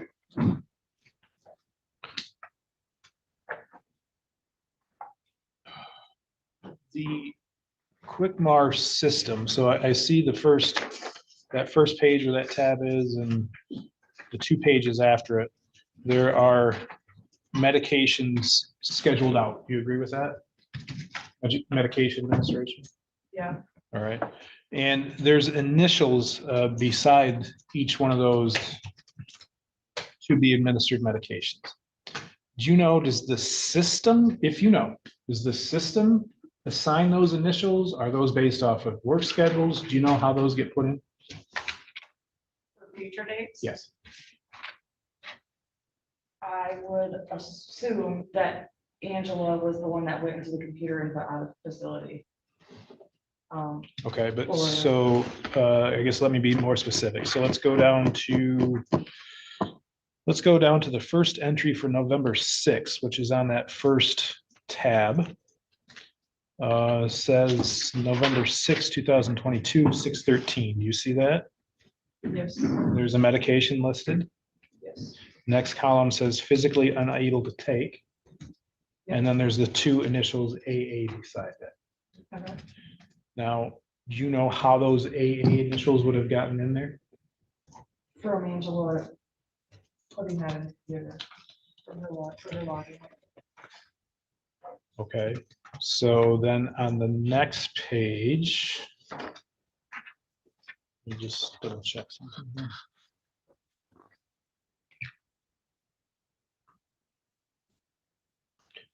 So on the next page, there's November 7th at 11:11 PM. Do you see that? About halfway down? At 1:11? Yes, I'm sorry, 1:11 PM. There's a medication listed, then the next entry says physically unable to take. And then there's an initial there of CL. Mhm. You believe that CL would have put those in there? No. The entry? Okay, so All right. And then so for all intent and purposes, correct me if I'm wrong, this is the medication list for Pleasant Lake Lodge, correct? Yes. All right. And so there are 4 entries for Lantis between November 2nd and November 4th. Am I correct on that?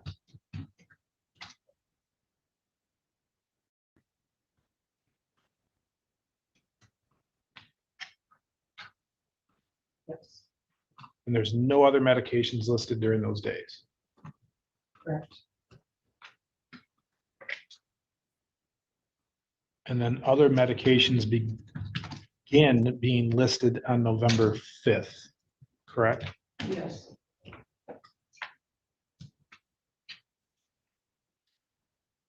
You know, and only if you know, if these other medications had been prescribed on a medication sheet prior to November 5th, whether they were administered or not, should they have been showing on this page from QuickMark?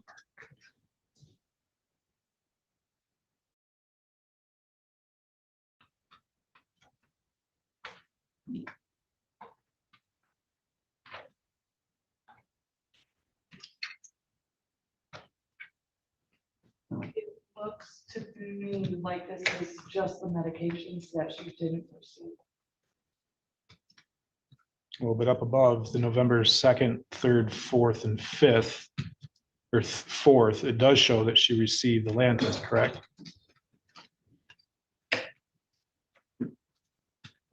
Or at least, I'm sorry, gave November 2nd, Lantus gave to resident to take. Right, I don't think that means that it was given personally. So in your understanding of how the system works, what would that entry mean for November 2nd, where it says gave to resident to take? And I realize those aren't your initials, but Right. if you were to make that entry, is that an entry that you're able to make, that you are able to make in QuickMark? I'm not sure. Okay, I haven't used QuickMark for a long time. all right, fair enough. Counsel, is that raising additional questions? Yes, Your Honor. So on the sheet that Judge Wiggins was just asking me about.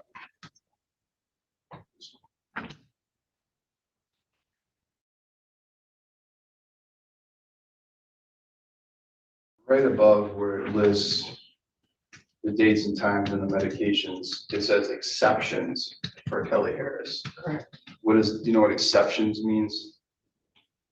That would mean like medications that weren't just passed normally.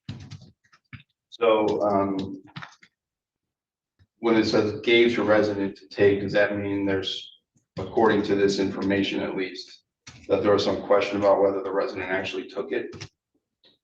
Yeah, that to me, it would be like saying that we gave the resident the insulin pen to do it herself. Okay. And then where it says physically unable to take starting on the 5th, could that be because she was deceased at that point? Does the system just want to populate the entire month? I'm not sure. Okay. But do you think exceptions means times when the medication either was not given or couldn't be given, or it can't be verified that it was given? Or maybe the record was changed later on for some reason? Correct. Okay.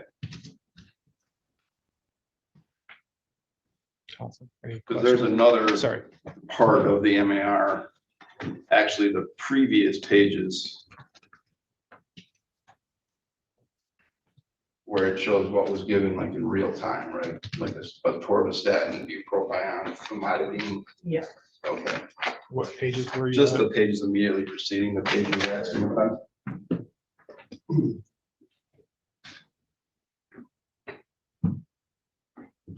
Okay. Mr. Faber, does that raise any additional questions? It does not, Your Honor, thank you. All right, may this witness be excused? Yes, Your Honor. All right, ma'am, you are free to go about your day. Thank you. Your next witness.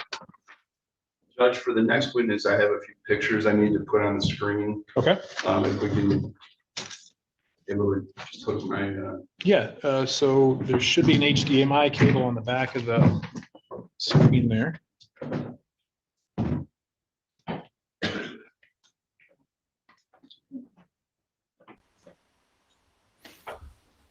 All right, well, they get that going.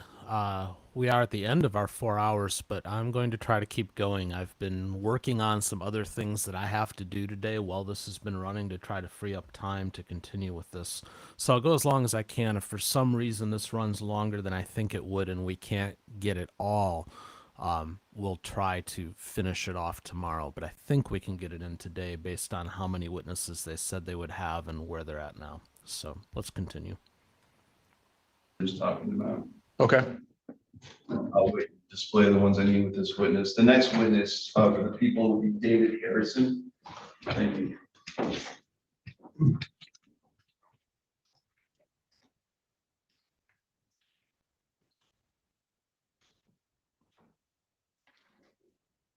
Mr. Harrison, if you want to make your way up to this chair beside me.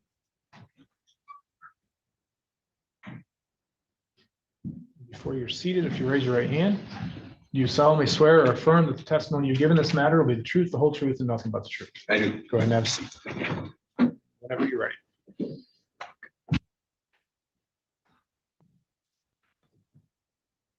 Just 1 second, please.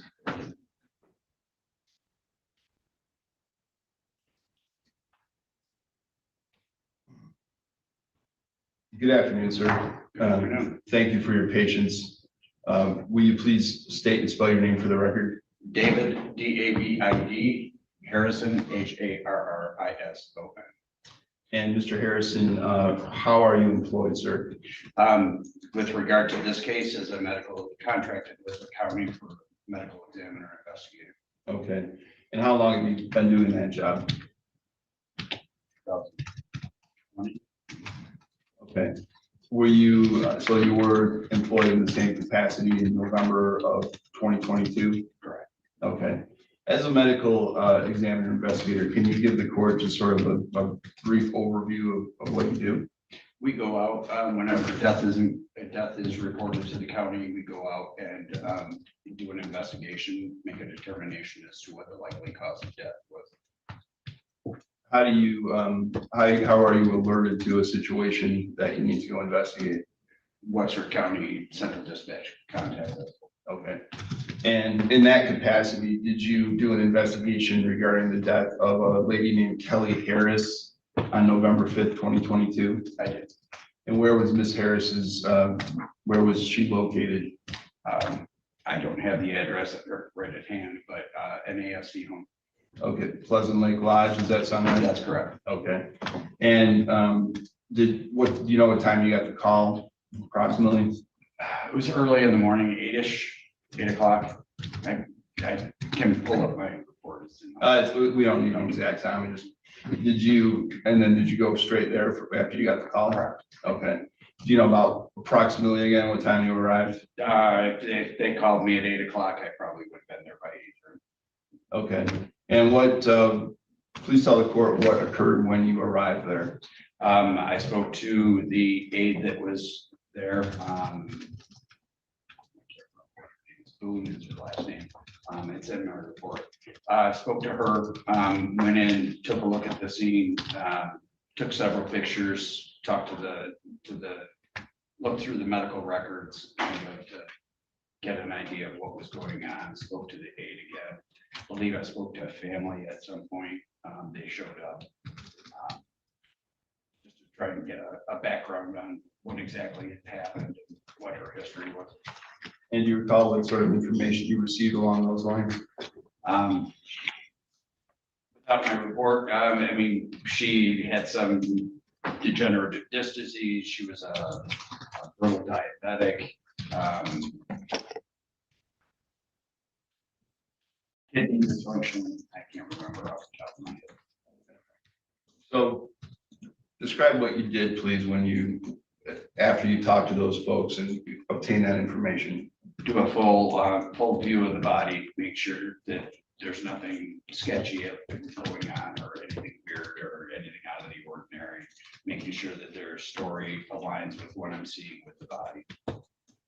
And what were you told in terms of her recent history? That she had spent 3 weeks at Munson Medical Center up in Traverse City for issues with the control of her sugar.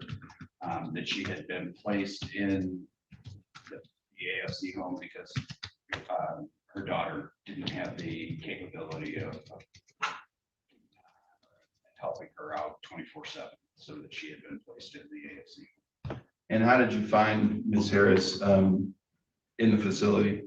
I believe she was supine, which means that she was on her back with one leg on the floor. She was backwards on her bed. That makes sense? Yes. I'm going to show you a picture that I'm going to say is People's Exhibit 4.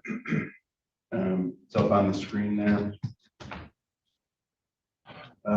Is this a picture that you took? Yes. Can you please, does that picture accurately depict the scene as you found it? Yes. Move to admit People's Exhibit 4. Any objection? No objection. Can you please describe what this picture shows? Whenever I start a case, I take an initial overview picture, which shows exactly what I was presented with, which is the position that she was in. It kind of gives an idea of what was on the bed, how the bedding was. And there's a patch of some kind on her left arm there. What is that? That would be an ECG patch from EMS, Okay. checking her heart rate. Okay. Counsel, because we don't have a way to mark that, is there a file number we can reference? It's IMG_0177. All right.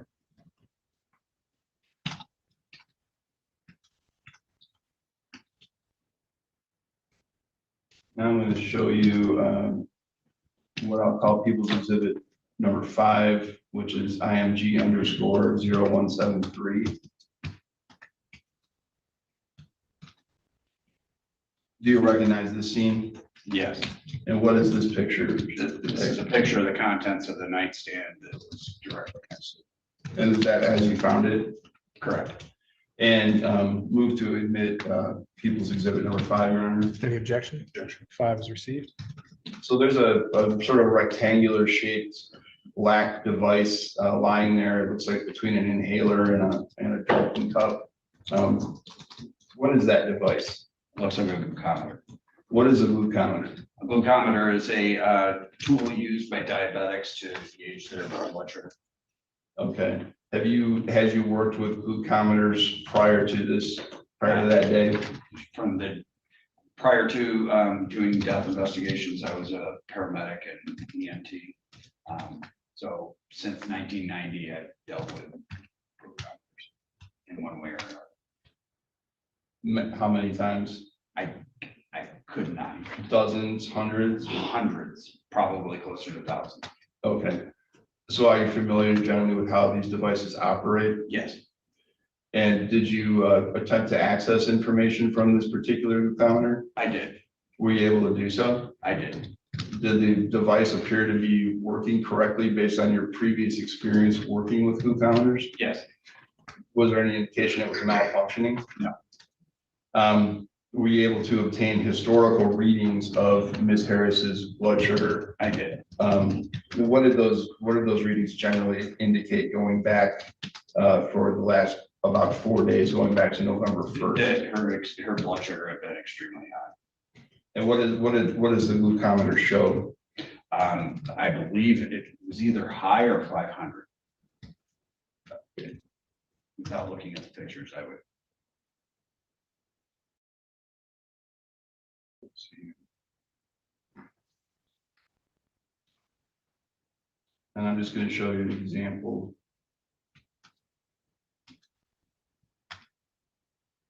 Did you take pictures of those readings with your phone? I did. So what this depicts is three previous values. Two are high and one is above 340. Okay. And those, it shows the dates when those readings were taken? It does. Okay. This picture here, you took this picture with your phone? No, with my camera. With your camera? Yes. But you took a picture of the glucometer with the reading pertaining to Ms. Harris? Correct. And that this picture actually depicts what you saw? Yes. Okay. We'll call this People's Exhibit 6, Your Honor, is IMG_0167. Move to admit. Any objection? It's received. I had several other pictures that are basically similar. I can. It's up to you. Oh, let's pull up another one here.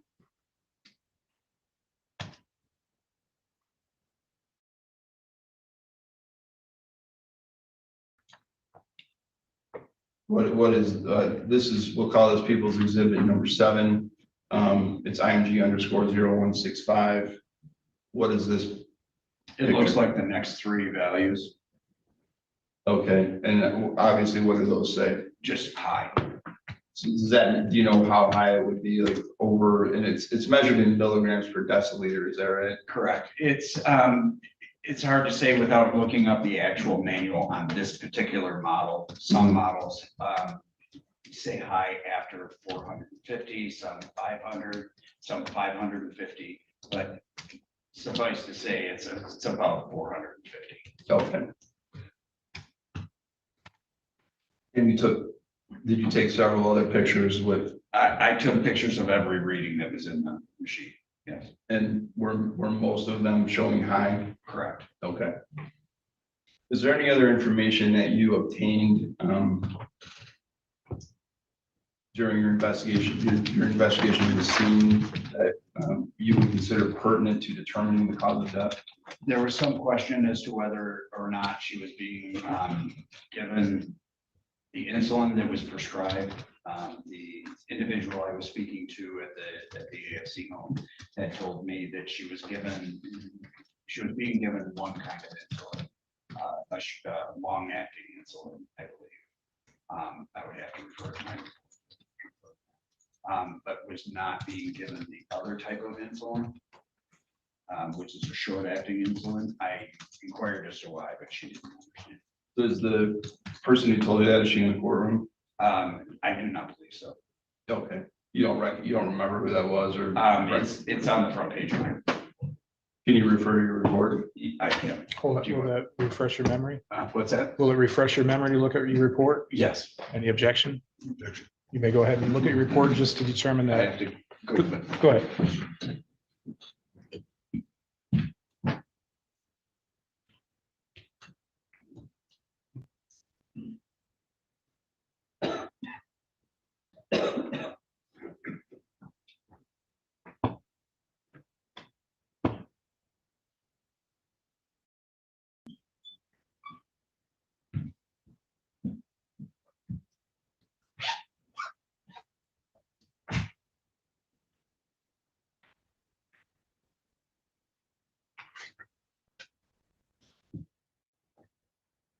Christina Booms.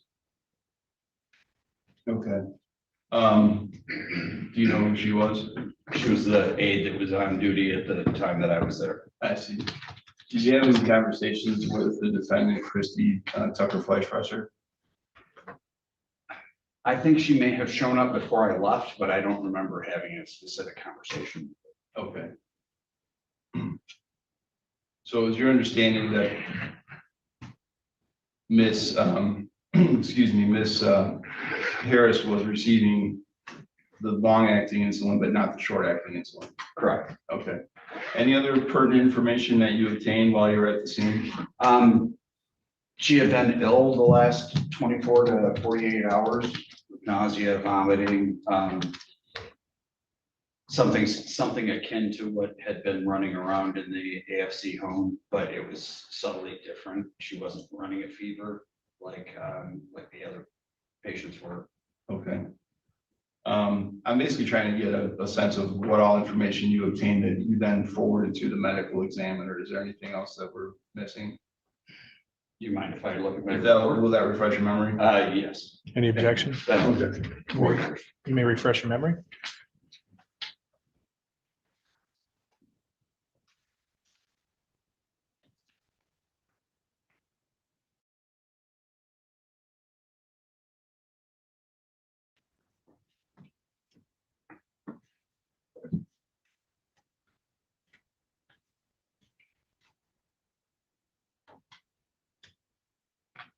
No, all of that would have been provided to the medical examiner, and I don't see anything additional that was pertinent. Okay.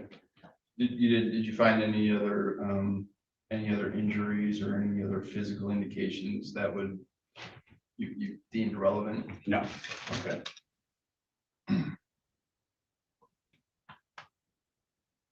I don't have any other questions of this witness right now, Your Honor. Ross? Mr. Harrison, how are you? I'm well. My name is Jerry Faber. I'm Christie's attorney. Good afternoon. Staff member Christina Booms told you that, and this was sometime after 8:30 on November 5th, correct? When you spoke to Ms. Booms? During your time? I was a little off on my time. The time of the report says that she was found at 8:50, so this would have been closer to 9:30. Okay, all right, fair enough. So sometime around that time, you spoke to Ms. Booms? Correct. And she told you that Ms. Harris had been getting the Lantus, the long-acting insulin. She didn't use the term Lantus, but she long acting, yes. Okay. When you first saw Ms. Harris, she was in the body position that she was found by staff members? Any indication that she had been moved? No. Okay. And you described, we saw the People's Exhibit 4. She was basically turned the wrong way on her bed on her back. Correct. And her clothing looked like it was disheveled. That could have been done by EMS when they were putting the electrodes on. I don't know what the condition of her clothing prior to my arrival. Fair enough. You said you physically examined her body? Correct. Had rigor mortis set in? Early onset, yes. What do you mean by that? Well, rigor mortis kind of goes through a phase, kind of waxes I don't and want to get wanes. into an area of expertise that might be better for the doctor, but That's probably not a bit. but She was not firmly fixed. She was still pliable. okay, but rigor mortis had begun. Oh, very much so. And she was cold. Yes. Staff members told you that at approximately 4:30 that morning, she was having a conversation with her roommate. That's what they stated. That's correct. Okay. I'll ask you this as a trained paramedic.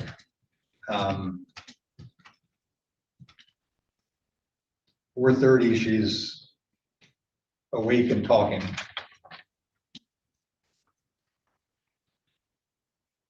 When does rigor mortis, just from your many, many years of experience, when does it start to settle in? Again, you're correct in believing that you should probably be talking to the doctor about that. However, her acidosis would have had an effect on the. Well, again, now that is. It seemed like a 4:30 conversation is a little far-fetched. So you question what the staff member told you? I question everything people tell.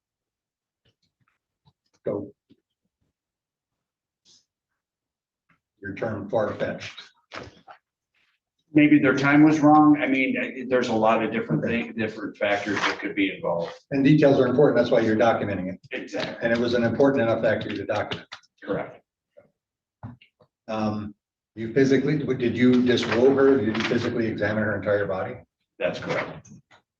Can you show me in your report where her glucometer tab was located? Commodore tab. This was not one of those. The adhesive. This was not one of those. This was not one. It was a finger stick. Oh, okay. Old school, old school. Okay, so she didn't have one of those, Not that I saw. but you would have seen it. I would have seen, correct. You would have documented it. I would document it. So you're saying that there was not that patch? No, and she, as far as I was aware, didn't have a phone, so there would be nothing to connect it to. Are you familiar with the Freestyle Libre 2? Probably not. Okay. Yeah, probably a better question for the doctor.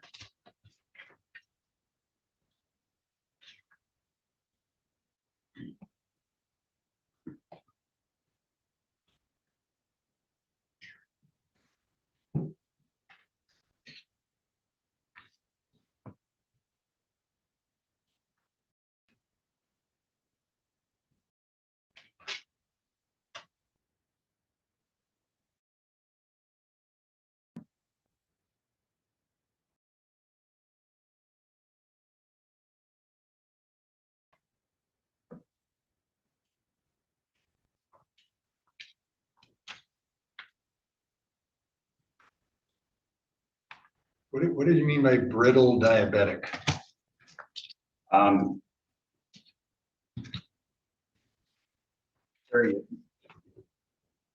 People that are having issues with their blood, controlling their blood sugars are considered brittle, meaning that it doesn't take much for them to go up and down.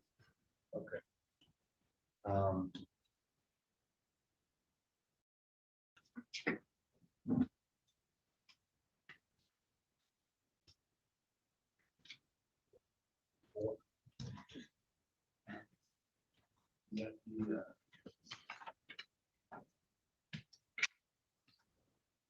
That's photo 0177. Maybe. Is it the device on the nightstand?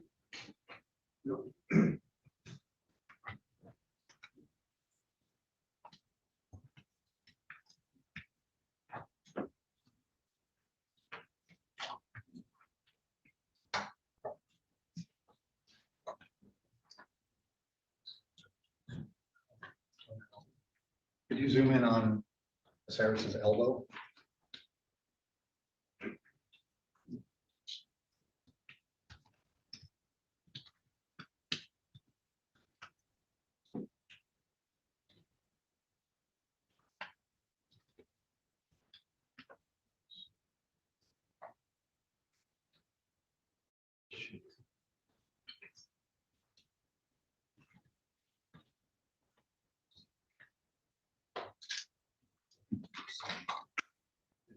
Is that what you refer to as a CGM? CG, oh, EKG. Okay. It's an EKG electrode, like normally they're put on your chest. Okay, all right. But there's nothing wrong with putting it there. They're Okay. still gonna get a read. And then if you go to Exhibit 5, nightstand. Oh, sorry, Mom. That's good. This one's better. All right. You describe that as a glucometer. Do you see the make and manufacturer of that? I can't see that from here. Okay, Freestyle Libre 2. Okay. All right, you're unfamiliar with that device? That specific device, the Libre 2, I'm not. I mean, I was familiar enough to get the readings off of it. Okay, but so you wouldn't know that works with an adhesive patch on the skin. Totally possible. But I'm not an expert on those machines. Okay. Just have a lot of experience with them.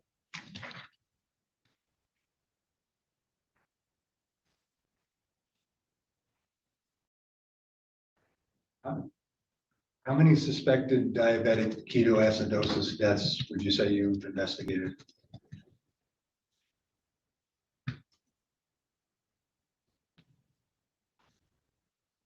Collins, I've been with the medical examiner's office probably 3 or 4. Not an extensive amount of experience with that suspected cause of death. No, I've treated patients, live patients with it, but I also don't do the MEI stuff full time. I generally do about 2 to 5 cases a month.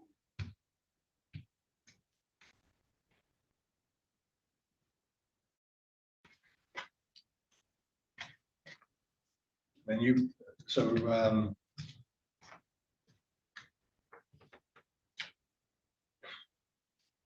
Dr. Wagner didn't actually go out to the scene, is that correct? That's correct. So you present your findings to him. And he looks at those, he looks at the medical records and whatnot. And then it's his determination on the likely cause of death. Correct. You give him a recommendation on what you think that is, or does he? Sure. Okay. What would be considered? Well, let me ask you this.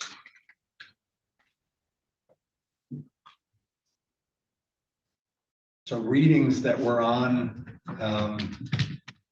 Ms. Harris's glucometer, they include at 7:42 on November 1st, a reading of 302. Okay. Okay.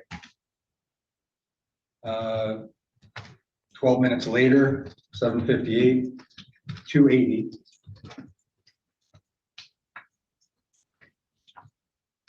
Couple hours later, 11:15 p.m., 223. 12:55 a.m. on 11/2, the next morning, 188. At 4:03 a.m., 183. At 9:13, 281. These are all on her device, and they were all readings while she was at the facility. Okay. Is that a question? You photographed all these. I did. Okay, and so you're not disputing those numbers. They came from you. I would hesitate on the dates and the times. I got this from the prosecutor's office. I understand. 12:04 p.m. on the 2nd, 3:50. So that's just in a couple of days. None of those readings were high. The whatever that cutoff is. It was your testimony that I think you said nearly all of the readings were high. There was even a period where the numbers are dropping. Towards the beginning, correct. That would be consistent with receiving insulin. Not necessarily. And as I said, I would hesitate to rely on the times and the dates. The data that's collected on the glucometer, you would hesitate to trust the numbers? Correct. Is it the device designed to be accurate? It is. As long as the time and date is set. Fair enough. I know, I run across the diabetics all the time that just don't set the time on their glucometer. Okay. The dates correspond exactly with their time. They do. I just, as I said, I hesitate to rely on. It's like the witness that said that she was alert and active at 4:30 in the morning. Nothing further. Just to clarify, so the dates that, the information that you came from the glucometer, they went off to November 4th, correct? Correct. And she died sometime probably on the 5th, correct? You were there on the 5th. I was there on the 5th. Late, yes, that's correct. So basically, even if the time of day was inaccurate, there was at least information that appeared to pertain to right up to the day before she died. The values are correct. I just hesitate to rely on the dates and the times, that's all. Okay. But the dates, again, did sort of They do. sync They with do. when she passed away. That's correct. Okay, and the last readings that presumably would have been taken. Correct. Okay.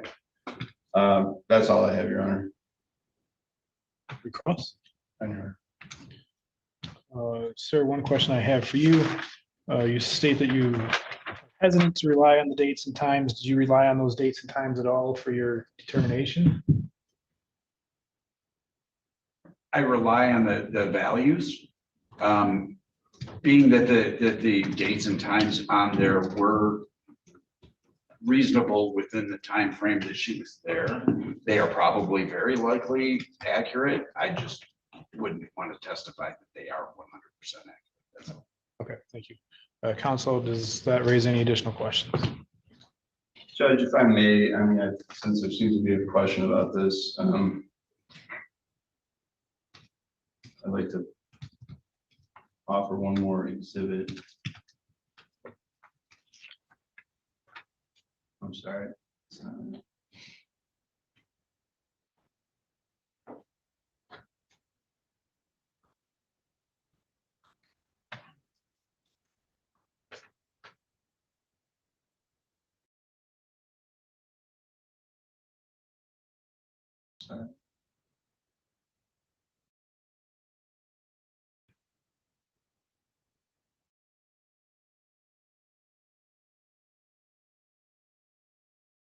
I guess I already showed this one.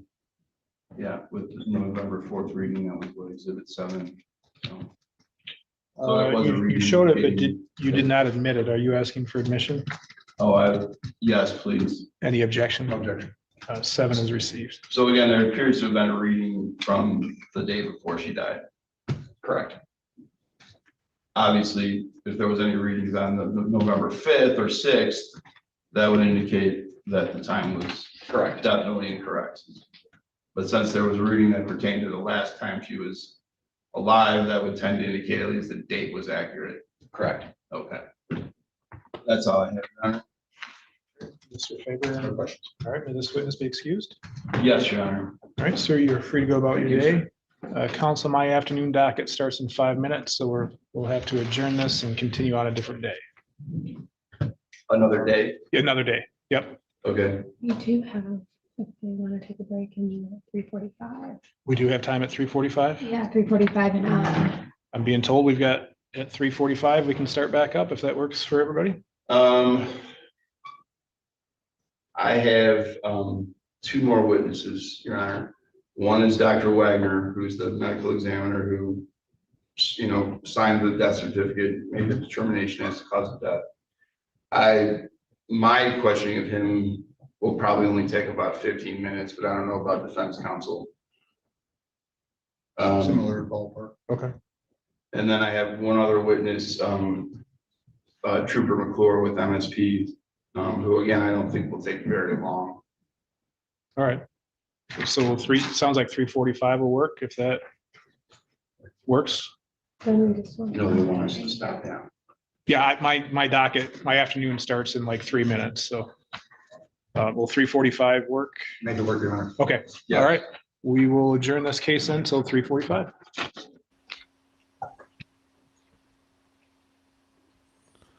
Okie dokie, friends. So I'll go ahead and try to capture that when it starts back up at 3:45. And if you like, we can pick this up tomorrow because I'm kind of curious how it goes. So we'll do that.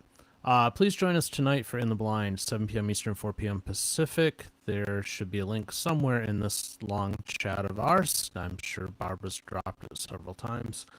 And obviously we'll be back here tomorrow, 9 a.m. Eastern, 6 a.m. Pacific, a half an hour early if you're a channel member. I hope you appreciated the additional 45 or so minutes of coverage that we did today. I had fun. I hope you did too. Heavy topic, but I think this was good to watch. So see y'all hopefully tonight over at In the Blind. If not, I'll see you tomorrow. Take care. God bless.